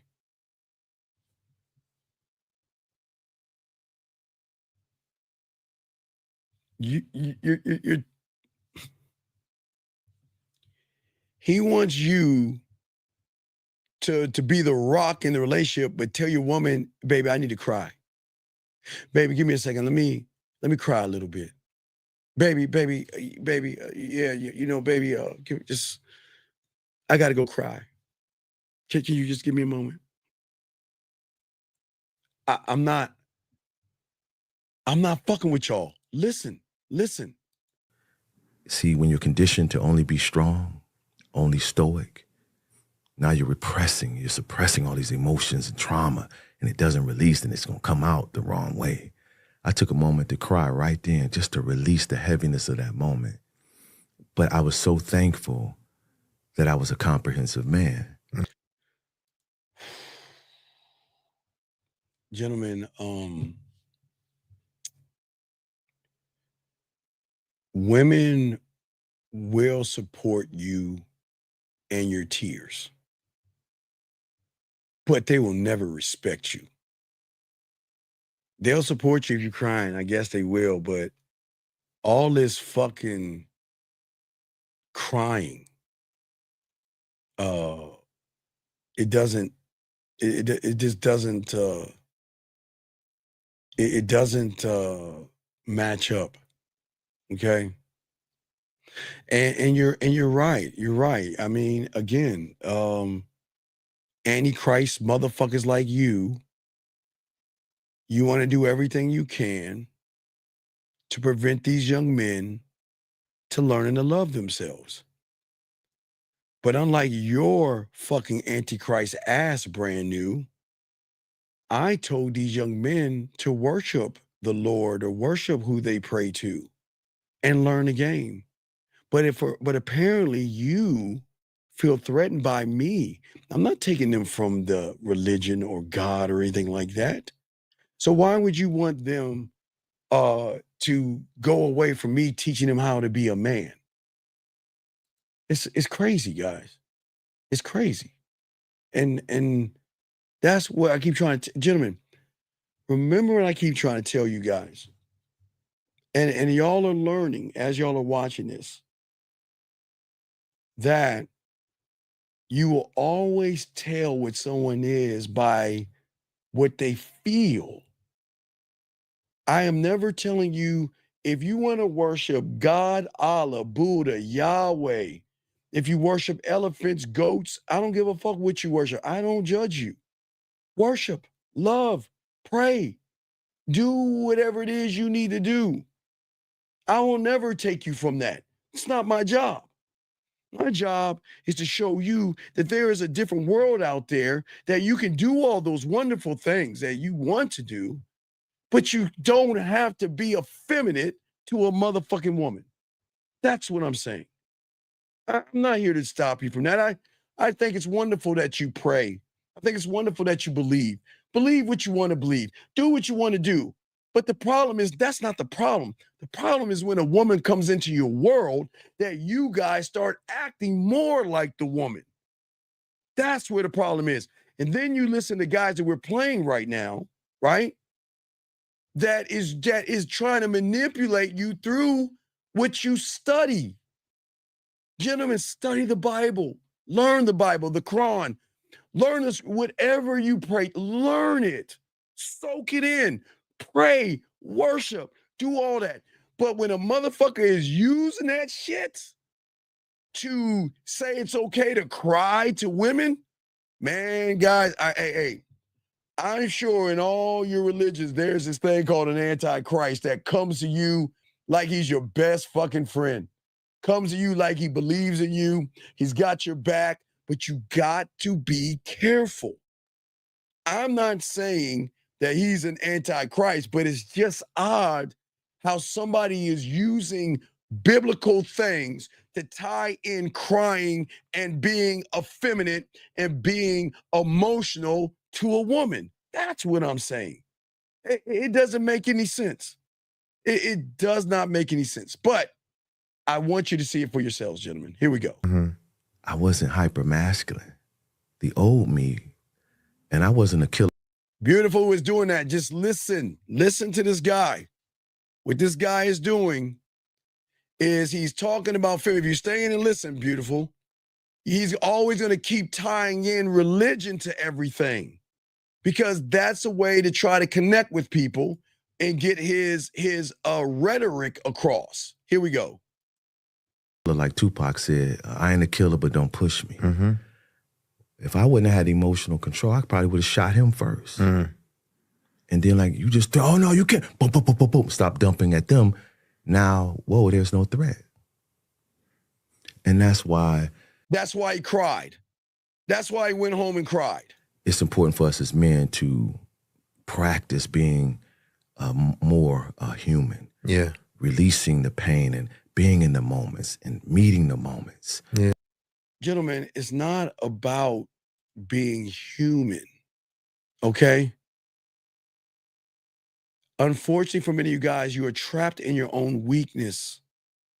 Many of you guys have the desire to conform, to be accepted, to adhere to the social norms, to become a prisoner of your own fears, your own doubts, and everything that prevents you from achieving what you want. I'm saying pray, worship, but I'm also saying love yourself and recognize the constraints of people out there that want to make women the bad guy. Blame women for everything. You have got to learn how to reject the bullshit and choose to live by your own rules and your own standards. This is what's going to make you free. Instead of being bound by your limitations, gentlemen, this is what this motherfucker's doing right now. He is holding you down and holding you back. Listen to this.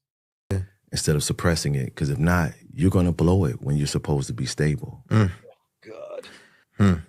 I remember I was at a Charlemagne event, the Mental Wealth Expo in New York, and the moderator asked me, you know, how do you define a man? I said, you can't. Once you do, you've limited.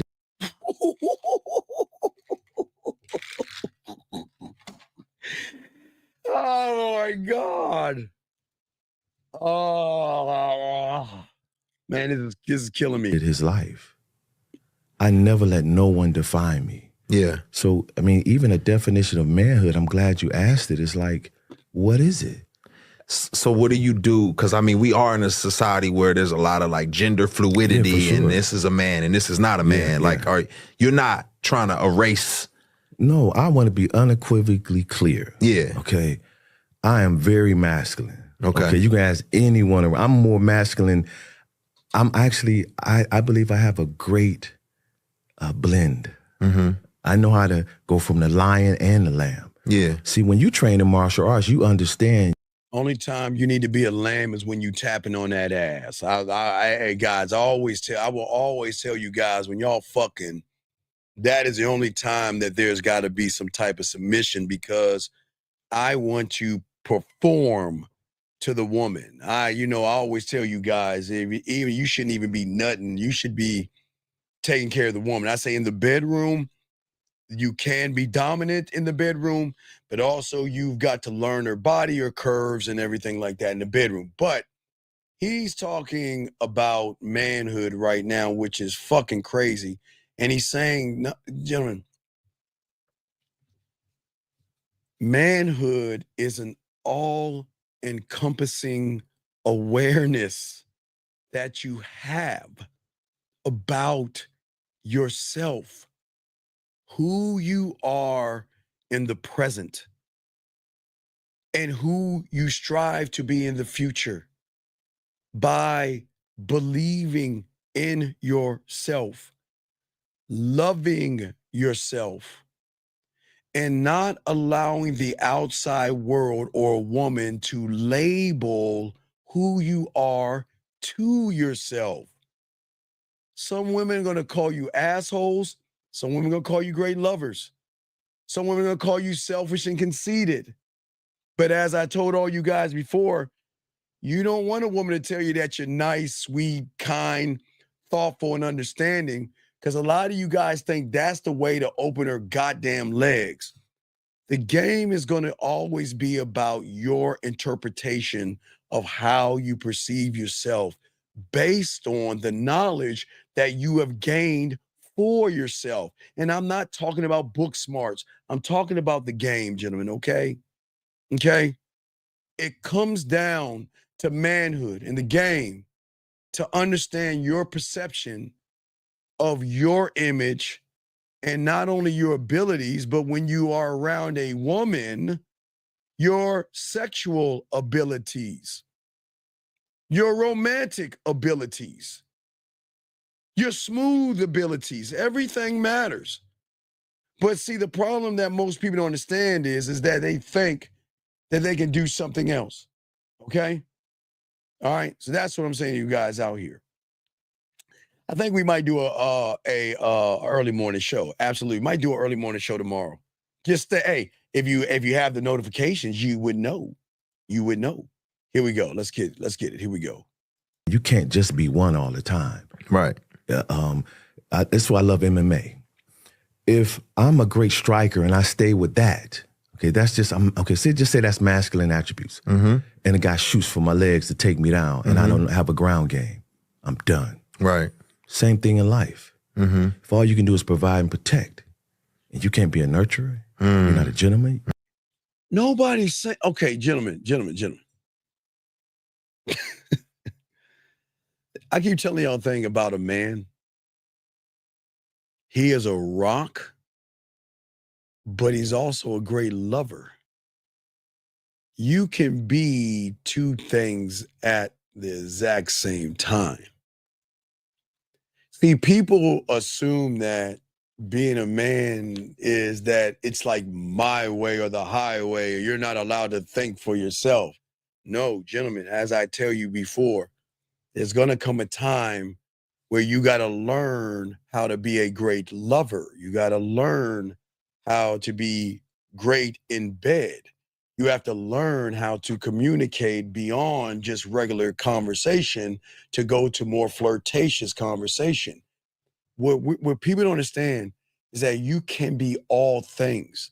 And I know a lot of y'all guys don't believe that, but you can be all things. And that's the beautiful thing about being a man. Because when you become all things, you're not running behind pussy. And if you stop running behind pussy, you're going to cut off all that emotional bullshit that comes along with what this guy's saying. When you learn how to be a lover, you learn how to be have a standard and things like that, then guess what's going to happen? All that emotional, effeminate shit that you guys have goes right out the door. Here we go. You don't even know what the lover is. Mm-hmm. It's not about sex with women, but it's much deeper than that. Mm-hmm. You don't know what it means to be a husband, father, and a son. Yeah. You're limited. You're going to lose in life and in the cage. So I want to be clear. No, I am very masculine. Yeah. I am the lion. Right. But I'm also the lamb. Yeah. I don't like what he's saying. Again, he's trying to go to the Bible again. Here we go. I think what I hear you saying is that as a man, I don't have to just live in the realm of provide and protect. I'm not limited to that. Matter of fact, that hinders me. Okay, wait, stop. Whoa. Gentlemen, I always say you're kings and emperors. It's not about providing and protecting. Get that shit out of the way.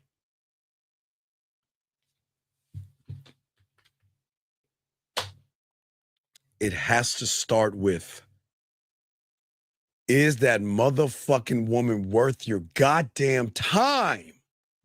But y'all are too busy. You're all the way at the letter Z. Let's take it to the letter A. What is she doing to be worth your time? What is she doing to be worth your attention? Fuck all that. Provide and protect. You ain't even dating a motherfucking woman yet. Why don't we go all the way to the beginning instead of thinking about all this providing and protecting shit and find out, is she worthy of my time, my attention? Reason why most of y'all go to provide and protect, because you're thinking with your goddamn dick. Because all you thinking about is fucking. And to get that pussy, I got to kind of give her a relationship, which means in order to give her a relationship, I got to show her I will provide and protect, and all I want is that pussy. So y'all guys always fuck up. Get all that provide and protect shit out, gentlemen. Listen to what I'm saying. It's not about providing. It's not about protecting. It's about the first stage. Is she worthy? Is she worthy? That's all I'm saying, okay?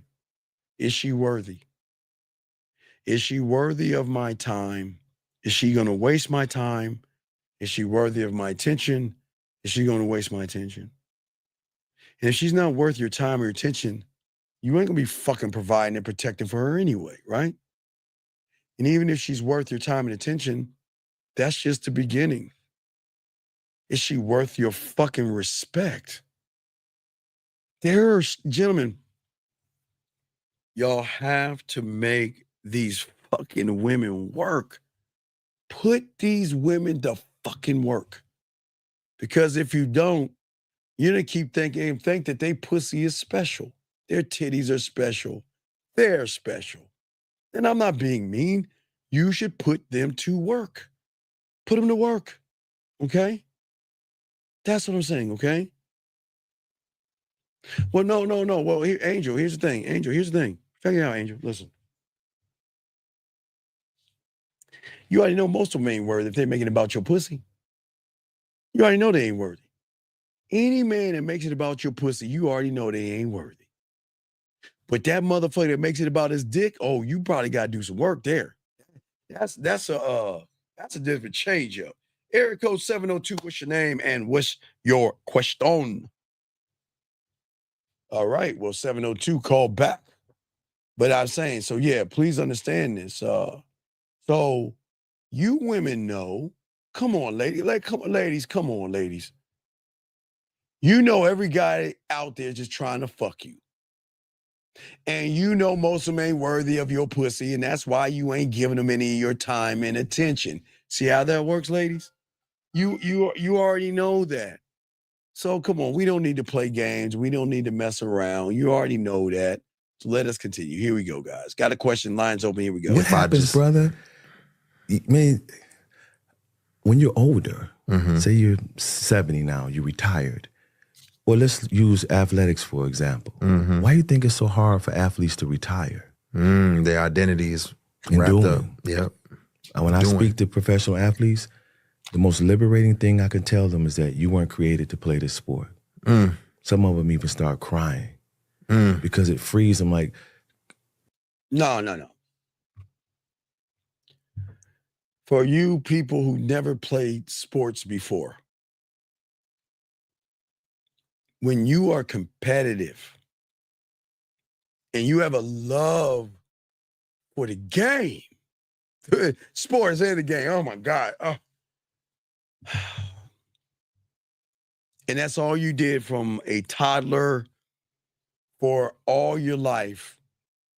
And you got to let go of something that you love. I have no problem seeing Tom Brady, Peyton Manning, Michael Jordan, LeBron James, Steph Curry. They're not crying or tearing up because they're sad. They're just saying goodbye to a chapter in their lives. It's a little bit different when you have a love and you've been playing sports and you've been doing something for a long time. And you just gotta let that thing, you gotta let that love and that passion and that thing you've been doing all your life. You just got to say goodbye. So I have no problem with an athlete tearing up for retiring out of a sport. But a woman, that ain't a sport, guy. A woman leaving you is unacceptable. Because you don't know that woman as much as you. I'm talking about when I'm talking about kids that play baseball, they started off with T-ball all the way up to maybe the big leagues or, the what is that, the other leagues, whatever those leagues are, the AAA leagues and everything like that. They've been doing this for decades, not just meeting you for a few, okay?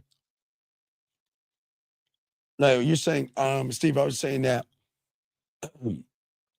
women are often asking, but Angel, what I'm saying is you already know most of these guys are not worthy because they're making your pussy special. That's why. That's all I'm saying. I'm saying that no. Men should not worry, Angel, listen. Men should not worry about providing and protecting. They got to figure out if you're worthy of time and attention. That's what we're saying. Here we go. When you're 70 now, you feel you're useless. I got men who worked on assembly lines feeling like they're nothing because they can't provide the same way they used to. I want to actually, I'm glad you said that, right? You said that these men end up crying because of that reality. Gentlemen, we're all going to get old. We are all going to hit a wall. And gentlemen, we came into this world peeing in our pants. And more than likely, if you're going to be in your 90s, you're going to be peeing in your pants. I'm just saying. Guys, I'm not fucking with y'all. It's just your body's going to break down. It's just how the world works, right? But I teach all you guys out here to love yourself every day and appreciate yourself every day and realize that you're going to change. Your body's going to change. Your metabolism is going to change and everything's going to change. But I want to do this weird thing, okay?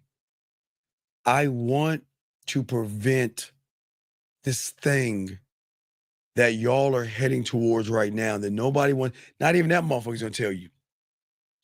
This weird thing called a midlife crisis. And for many of you guys, it's gonna happen because most of you guys think as 20 years old, y'all think you're indestructible and you think your whole life is going to be that way. You think all your life that you're always gonna be this indestructible person that can eat a hamburger and it just, boom, you ain't got a bit of fat on your thing. You eat food and it just goes through you, you're good and all this other stuff. Gentlemen, life doesn't work that way. I know y'all laugh at women all the time, but I always tell you guys, and I'm always honest with you guys, most of you guys are going to hit a wall in your own way. That's why again, I'm not trying to be your father, I'm just your uncle. I just ask y'all, please be careful what you smoke. Be careful what you drink, because it's not going to affect you now. That's just going to get you on the back end. And then sometimes you have to take some medicine because something's wrong with your lungs or something like that. And the side effects of that is maybe going to be hair loss, or you guys, you're going to get gray hairs. I mean, y'all, hey, some of y'all get your first gray hair, you're going to freak the fuck out. But it's just a sign that you're growing and you're evolving. So I don't want you guys to hit that wall realizing, oh shit, I'm 40 years old. I need to find me a convertible and I need to keep living my life like I was 20. I'm not saying that. I'm saying enjoy the moments that you're in right now. Because gentlemen, I keep telling you, and I say for all you guys at 54, I want you guys to be better than what I am at 54. I'm fine at 54. And gentlemen, at 54, you won't have the midlife crisis. You can still get the 20s, the 30s, and the 40-year-old women if you choose to, gentlemen. That's the beautiful thing about the game, okay? And I just want y'all to know that, but if you are locked into all this emotional crying and you want to cry around your woman, when that iceberg hits you, it's going to sink your Titanic fast. And that's where a lot of depression comes in at. Because I think so many guys don't realize that there is a lot of depression. And there's a lot of guys who have done things to themselves to relieve themselves of this world who used to, like you. See, guys, y'all don't understand the seduction community. And y'all don't understand what it did to a lot of these young men. What the seduction community is doing to these young men today that are grown men who are depressed, sad, and miserable. It's the same thing they're doing to a lot of you young men today. Because one day y'all guys are going to wake up and you may want to have a family. I know people are telling you not to have a family, nor am I telling you to have a family or get married. I'm just saying maybe one day, like your father, your grandfather, your great-grandfather, and your great-great-great-great-grandfather all the way down the line knew the beauty of their name and wanted to pass the name on to create a bloodline and a legacy. But if you want to be the last of your bloodline, do it. Okay. Hey, in the bloodline, do it. But some people want to continue and live through their children even when they're not living, because you are nothing but your ancestry, gentlemen. And I don't think you even realize that. And if your ancestors had a computer back then, most of you guys wouldn't be alive today because they would believe all the bullshit that you guys believe. So just think about that. In your nuts right now, no Diddy can be the next president of the United States. In your nuts could be a doctor, a great lawyer, someone that can cure disease. You don't know in your nuts, you may have that person that can create time. I mean, you don't know what you have in your nuts, but somebody did. And somebody had a child named Albert Einstein, and someone had a child named Mozart, and these people, some of them, died in bad ways, but they turned out to bring things to the world themselves. So it's just something to think about, gentlemen. But I'm never going to tell you to have children or get married. I just say, I just don't want you to get 40 and hit the midlife crisis and be like, man, I'm going to die alone. I'll never be a grandfather. I'll never be a father. And this is all I'm going to be. And it's a fucked up thing for a lot of people. Can be depressive. So I just want to let y'all guys know. Here we go. I seen some of that growing up. So I lost that. And that's what made me want to, I never, like wearing the thug suit never felt normal to me, brother. Just to be real with you. Yeah, well, Jose, you're an ass check. I mean, goddamn. Hey, Jose, if I'm saying your name right, man, boy, when I saw Apocalypto, dog, I fucking fucks with those Aztecs, man. Make sure you watch Apocalypto, young man. Here we go. Yeah. I don't think it feel normal for anyone, but we got to pick and choose. Yeah. And if you're going to either get beat down or bullied or you're going to be this way and fake it, you choose the latter. Wait, beat down and bully. I want y'all to beat down and bully the mentality that you have here, the mentality, okay, gentlemen? That's what I want you guys to beat down and bully. Here we go. A lot of times it's like, for men in society wearing like that badge of self-sufficiency on our sleeve is like a badge of honor, and it's like for us to be needy in a Western context is strange, for us to be like, oh, I'm needy, I'm not the tough guy. And I see this, even my own son who's grown up. Wait.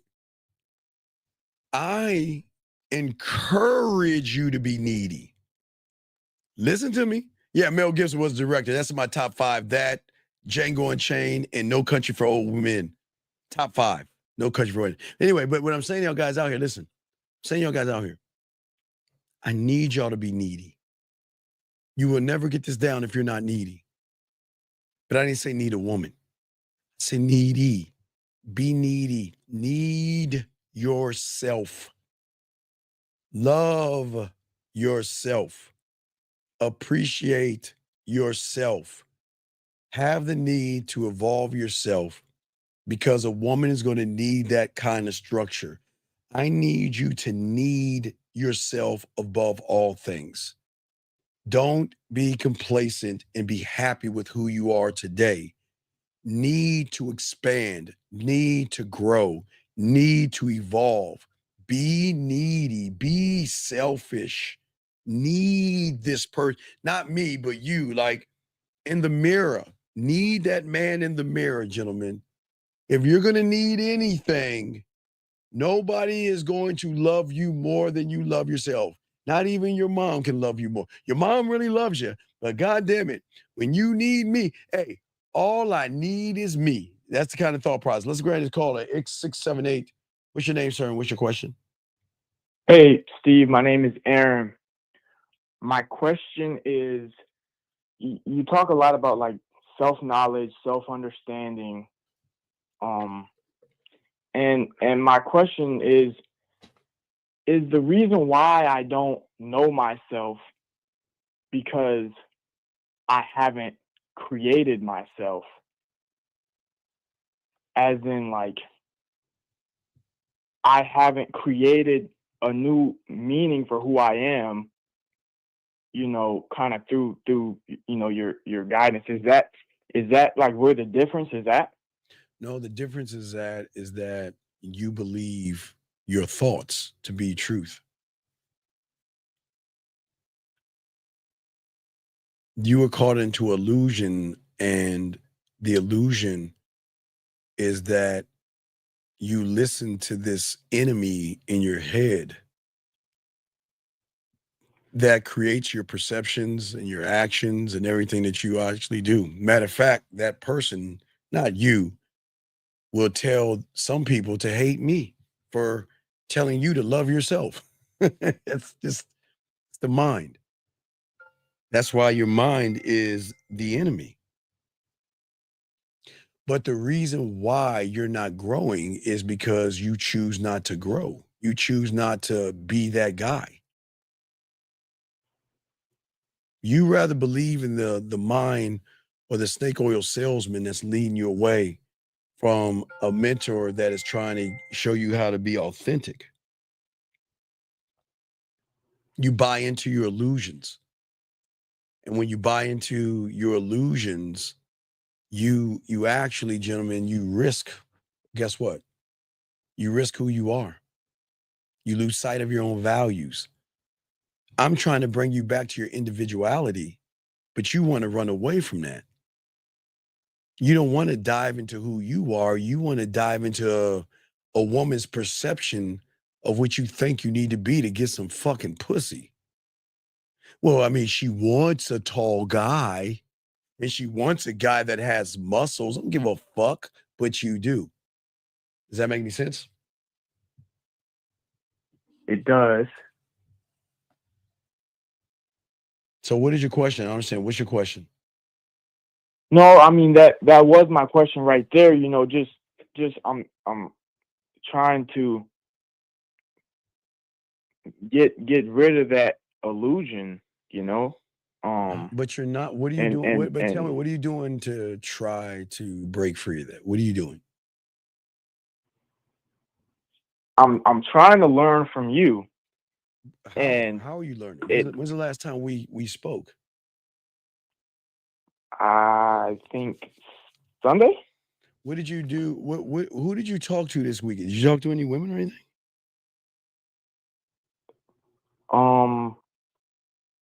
Yes. Well, yeah, I did. Yeah. Wasn't really like a date.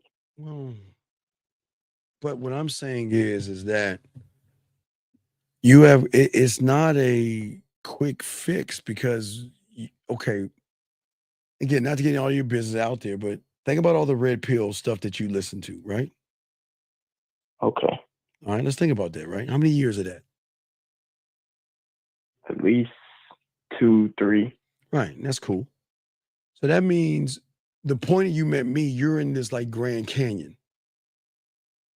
Because you believe that homophobic shit so much that it imprinted itself on you. You were part. See, listen, always remember thinking about a cult.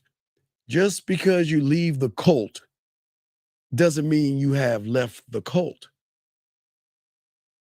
You still have the cult mentality in you from the red pill because you believe that shit. You thought that shit was real. I'm trying to get you to create your own cult. I know no one's ever said that. I'm the only one to say that. I am and I don't mean David Koresh and all that shit. You know what I'm saying? I'm trying. Tell me about your cult. Tell me about them. Tell me about your cult. I don't have a cult. That's why? Why? Then that means you're not being the student. Because at 9 years old, I had to find my cult. Well, begin the process of finding my cult. Why don't you have your cult? But you say you're learning, but you don't even have your cult. Why?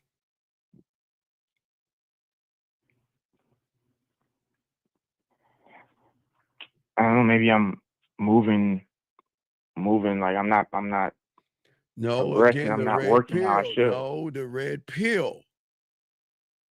Again, your cult, your scribe, your warrior, your film room, your construction worker, your marketing team, your blacksmith, your judicial system, your board of directors, your culinary school, your guide, your studio, your drug lab, your detective, your motherfucking guide, your amusement park, your fucking cult. Why have you not created that? That's the point I'm making.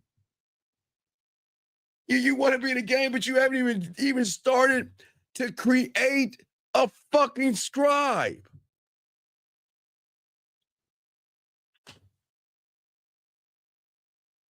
Do you see what I'm talking about? You still got that real pill shit in you. So you can't create a cult here if you believe that bullshit cult there. You still got that shit in you, brother. And the proof of that is that I haven't moved. Right, because you couldn't even tell me about your scribe. You couldn't tell me about your marketing team. You can't even tell me about your culinary school or your board of directors. You can't tell me about your blacksmith, your compass, time, detective. You can't talk about it because you haven't fucking created it. Everything I teach you is to create for yourself. I didn't say anything about a fucking woman, but you still have women on the brain where you think they're special. So you still just trying to fuck, and that's cool. Hey, look, come on, let's be honest. You see women, you still think they're sexy, right? It's cool. Right? Yeah. Right. You still look at them and say, man, she's sexy. Man, I like to fuck her. And then you still have fears, yes. You still have anxiety and stuff, yes. Yeah, I think they've gone down definitely, but I mean it's not zero, so it's there. But they're not going away. Going down is not going away. That's why I keep trying to tell you in the game. You either are or you're not. And if you're sometimes, then you're not. That's the problem. So you still got to keep on learning. It's a process. Because you're looking at women as sexy and beautiful, but you're not looking at yourself as sexy and beautiful. You're not appreciating yourself. You're appreciating ass and titties, but you're not appreciating yourself.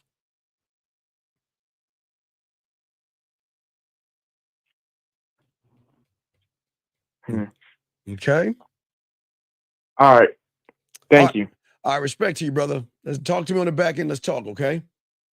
All right, sounds good. All right, respect. Great call. All right, guys, lines open. Here we go, guys. Continues up almost halfway. Here we go. In a nice neighborhood for the vast majority of his life. But for him, he's like, well, what does it mean for me to be a man if I'm not self-sufficient? If I'm not, if I'm needy, am I a man? If I need my parents and even myself, I'm like, I guess he's a man when he doesn't need us anymore, when he doesn't need anybody. But as a grown man, I'm like, self-sufficiency is not the answer. Right. But what do you tell? So wait.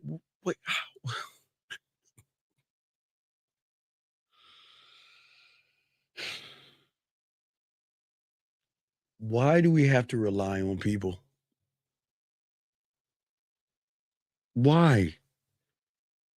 What is the what do you get out of relying on people?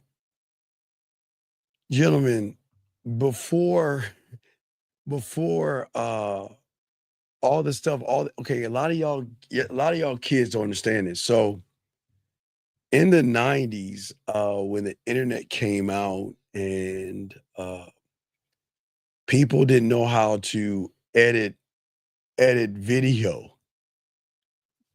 They didn't even know how to record digital to put it on the internet. I'm telling you, guys, we're talking 56K modem back. That's what we're talking, 56K modem. So what we all had to do was we had to look and hire somebody, rely on somebody to edit our videos and edit our audios, right? Right? But when you rely on somebody, that means you got to wait for them motherfuckers to do shit on their time. And sometimes you want shit to hurry along. And see, for those that learn, and this is what's great about you youngsters, I'll give y'all credit, all y'all doing TikToks and all that other stuff. We didn't have that technology y'all have today. Y'all are able to do it faster. Y'all are able to pick it up. Y'all are able to edit. Y'all are able to do all the things that we had to pay for. Before the internet, companies had to pay for people to do advertising and put up marketing ads and all that other stuff. I know everything was in black and white, guys. I'm old, so I'm just trying to show y'all it's a difference, man. But When do we have to rely on somebody? Gentlemen, this is no knock on women. I don't want you to rely on a woman. I don't want you to rely on your parents. I want you to be self-sufficient. And he's saying being self-sufficient isn't the answer. I like to hear him say what he tells us the answer is. Boys that need to become men, like what does that look like for you as you training them and coaching them? Well, I even go a little further. What I tell men who I coach about being a man, as soon as you stop evolving, you're done. All right, and I agree with him. I agree, but how does one evolve crying, though? See, as soon as we tell our boys you are now a man, we do rite of passage, meaning we'll tell them like you've denounced childhood. Now you are a man, meaning not that you are one, but we will treat you like one by your age and by the responsibility we're giving you. So then it comes like, okay, what is this man? Not male, but what is the man? Like someone, I believe, who's responsible. Okay, yeah. Of course, self-sufficient is very important. Like, can you take care of yourself?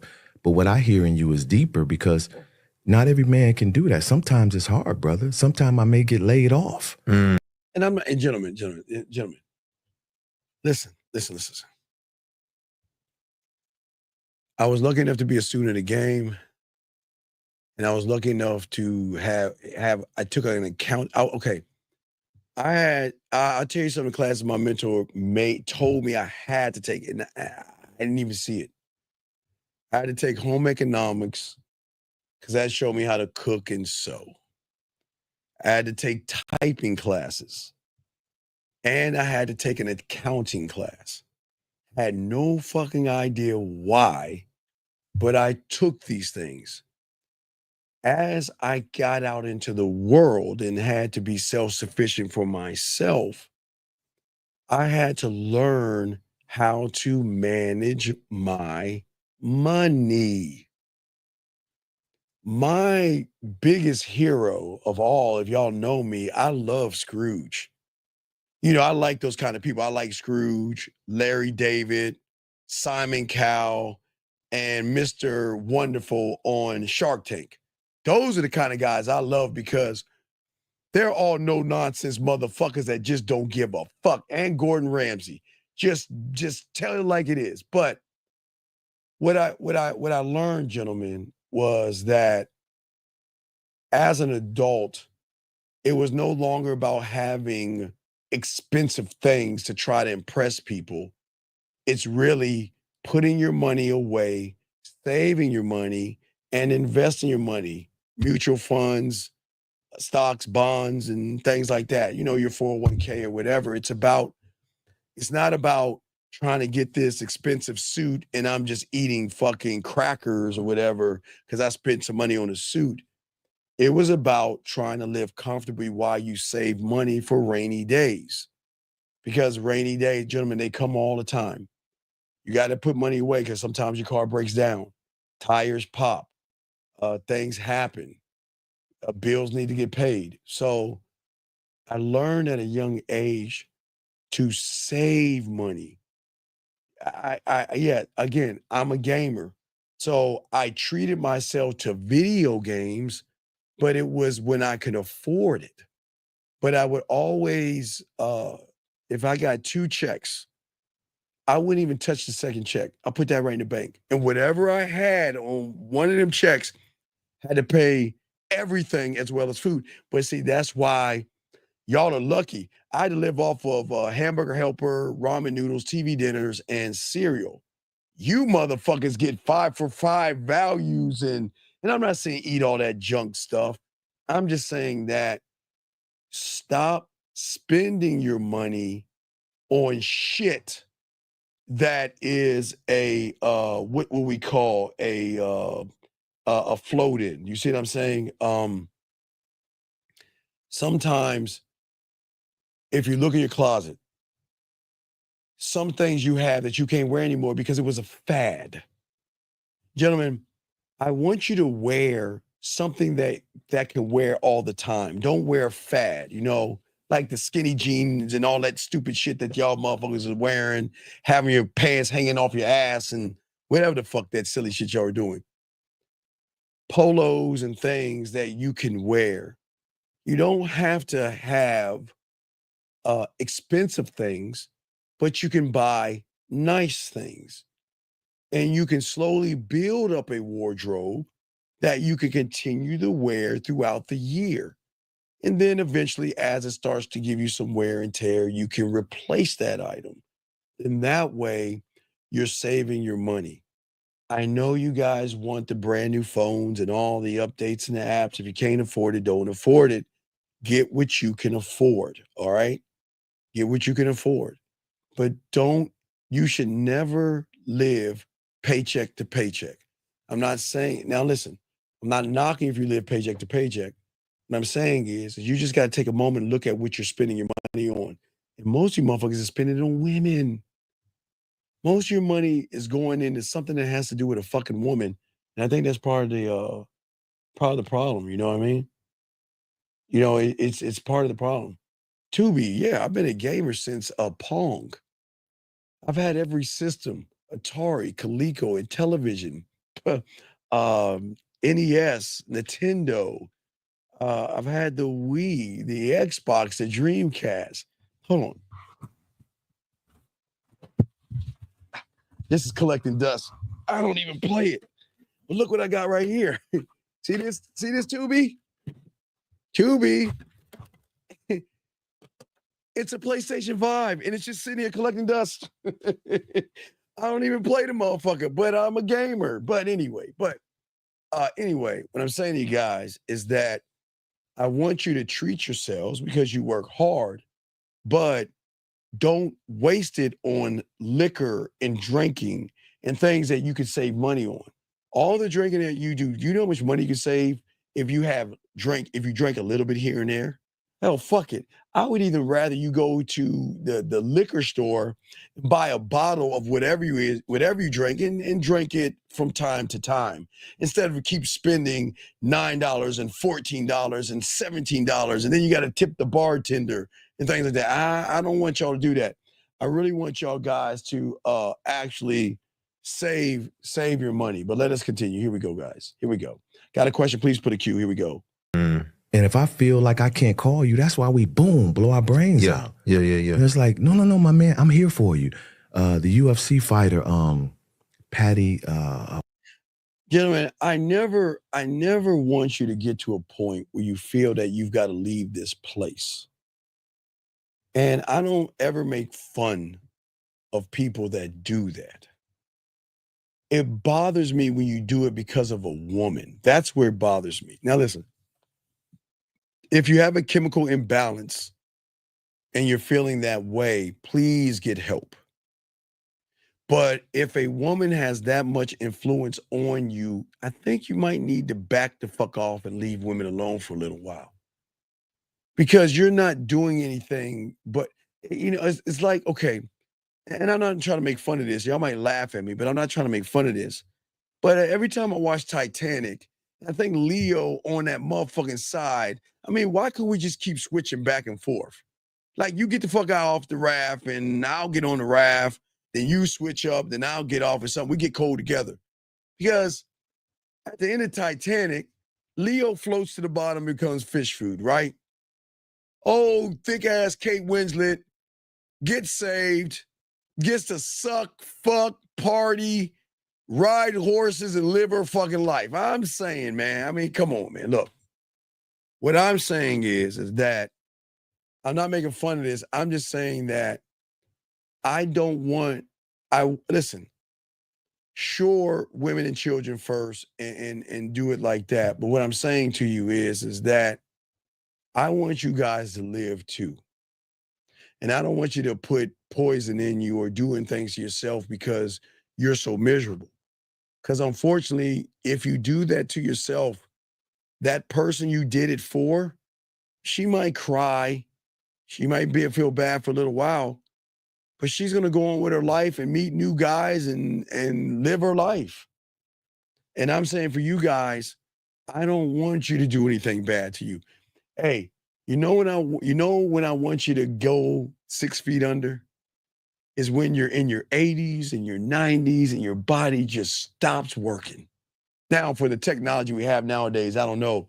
Guys, you don't know, man. In the next 20, 30 years, they might have some shit to keep you alive because, gentlemen, you have to understand, back in my day in the 70s, because I'm a 70s baby, we didn't have all the shit you had today.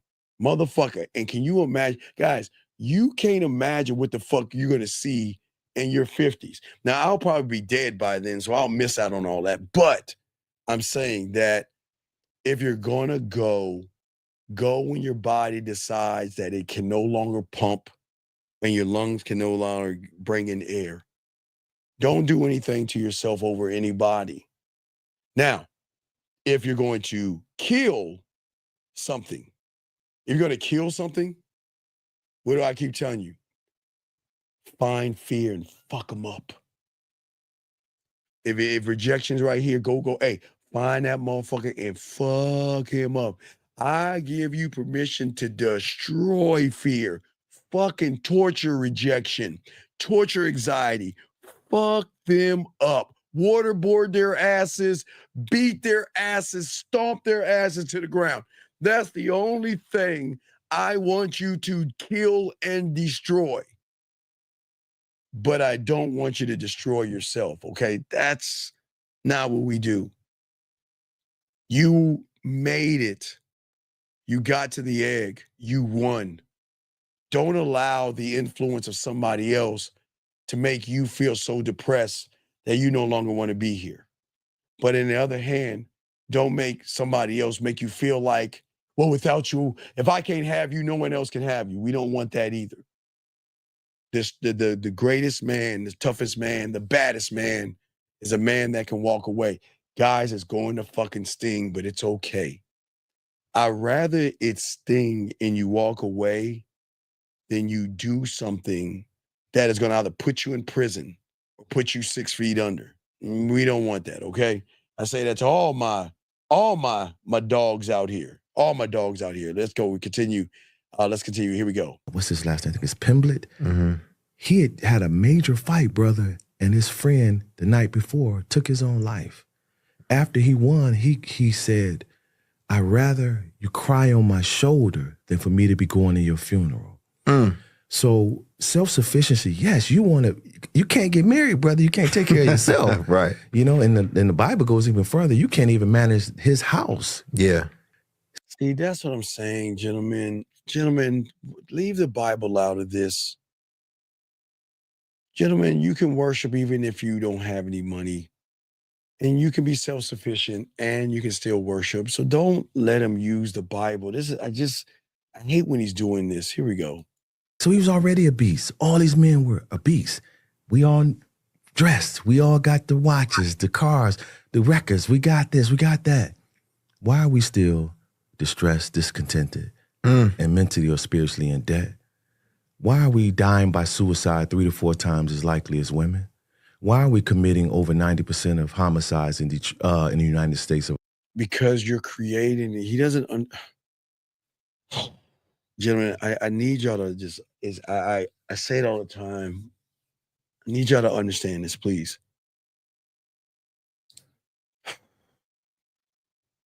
When you are not one thought, one mind, one way, when you're not rooted in yourself, okay?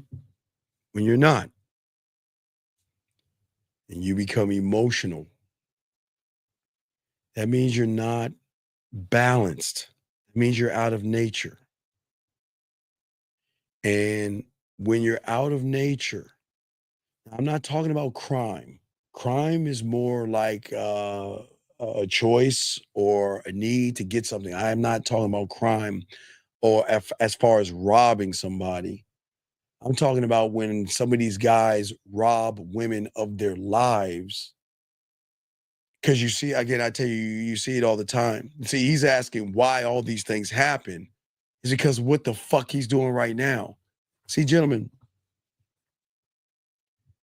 what he doesn't understand, and what I'm trying to tell you guys, is that men, the only time you hit there are 2 times where you hit women. Write this. There are two cases where you hit women.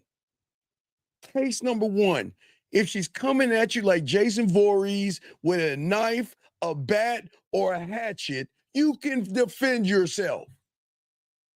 Now, if you know those horror movies that bitches be like, hey, you are allowed to defend yourself. That's case number one. Case number two, the only time you're allowed to hit her is when you are smacking that motherfucking ass and choking her sexually because she wants you to do it. Outside of that, don't put your hands on her. You are allowed to defend yourself, but you should not, look, you should never be in a situation where a woman is swinging a knife at you or something like that unless you're out in the woods and some horror movie happens. But I'm saying for you guys out there, you're allowed to defend yourselves. You are allowed to defend yourself, but you should never put yourself in a position. It should never get so bad where a woman is coming at you with a hatchet or a hammer or throwing things. Okay, that's number one. But number two, the only other time you hit her is when you smacking that motherfucking ass. Shut your ass up. She's like, choke me, I'm a bad girl. Now remember, if you're going to choke a woman and y'all agree on that kind of dirty ass shit, make sure you have a a safe word. She be like, Ali, but you choke. Oh, okay, I'm choking you too hard. You know what I mean? So, gentlemen, that's the only time you do it. Those are the only two times. Protection, and if y'all in some kinky ass raunchy shit. That's it. That's all I'm saying. Okay? But the problem we're having today is that young men that are told it's okay to cry. Guys, you watch it all the time. Matter of fact, I'll tell you somebody that has it all the time. You watch it. His name is it's a YouTuber. His name, was it Johnny Ray Williams? Johnny, what is that motherfucking name? Hold on, I'll tell you his name. He shows you all the fucking time. It should be, guys, you hit it one time, the algorithm's gonna grab you all this stuff. His name is Ray William Johnson. Write that down. Ray William Johnson. He has a great YouTube. I love watching his YouTube because he got great stories.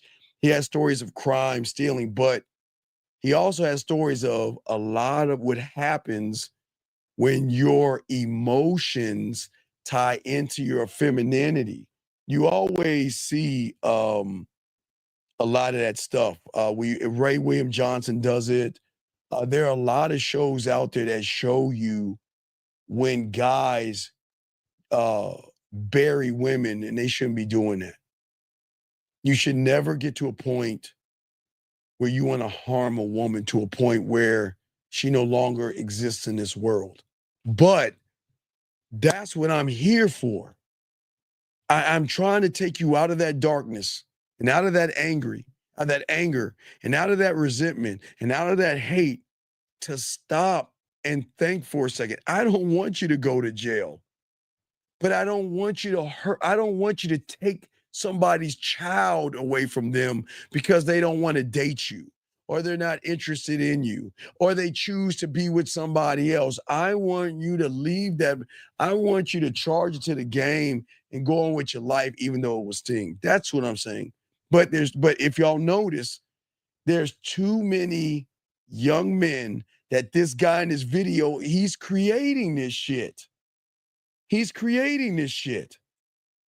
I want y'all guys to think about what he's creating. He's creating emotional, effeminate males that cannot handle rejection.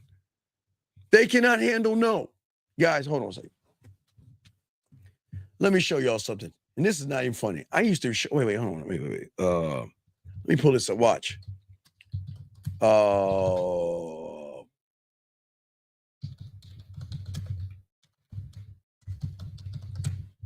Show y'all something, guys.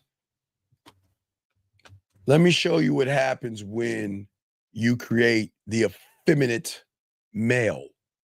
Let me read this to you. and this is fucked up, but I'm not gonna read too much of it, but I want to show you how bad the world is because of people like this guy that don't teach young men to leave and accept a woman's rejection. Okay. Let me see here. Let me see. Hold on, let me see here. Let me show y'all something.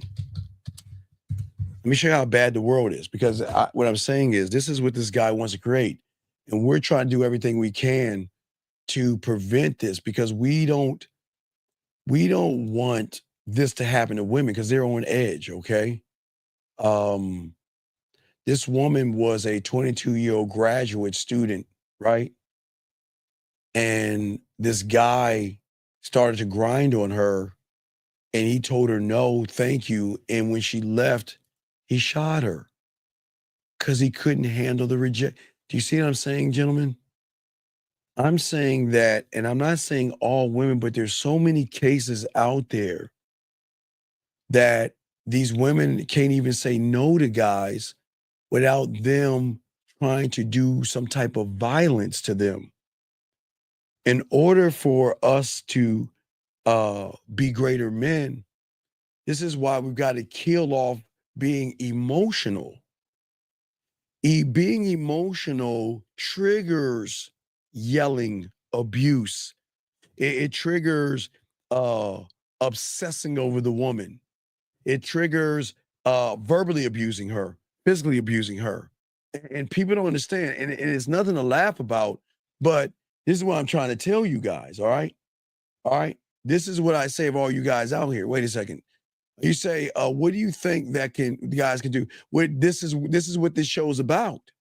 This is what we're talking about. All this stuff. This is why we teach the guys the game. Because what we're saying is that the greatest damage a man can do to a woman is walking away, guys, when you have this game. I don't want you to harm a woman. I don't want a woman to have to put a restraining order on you and stuff. That means you're out of order. But the problem is this motherfucker that we're talking about right here is putting young men in this order. Listen what he's saying. America, why is it that 9 out of 10 people who live to be over 100 are women? See, we got the look, but we're hurting. We say iron sharpens iron, so as one man sharpens another, but we used to just... Young men are not hurting. Young men are not hurting. Young men just don't have an understanding that they shouldn't set an expectation when it comes to women. Men don't hurt that way. Step on a Lego. Oh, you're going to hurt. Hit your foot on a corner. Oh, man, that's going to hurt. But if you allow a woman to hurt you, that shows where you are. Gentlemen, listen. I never will knock a man that loses his wife, loses his mother, or loses something precious to him. That's not what I'm talking about. I'm talking about someone that's just not interested in you. Someone that doesn't want to date you anymore. Someone that wants to move on with their life. Someone that decides that, you know what, I just want to be friends with you. I'm saying leave them fucking women alone, dog, because it's dangerous out here for these women. And I'm not here being their protector and all this other shit. I'm saying that this motherfucker that we're playing right now is probably the sole reason, because he's telling y'all guys to be effeminate, to be emotional, to cry, and express yourself to a woman. But what happens when that woman says, I'm not interested in you? What do you think is going to help it? What do you think is going to happen to that guy? Girl, you know, I really like you and I want to beat you. Oh, I'm sorry, I don't like you anymore. What do you mean you don't like me? And I'm not saying every time. This is why we say there's okay with having the emotion of loving yourself, appreciating yourself, but don't lose that. This guy here, I keep telling you, these are the worst people on the planet, because they're saying They want you to be out of nature. They want you to cry in front of women. They want you to express yourself in front of women. Gentlemen, listen, I'll tell you, I've said this since the 90s. Please, gentlemen, look, guys. If you want to cry, please just go in your car, cry, drive out to the city or the countryside and cry. It's okay. Cry on your time. Get it all out. But don't bring that shit to a woman. I want to be with you. Please. I'm sorry, I don't like you. What, you telling me my tears aren't good enough? You don't even see how that shit blows up? Don't cry in front of anybody. Listen, look. If your mother passes away, take time. See, the beautiful thing that I learned about the game that most of y'all will learn is that you could do two things in death. You can mourn that person, or you can appreciate the life that they had. Here's a choice. Or you can do both. What I'm saying to you, whatever you do it by your fucking self. By yourself. Mourn the death. Appreciate the life. Do both. Mourn it and cry if you want. But motherfucker, oh, Johnny, oh God, Johnny, why? Come on, dog. Come on, we're saying, gentlemen, come on, dog.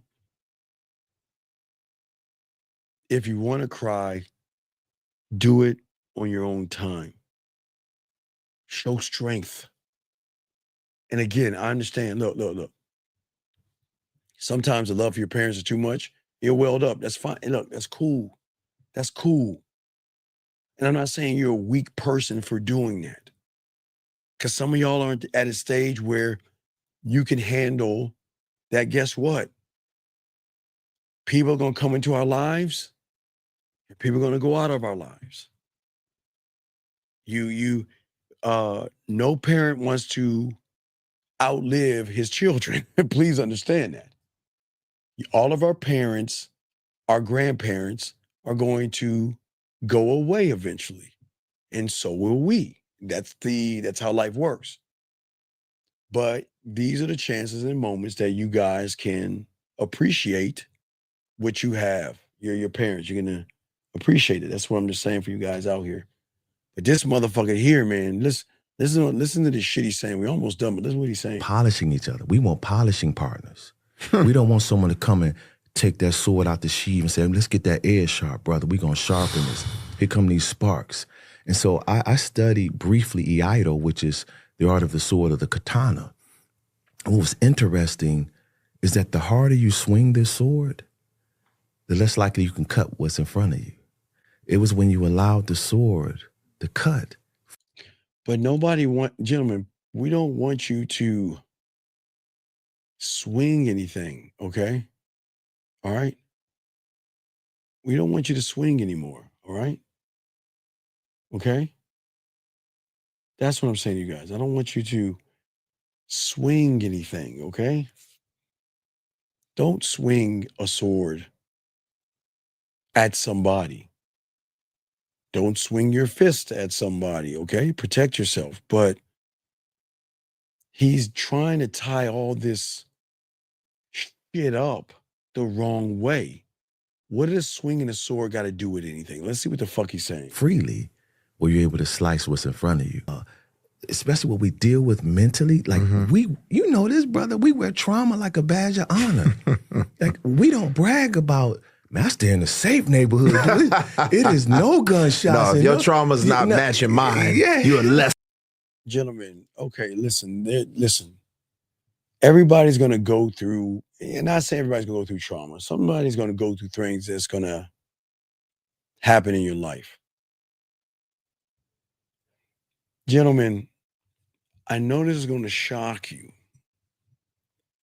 but every rapper that pretends to have trauma, pretends they're from the hood, and pretend they've been shot and all that other stuff, it's because they're manipulating you. Most of you young men look at these rappers and say, well, I want to be gangster and I want to do all this other shit. You know, the real gangsters own property. I'm saying legally. Those are the hey guys. I want you to be that kind of gangster. Let me grab this call real quick. 432. What's your name? What's your question? 432. What is your name, sir? And what is your question? 432 going once. 432 going twice. All right. Goodbye. So, as I say for you guys out here, I want y'all to be a different kind of gangster. Y'all don't need to sell, those things to think that you got to live a certain lifestyle. Stop making your lifestyle. Okay, guys, I grew up when this stuff was created. And when I found out that some of these rappers hired, and this was in the 80s, this is before gangster rap. Did you know most of these motherfuckers rent out houses, women, cars, fake jewelry, and fake money because they're trying to portray something to you young men to make you think that this is the life. You know what I mean? This is the life. So, even though we grew up on it, my age, we grew up on Dolomite and all that stuff. We grew up, but we realized that what you see on TV is not reality. Let me grab this last time, 432. It's the last time I asked you, what is your name and what's your question, sir? Well, I'm not a sir, I have a man, but I just kind of have a question outside of the topic y'all were talking about. Yes, how can I help you, ma'am? So I've been with my man for about 4.5 years now, and he is constantly think I'm cheating on him, and I'm not too sure exactly how to handle it anymore. Have you called my show before with the same shit? No, I have not. How old are you? I am 37. Do you have your own? Look, lady, look, listen. This is why I don't teach women, but I'll try to explain it to you. I can't teach you because you don't listen. You don't logically think, with all due respect. Why are you with somebody that doesn't fucking respect you? Why? Hello? Well, and she hung up. See that? She wants to ask a question. This is why I don't teach women. Y'all are goddamn like Lucy and Charlie Brown. Fuck out of here. Anyway, 505, what's your name? What's your question, sir? How can I help you? Sounds like the same noise. Sounds like the same person. Let me hang up. Anyway, let me continue. All right, guys. Anyway, let's continue, guys. Anyway, I know knocking you women, but this is why I don't like teaching women, because y'all like Charlie Brown. Y'all know y'all with some raggedy ain't shit guys, and you choose to be with them. So if you want to do that, I'm not knocking you. Do what you do. I can't teach women. Cannot. All right, here we go. Let's kick it in. Here we go. Of a man.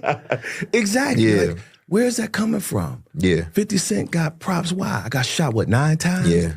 Which makes people like myself feel inadequate. Because I'm like, well, man. Wait, why? Why would 50 Cent make you feel inadequate?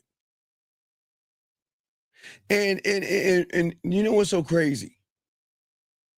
If this motherfucker was actually trying to help you guys out here, there are two sides to 50 Cent. Yeah, he's a motherfucking gangster, and yeah, he don't play around, and you fuck with him, you find out, right? But what about the individual that is an author, a producer, someone that is a rapper, someone that pivot to leave rap a little bit and then start producing TV shows? What about that motherfucker? A person who is self-sufficient and puts his money into vitamin water and all that. What about that part of him? But they don't talk about that part. That's what I'm saying, man. It's weird to me. Last time, 505. What's your name? What's your question? What's up? Hello? Okay, I can't talk to women. Can't talk to you, baby girl. Bye. Anyway, so as I said before, y'all are looking at the wrong side of 50. Yeah, there's this side over here. But there's a person that came from nothing and made something of himself. And I can't wait for Kanan to come on this week. It's coming on, starting tomorrow. The new Kanan is coming out. Can't wait. And then Tommy is coming right around that corner. But I'm just saying, he created that. So why don't we look at what he did and his accomplishments, vitamin water and things like that, versus look at him getting shot 9 times or something like that. So this is why these guys are all fucked up. Listen to them. And if that's a man, what am I? I ain't been shot no times. Me either. But see, now, because one of my brothers, so I lost 2 brothers. My second brother, same dad, different mother. When he died, he was tortured. Okay, he was heavyweight. Like, that's why, man, Father's Day, for the longest, my wife and kids said, "What do you want?" "Nothing, I'm good." Because it ain't about me feeling appreciated. If I ain't, why you gonna buy me something? I ain't did nothing for that. Cook me dinner if I work my butt off, you feel me? So that's why we can't evolve. We stuck. And it's all of us. I don't care what type of... What you mean me? We're not stuck. We're not stuck. Yeah, Kevin, he did have books. He had a video game. Yeah, I remember the wrestling game he had. Yeah, I used to play that wrestling game. But that's what I'm saying for all you guys. Yeah, he had the 50th Law, and he has another book. Right. So he's an author. Yeah, he does a lot of things. But what I'm saying, gentlemen, listen to me. All you guys have the same 24 hours in a day as 50 Cent. All you guys have the same 24 hours, just like 50 Cent. You have the same 24 hours, just like Kevin Hart. You have the same 24 hours like Dwayne Johnson. So the question is what are you doing with your time? Again, I don't even know how y'all guys can even sleep 8 hours trying to get this game and trying to get this stuff. Y'all notice that, Friday, we don't even sleep. We'll probably do a show sometime in the afternoon. And then Friday morning around 2 in the Eastern in the morning, we go live. And then we go live 3 hours later. So, there ain't no time to sleep in this game, dog. I don't know how y'all find the time to sleep. I'm not saying don't sleep, but motherfuckers that want this shit, they don't sleep much because they trying to get it. But if you want to sleep 8 hours, then don't try to get it because you ain't gonna get it sleeping 8 hours. That's what I'm just saying, okay? All you guys, okay? So let's, because we're about to wrap this up. But guys, you got a question, let us know. We'll get to the last part. Ethnicity. Every last one of us. I don't care social status. Billionaire, millionaire, thousandaire, hundredaire. All the same. That's why I wrote that book. It's like, I'm going to give you what I do. Yeah. Okay? Now you can run with it or not. I wrote the vision down and made it. Now this is where okay. This is where the vision fucks up the most. And this is why game is so fucking important. Let me explain the difference between the game and what these guys, these authors do. The reason the books fail is because they're trying to make you a carbon copy of who they are. See, he wrote that book giving you a blueprint on his life and how he made it.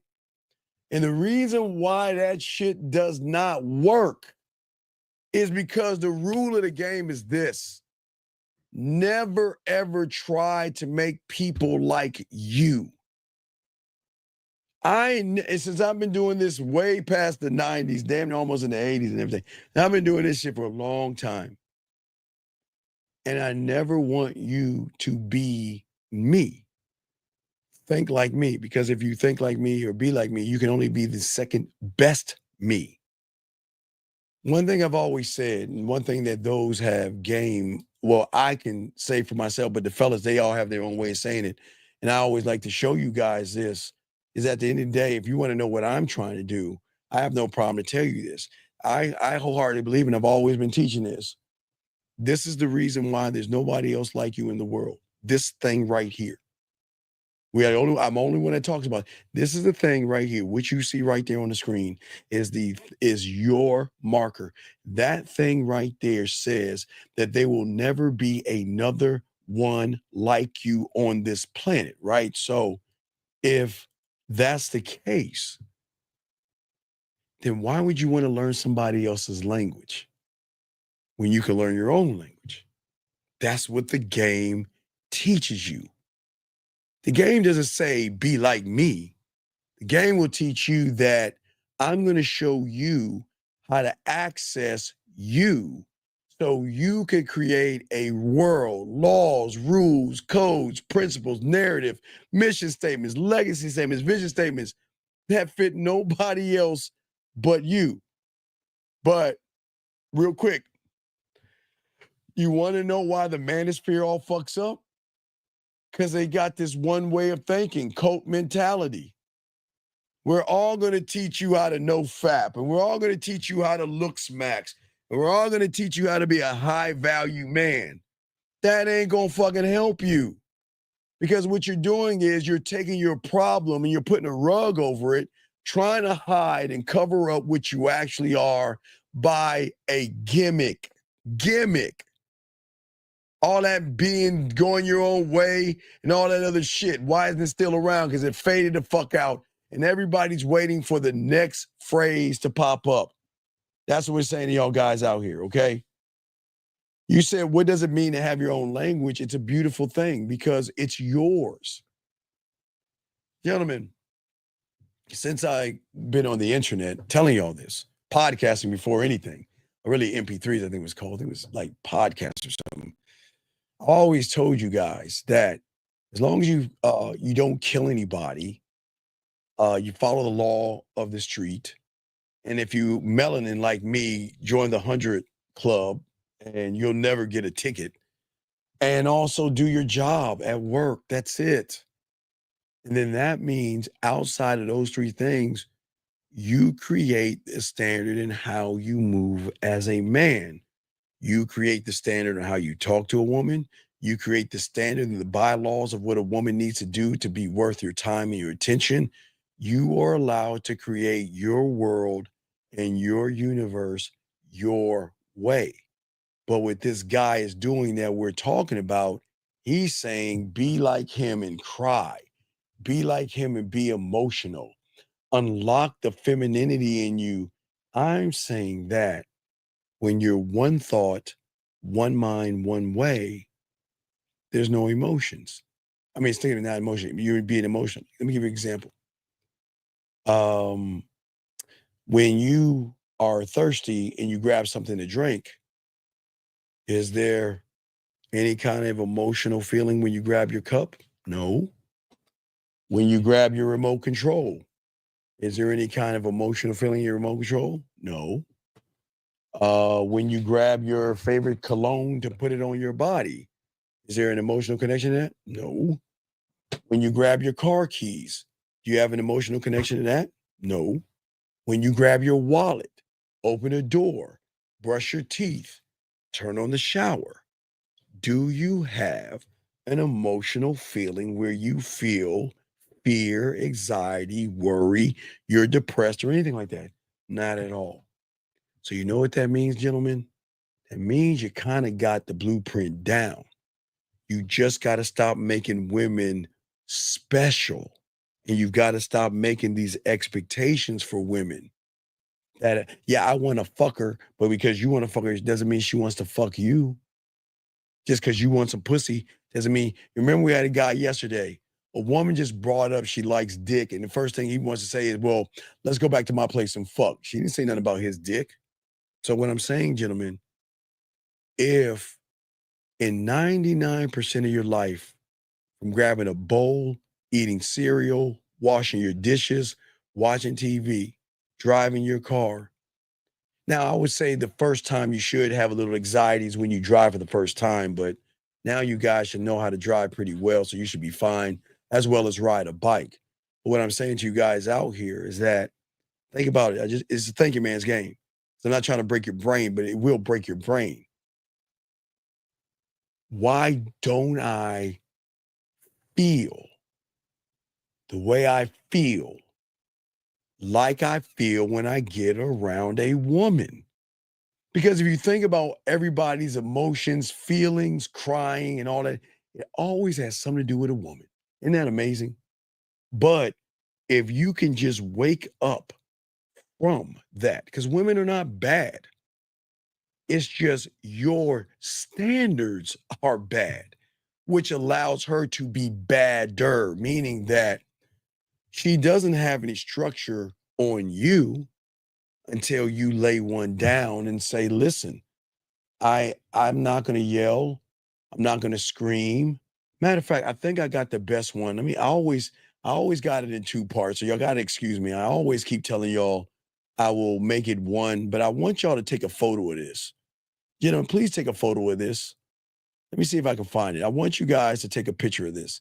This is very important. Please print screen this, and I want y'all to live by this. Let me see if I can find it. I always fuck it up. Let me see if I got it. Hold on. Let me see here. Okay, that's part two. I got part two. Let me see if I can find part one. Wait, that's not part one. Excuse me. That's not part one.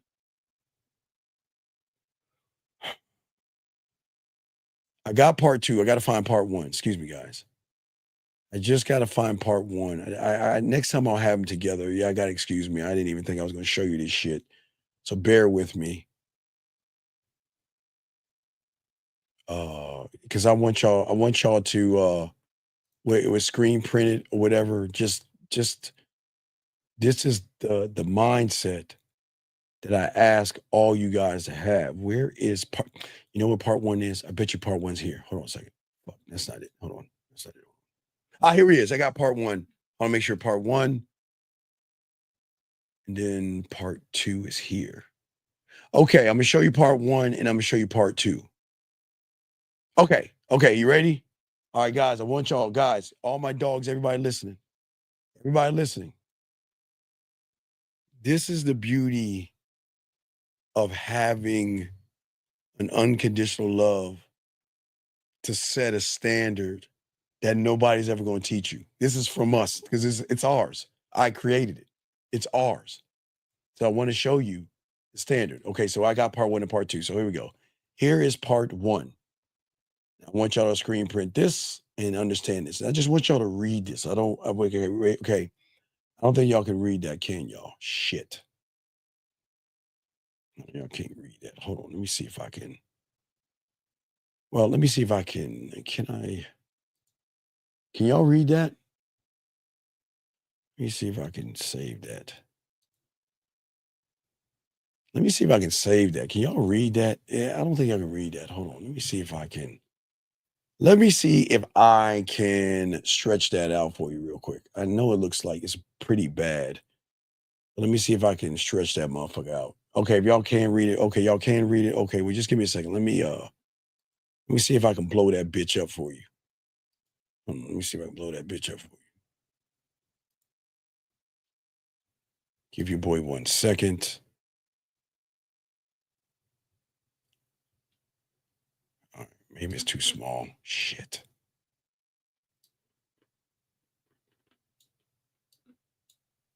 Shit, it is too small. All right, let me see if let me show y'all. Let me show y'all. Here we go. Okay. Oh, it is readable. Okay, let me show y'all real quick. Okay, here you go. Here it goes. It says right here. And gentlemen, I'll read it to you, okay? I will read it to you guys. Please lock it in. I'll read it to you, okay, gentlemen? This is what it says. Let me blow it up. It says, I'm different than any other man that you ever met or talked to. I just am.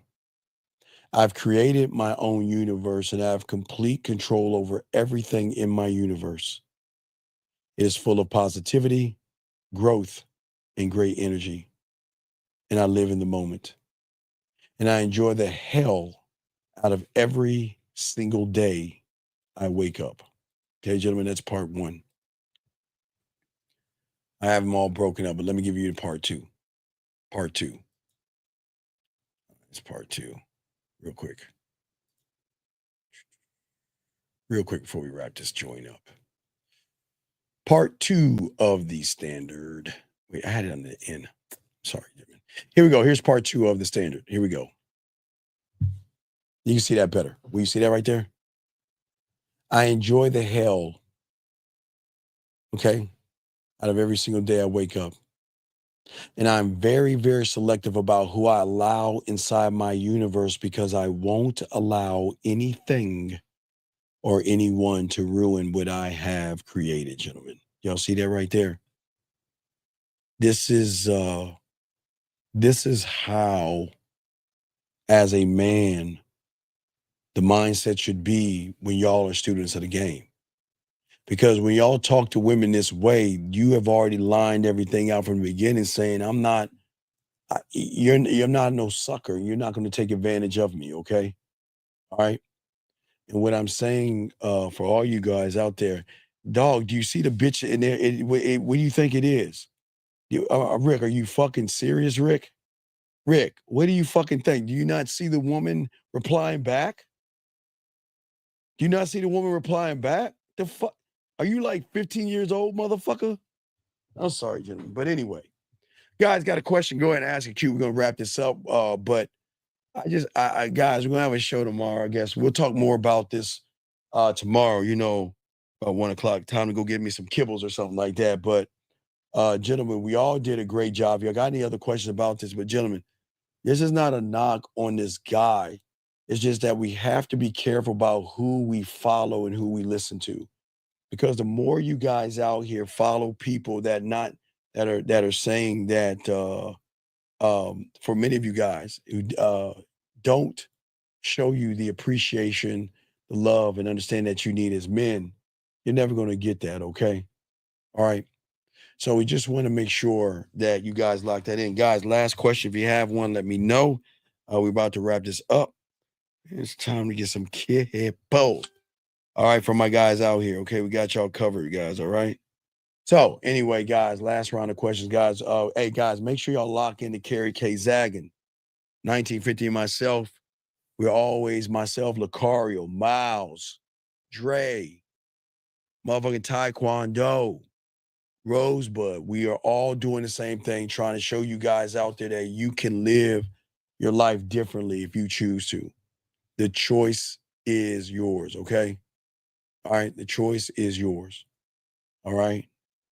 So Beautiful Boxing has a statement for you. Make sure you follow directions. Boxing, if she doesn't follow directions, drop her. Make her follow directions. She doesn't follow directions, drop her. Guys, but you see what Boxing said? Boxing said do something. All right, listen, Bob, I'm gonna blow it up. Beautiful. There you go. I want to show you something. Check it out. My dog Boxing. Shout out to my dog Boxing. Boxing, if she doesn't do it, dump her. Dump her. All right. All right. Nah, he ain't. Nah, I ain't staying on. I'm about to get the fuck off going. I got things to do. Got people that holler. Hey guys, remember, hey guys, it's around 1 o'clock. Y'all know what we do around this time. I got things to do.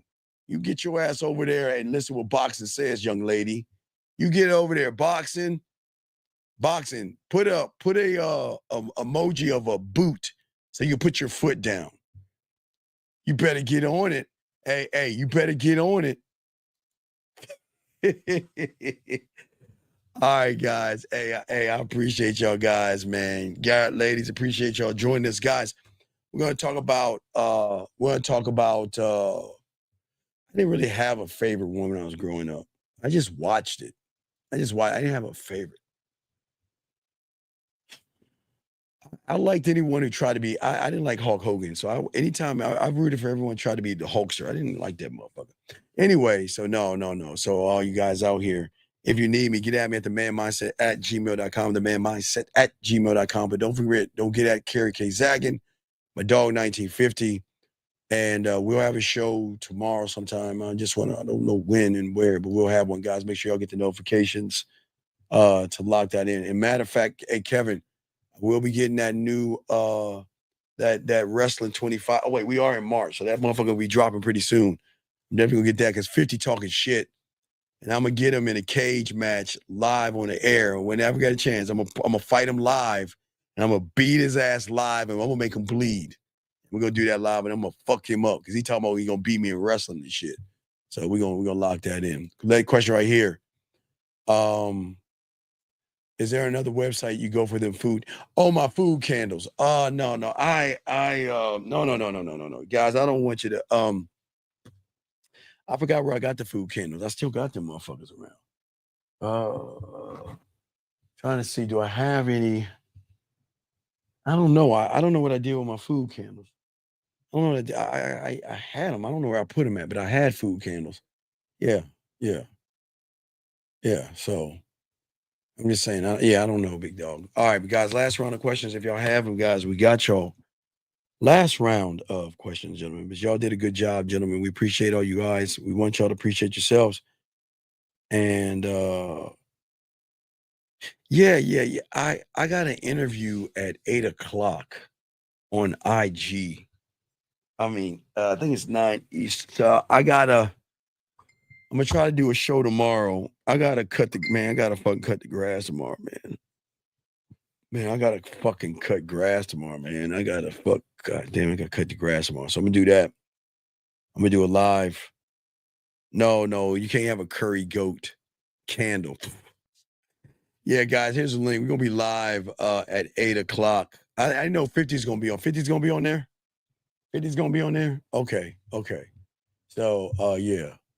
So hey, Kevin, his name was Ravishing Rick Rude, big dog.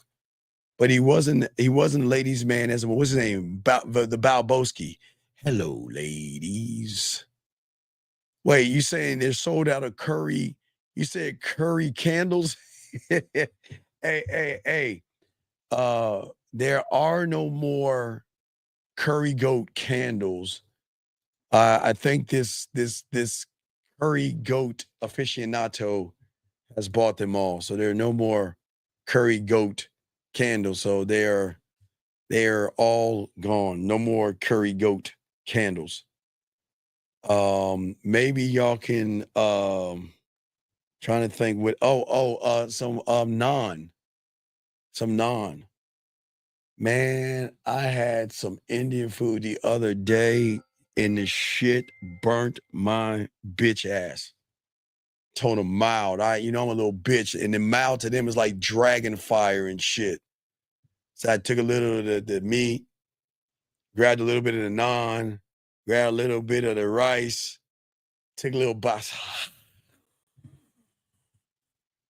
Man, that shit, I don't fuck with that shit. Don't fuck with it at all. Not at all. I don't know how y'all do it, but I don't. Nope. He wouldn't know what to do with it anyway. Hey, you won't let her talk that shit to you? Tell her you know what to do with that curry goat. Okay? All right. Yeah. I don't know what a yanni is. I don't know what a yanni. I don't even want to discuss that. I don't know what a yanni is. That has bothered my virgin eyes. No, I don't know about red curries or anything. All I know are Indian movies. That was my game back. Guys, when I was messing with Pakistan, Afghan women, Indian women, women from Asia and all that other shit, man, my mentor man, I had to watch these fucking 3-hour Indian movies where they meet and dance and talk and dance and they would fight and then they would dance and I was like, God damn, and they were like Hindi and some was Urdu and some was Farsi and it's like I didn't know anything they were saying. I still don't know today, but I was watching those motherfuckers, man. Yeah, I know them dances and shit. I know that. I don't know the dances, but hey, guys, and I roll up on them Indian motherfuckers. Yeah, buddy. But anyway, yeah. Hey. and you put your foot down on the goat. There you go. Put your foot down on the goat. Put your foot down on the goat. Curry goat. Nope, will not eat it. Will not eat goat. Will not eat lamb. I'll eat chicken, but I will not eat goat or lamb. I don't know why y'all eat that shit. I will not eat it. It's not for me. Matter of fact, I'm getting hungry as we speak right now. I need to get my ass going. All right, man. So we had a good show, guys. We'll knock something out a little bit later, guys. But no, man, hey, bruh. I have a farm, and on my farm, I have at least many, like what, 10 goats? They're pets. I will never eat a goat. I'll never eat a goat. I had lamb one time, and that shit was nasty as fuck. It had such a bad aftertaste. Ugh. No, will not eat it. Nope. Won't do it. Won't eat it. Guys, y'all can have it. Don't deal with curries. Only thing Indian now will drink is tea. That's it. That's it, man. Coach, you had a video with a horse. Yeah, well, I got some horses too, but I'm just saying horses, and I have horses, rabbits. I got fucking ducks and shit. I got all that stuff, but I'm not gonna eat them. I will not eat a duck. I will not eat. Now I got chickens, but they lay eggs, but I don't eat those chickens. They're pets. And I'm not trying Jamaican food. That's hot. You know, I'm so close. There's an African neighborhood. There's an African store close by where I live, and I really feel like getting some fufu. I am this close to getting some fufu for all my African aficionados, but I will not try Jamaican food. I don't like spicy things, man. You say goat meat and milk. Goat milk? Fuck no, I'm not drinking no goat milk. Oh no. Oh no. Poor little. I know Jamaican food isn't fufu. I'm saying Jamaican food is hot. African food, that is disgusting. Look. What do you eat that is African? What do y'all eat that is African? And I'm not eating it. You know what I like? What I like from the Indian store, they got these fried things that have potatoes and fucking peas in there, and they're like fried. It's like a Chinese whatchamacallit. Now I'll do Mexican food, but I don't like spicy. I put ketchup over Mexican food. I'll eat Mexican food, but I don't do that. I don't do that. Brazilian, nah, just meat. Goat is in a lot of hey, eat y'all goat. Eat y'all goats and your soups and all that other stuff. If you love beef patties, nah, man, can't do that. What is that? What's that, brother? What the fuck is that? I don't know what that is. I don't know what that is. Yeah. Only thing I like from Hawaiian food, no, hey, now you're gonna laugh. I like those fake Hawaiian rolls. I am not gonna eat a pig that's rotating with an apple. I won't eat a pig that way. I will eat bacon. I will eat ham, but I will not eat a whole pig that is on the skewer that they're turning on the thing. I won't do that. I will not do dumplings. That is disgusting. I'm sorry, I'm disappointing you, but I just can't do that shit. Can't do that. Come on, dog. Come on, man. That is sick, man. Man, what do y'all eat, man? Come on, man. Chicken feet? Fuck. Is a fillet of fish at McDonald's count, or does that mean? Listen, I used to eat fish, frozen fish that my mother used to buy from the grocery store, and I know that ain't fish, so don't say, Steve, that's not fish. I do not. Listen, I know I do shrimp. I'll do shrimp. I'll do gumbo because I'm like I got Cajun in my family, so I will do gumbo, but I will not do clams. or oysters. That is fucking disgusting. I'll do sausage, chicken, and shrimp in my gumbo, and crab. That's it. Y'all are some disgusting bison. Man, there is something wrong with you people. But I don't eat that pussy like a child, though. I went to the Bahamas and I was about to eat some cod, but when I went to Trinidad and Tobago, where I got I got one of my tattoos up here from there. They eat a lot of chicken over there. They eat a lot of chicken in Trinidad. Remember if y'all remember one of the Trinidad, and this is before YouTube, and I did a show where I met that chick at the barbershop. Y'all remember that Trinidad Tobago? Man, I don't even know what that video is. I do not eat pig stew. What the fuck is wrong with y'all people? Y'all are sick. We need to get no. I cannot. Hey, y'all need to do that. I will make desserts. Yeah. A McDonald's fish fillet. That could be my fish. That could be my fish. Dog, I am not gonna eat no fucking. What the fuck is pig stew? Fuck is that? Wait a second. You talking about like chitlins and shit? Oh,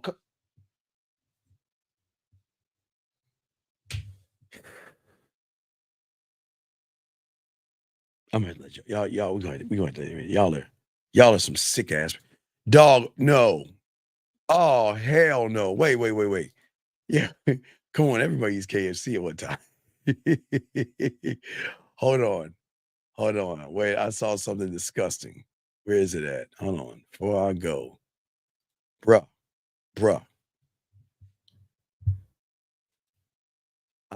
Only thing I will eat shrimp. I'll eat a little bit of crab, but I will not eat a fucking octopus. That is goddamn disgusting. No octopus, no squid, no oysters, no Oh. Oh, that's making me want to throw up in my mouth. Whew. That is disgusting. Fuck you, boxing. Fuck you. Boxing, seriously? Boxing, you need some therapy, dog. What the fuck is...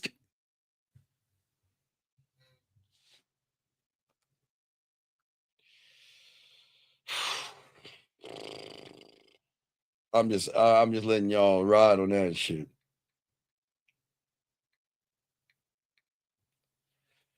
I think boxing, you just said it, boxing. That's why Beautiful ain't listening to that shit you about to say, dog. Cow heel eat motherfucker, dog. That is crazy, dog. Come on, dog. Come on, dog. Come on. Barbecue is barbecue, dog. There's nothing special about Korean barbecue.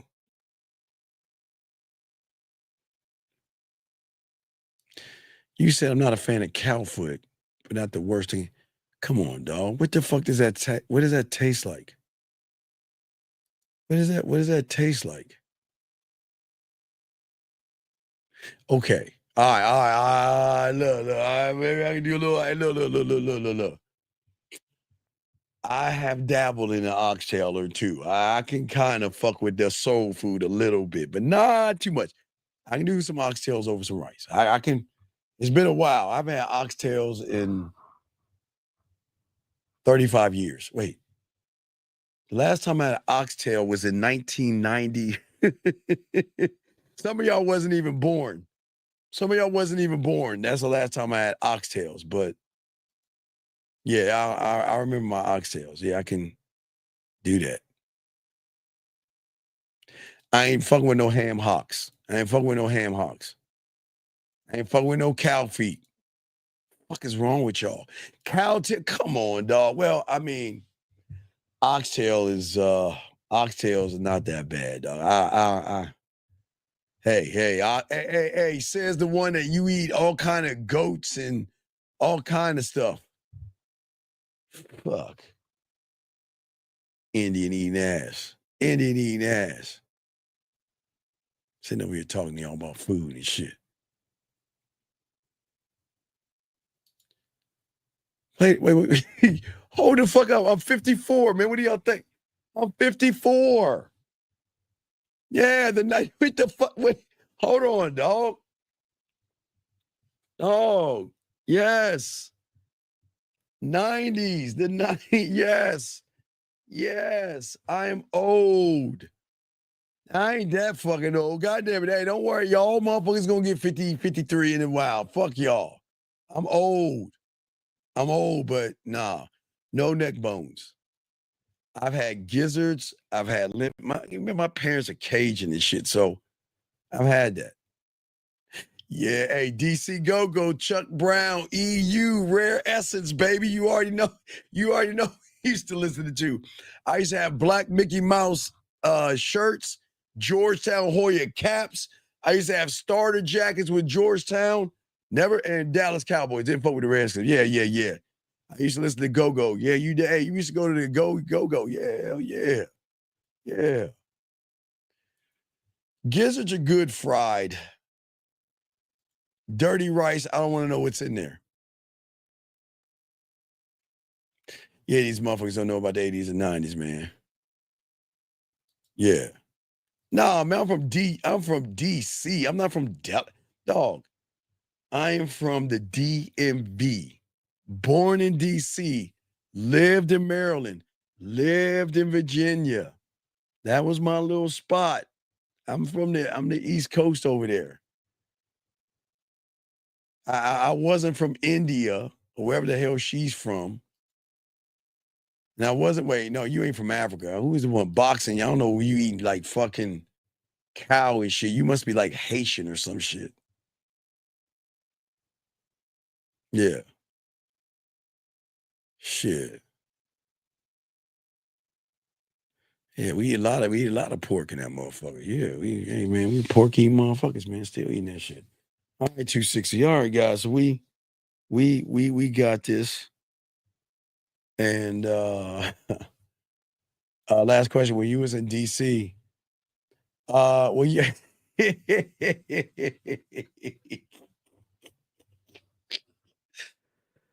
I'm not going to discuss my mayor, but we did have some the bitch set me up sweaters and shit. The bitch set me up. That was you go down to DC, I forgot what street, not 14th Street was where the prostitutes were. I forgot, was it F Street? I forgot. Union Station. They used to have the bitch set me up. We used to buy stuff, okay? That's what we used to say, guys, y'all guys.